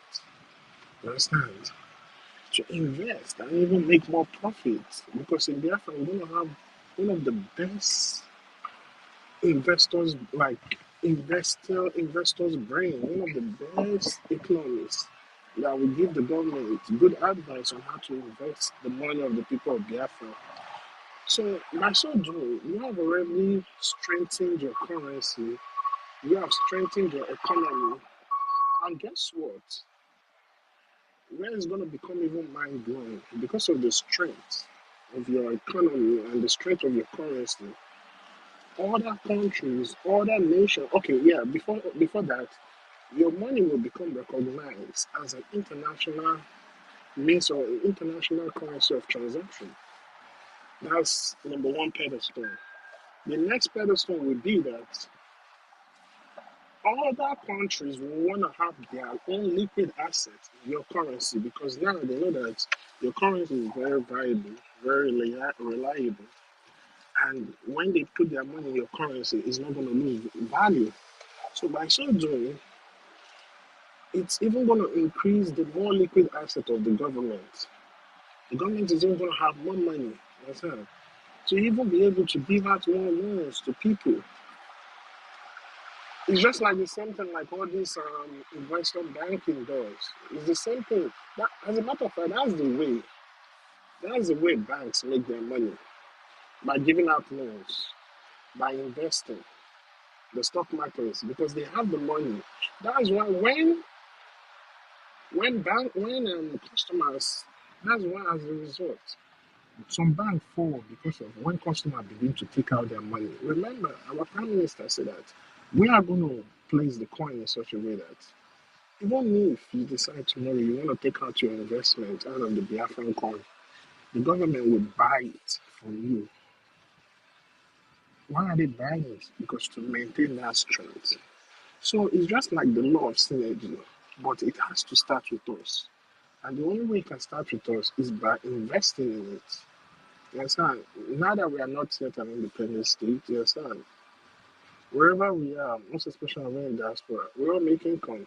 Now let's dedicate a certain percentage, aside from what you're donating to the government, dedicate a little percentage, because the economy are made by the people. If the people doesn't agree to boost their economy, yes, the government cannot make the economy great. It is the people, because the people are the government. So why am I saying this? In order for us to get to that climax where we want to reach, we have to first of all build that foundation. And building that foundation is by converting your assets to the Biafran coin, making sure that we invest in it, you understand, to be able to boost the GDP.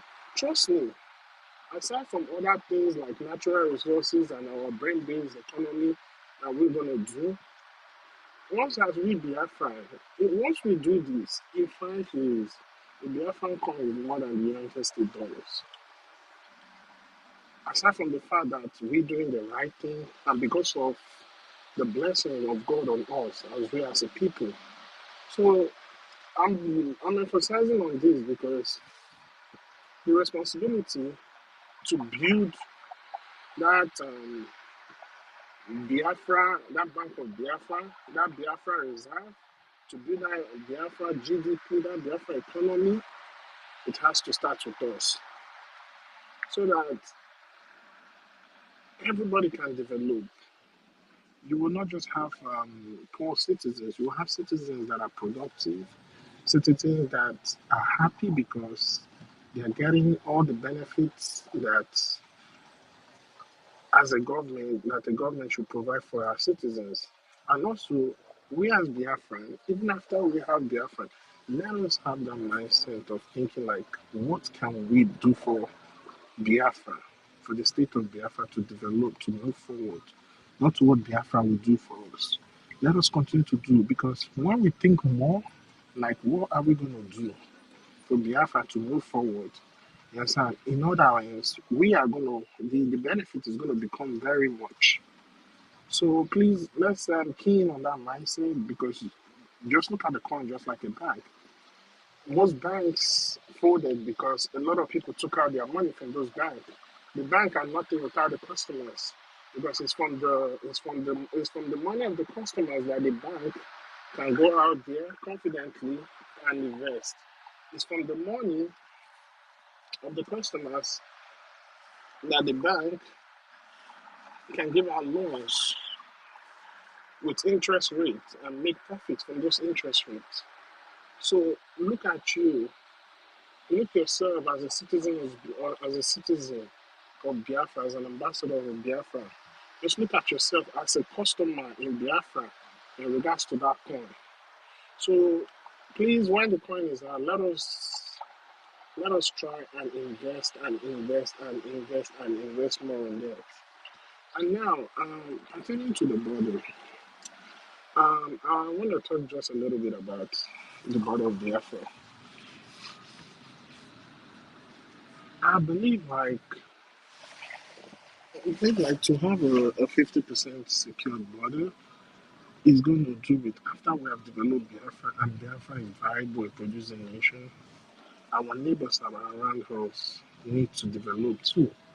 Because when they are developed and when they are doing well in their own economy, number one, it reduces the influx of people from other neighboring countries to want to flood into Biafra. Because one thing about human survival is we all tend to gravitate to a place where it's very conducive, comfortable, and where we can develop and grow, both mentally and both mentally, financially, to excel. Just like look at each and every one of us outside in diaspora. We all left the zoo because the zoo is not viable, but we want a better life. And that's why I said most of us immigrated to other parts of the world where they have good economy. So if we have neighbors that have good economy around us, they are going to succeed. You understand? And that automatically solves like 50% of the border crisis. Because now people will not just want to flood into your country to seek asylum. Instead, they can come as tourists, and by so doing, it contributes more money to the economy of Biafra, because Biafra is going to be a tourist center. A lot of things are still yet to be discovered in Biafra that will attract tourism from all over the world to come and see what is going on in Biafra. So when we have good, viable neighbors, that automatically solves our border crisis 50%. And maybe the other things we need to worry about is maybe security threats, or maybe like all these Islamic jihadis and all those things that are trying to attack us, maybe cyber security and all that. Okay, let me use the United States as an instance. Have you ever heard that there's a border crisis in the US-Canada border? You know why? Because Canada has a viable economy. Most people coming from Canada to the United States is because of they just want to come and have some vacation or some tourism and go back to their country.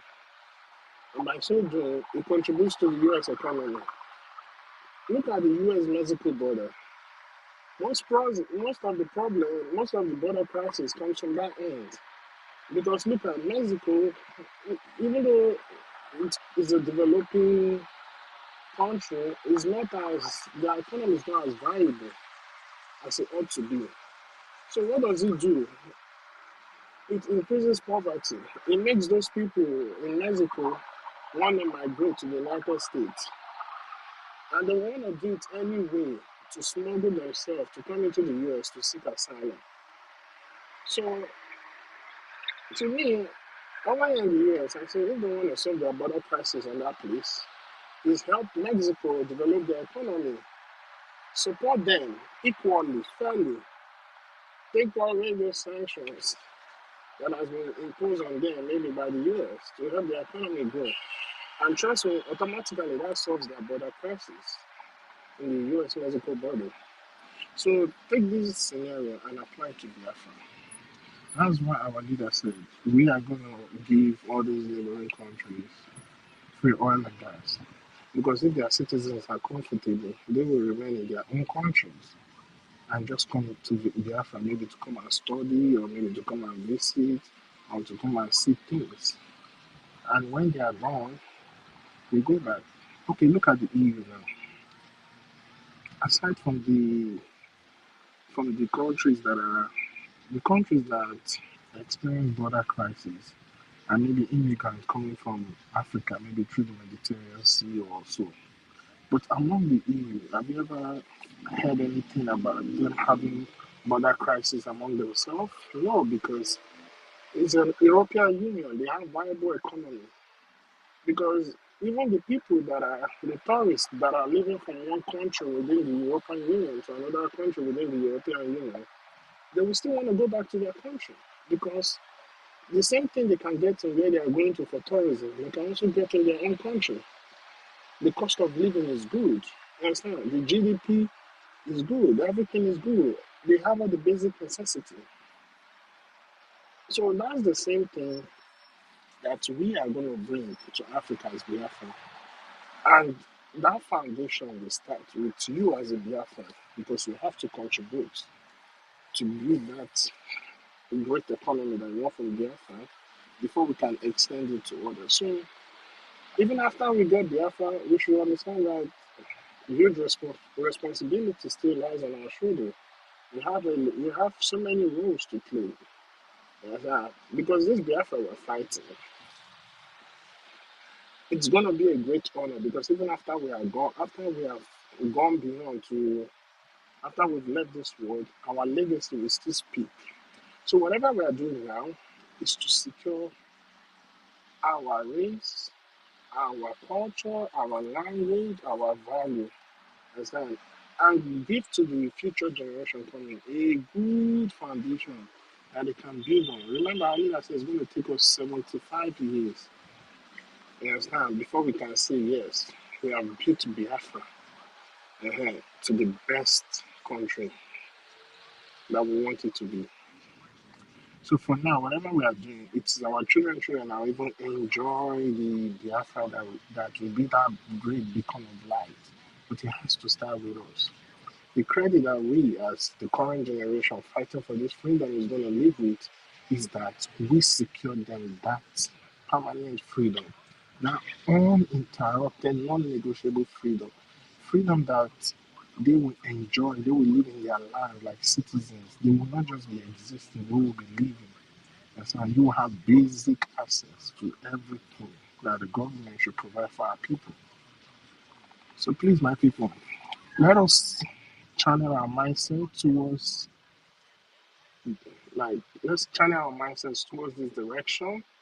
And trust me, when we do it, Biafra is going to be nothing like any other country that has ever existed in this world. So I don't know, is there any other person that want to speak? And please, you all can request the mic. I'm telling you, we all have a lot to contribute. Every Biafran is an institution on its own. It's something that you know that God has put in you as a Biafran that me, as a Biafran, I don't have. So we as human beings, it is supposed to be symbiotics. Like I benefit from you, you benefit from me. It's the same way that we citizens of Biafra are going to be with the government. The government benefits from us and we benefit from the government.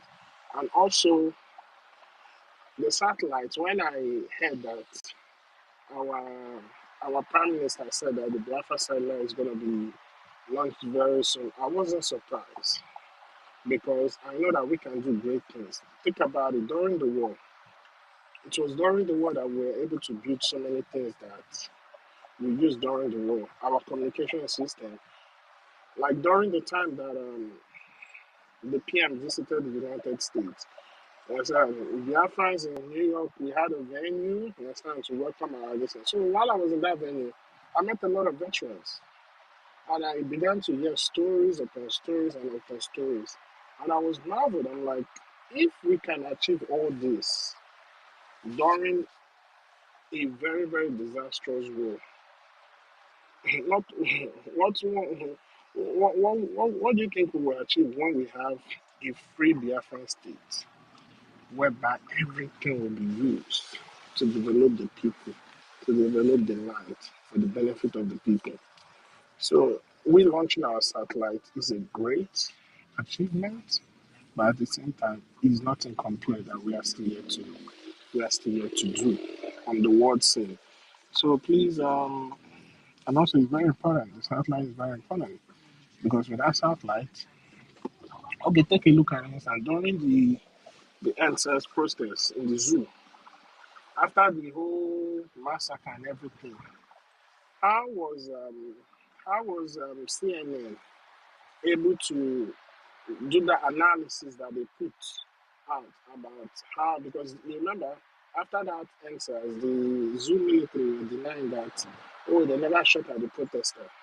But CNN came up with a video summary and proved that indeed the zoo military opened fire on unarmed protests. How were they able to capture that view, that video?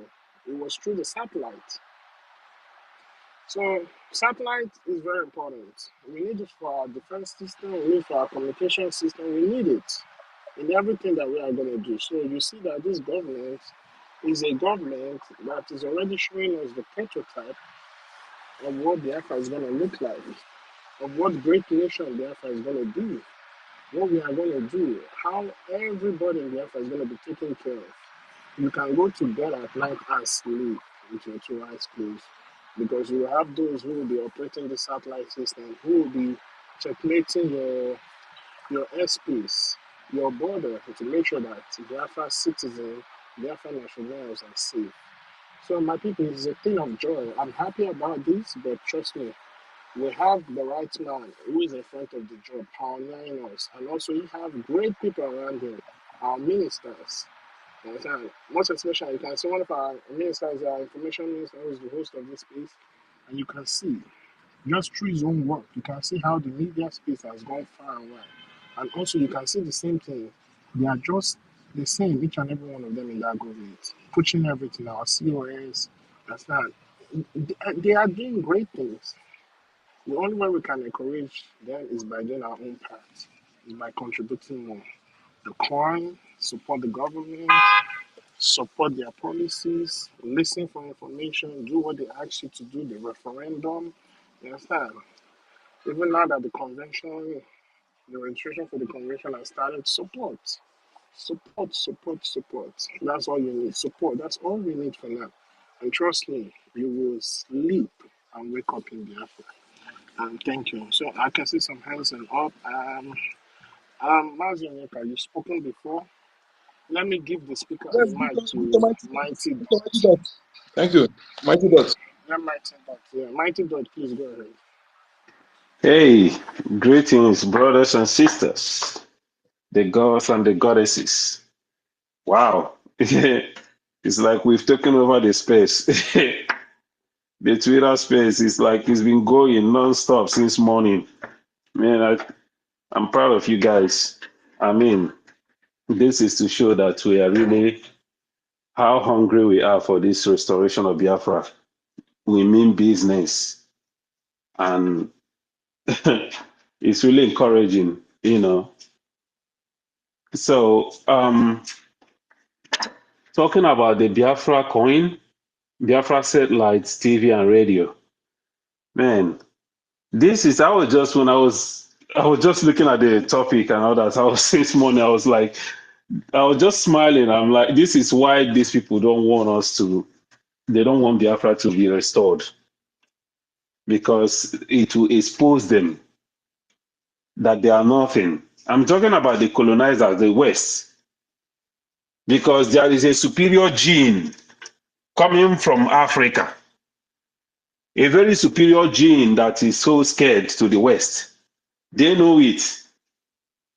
That DNA that they call ghost DNA, they know what we can do. They know that if they give us chance, the world, in fact, this planet Earth, this Earth will not be enough for us. That will be seeking under the water and in the space to expand.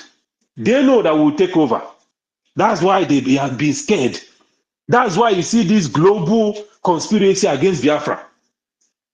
That's why you see all this turmoil. Obama will say to keep Nigeria one is a tax that must be done. That's why you see David Macron. I mean, all of them. Every single one of them are doing everything possible to make sure that Biafra do not come. They know that they cannot stop us. It's just a matter of time. They have delayed us for years, but they know that the appointed time has come, and there is nothing they can do to stop this time. I saw something on Twitter that the former finance minister of France said that he was yabbing Emmanuel Macron, saying that Emmanuel Macron was weak because of Africa is beginning to kick France out, the colonizers, the oppressors out. And the man, he was saying that Emmanuel Macron is weak, that what he is doing is going to cost the future, their future children, their children, and their born children, that they're going to beg food from Africa. He is not wrong. That is a prophecy that he just made. I'm not sure if he's aware that he just prophesied the future. And Mighty Ducks, yes, sorry. Just hold your thought 1 second. okay, Let me just add to what you're saying. Sorry, I don't sure, mean to cut go you ahead. short. One thing that we Biafra most especially need to understand: these colonial masters, because they are the ones, they are holding the people that are supposed to liberate Africa. Look at when when Chukwukike wanted to liberate the people of Southeast Asia, it started with Japan. Mm-hmm. And you see, after Japan developed, it spread across. Today, that's why you can see China today is developing very well. So one thing we need to understand is these people, they are playing all their cards, and all their cards is almost exhausting. That's why today you can see the NATO chief, the NATO military chief coming out and saying that the world should prepare for World War III, because the only way they think that they want to reset this world, if they have tried everything that they have on the table and they cannot achieve to stop Africa from standing up, from getting up from their colonial father, is to start a third world war.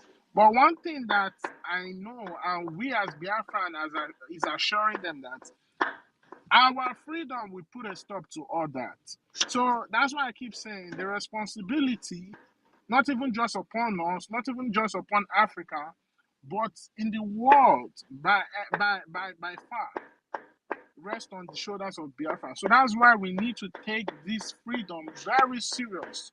We need to, like you were, when you came, you were talking about the space, how it has been running. Because in time of urgency, it takes drastic measure to put things right. And Mm-hmm. this space is one of those drastic measures. What our Prime Minister is doing is one of those drastic measures. So everything that you see that we are doing today is because we have gotten to the final battle. Oh, yeah. That's why we are doing what we are doing. Thank you. Yeah. You can go ahead, please. Thank you. Yeah, you're right. We are getting to the final. That's why the turmoil. People do not understand what is happening. They know that the key, just like Igodo is the key that opens the key.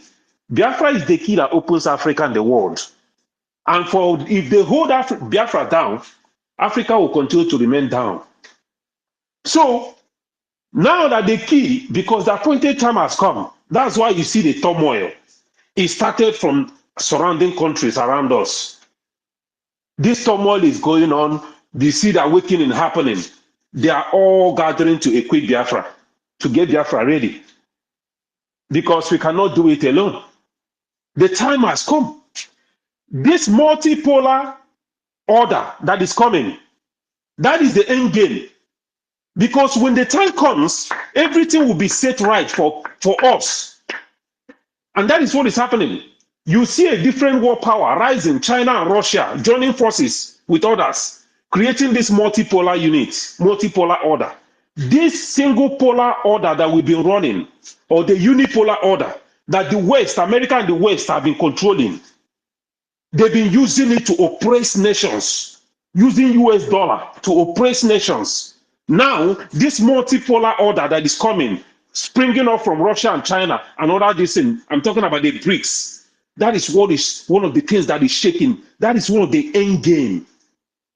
It's going to be wonderful. I'm telling you, they can never succeed this time around ever again.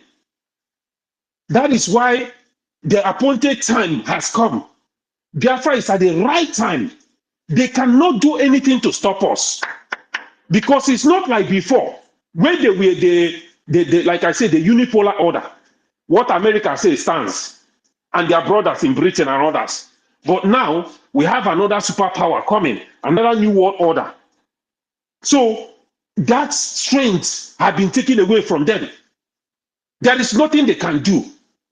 There is division everywhere. There is confusion among the camp of the enemy. And we are sailing where there is turmoil, waves all around our enemies. But the path has been cleared for us to sail. That is why I'm so optimistic. I sleep, I dream Biafra, because I have come to realize that I'm part of something that is bigger than me. In fact, I find myself honored and privileged to be part of this. Because if you know what you are part of, if you know this Biafra that we are fighting, oh my goodness, our future self will thank us, because I believe in reincarnation. I believe that I will enjoy Biafra, the new Biafra, over and over again, because I believe in reincarnation. We are setting the pace. We are creating we are creating this whole thing, setting it up for our future self to come back to enjoy. Biafra is going to set Africa free. Biafra is going to set the world free. That prophecy of the French former minister is going to come to pass. In fact, Britain's own is going to be worse. Britain will beg, their children will beg food from Africa. Their children in their generation to come will beg food from Africa, because the time has come and nothing can stop it. Nigeria will coming to talk about Fulani and the presidency and all the things going on. Tinubu has played a smart one on them. People don't really understand what is going on, but it's going to surprise people what is going to happen. Tinubu already seen that it's game over. All he's doing right now is to set up his place, set up his people, so that they will welcome him. He will set up that they will embrace him and make him a hero to the Yoruba nations. Fulani have seen what is coming. That's why they're after. If they see a way to take him out, they will. But everything that is happening is going to work out in our favor. That November and December declaration of Biafra is going to happen far before that. I'm telling you. Because what is coming, oh my goodness, these people will not be able to withstand it. The kind of tsunami that is coming, these people will not be able to oh my goodness. I am blessed to be part of this. It's a privilege and honor to be among you. The Biafrans that was born for this moment, we all came for a mission together, a very special mission. And we are going to fulfill that mission. It doesn't matter what stands in our way. We must fulfill this mission. We are going to stand shoulder to shoulder with Mazi Nnamdi Kanu, with our Prime Minister, Simon Ekpa, and we are going to march into Biafra. No Jupiter will stop us. What we are going to build, the invention that we are going to create, even though America today, they have invention of 2030, the technology that will be used in 2030, 2050, they have it in their possession. But with the one we are going to create in a very short time will supersede them. They know this. They know who we are. They know what we can do. That is why they are scared of us. That's why they've been holding us down. But they can never Never stop this time around. Thank you, my people. We move. Thank you so much, Mighty God. Great words. Please, Master Onyeka, take your time, please. Thank you, Mighty Dot. You see, oh my God, I'm happy. You see, we have suffered a lot. We have suffered in our own land. We are meant to go through. Go and listen to Simon Ekpa, who is doing a very fantastic job. Very great job that Simon Ekpa is doing. Very, very, absolutely fantastic job that he's doing. You must listen to him and share his videos accordingly. Very, very important. He is bringing a new dimension to this very awareness that we are making, and you must listen to him. Very, very important.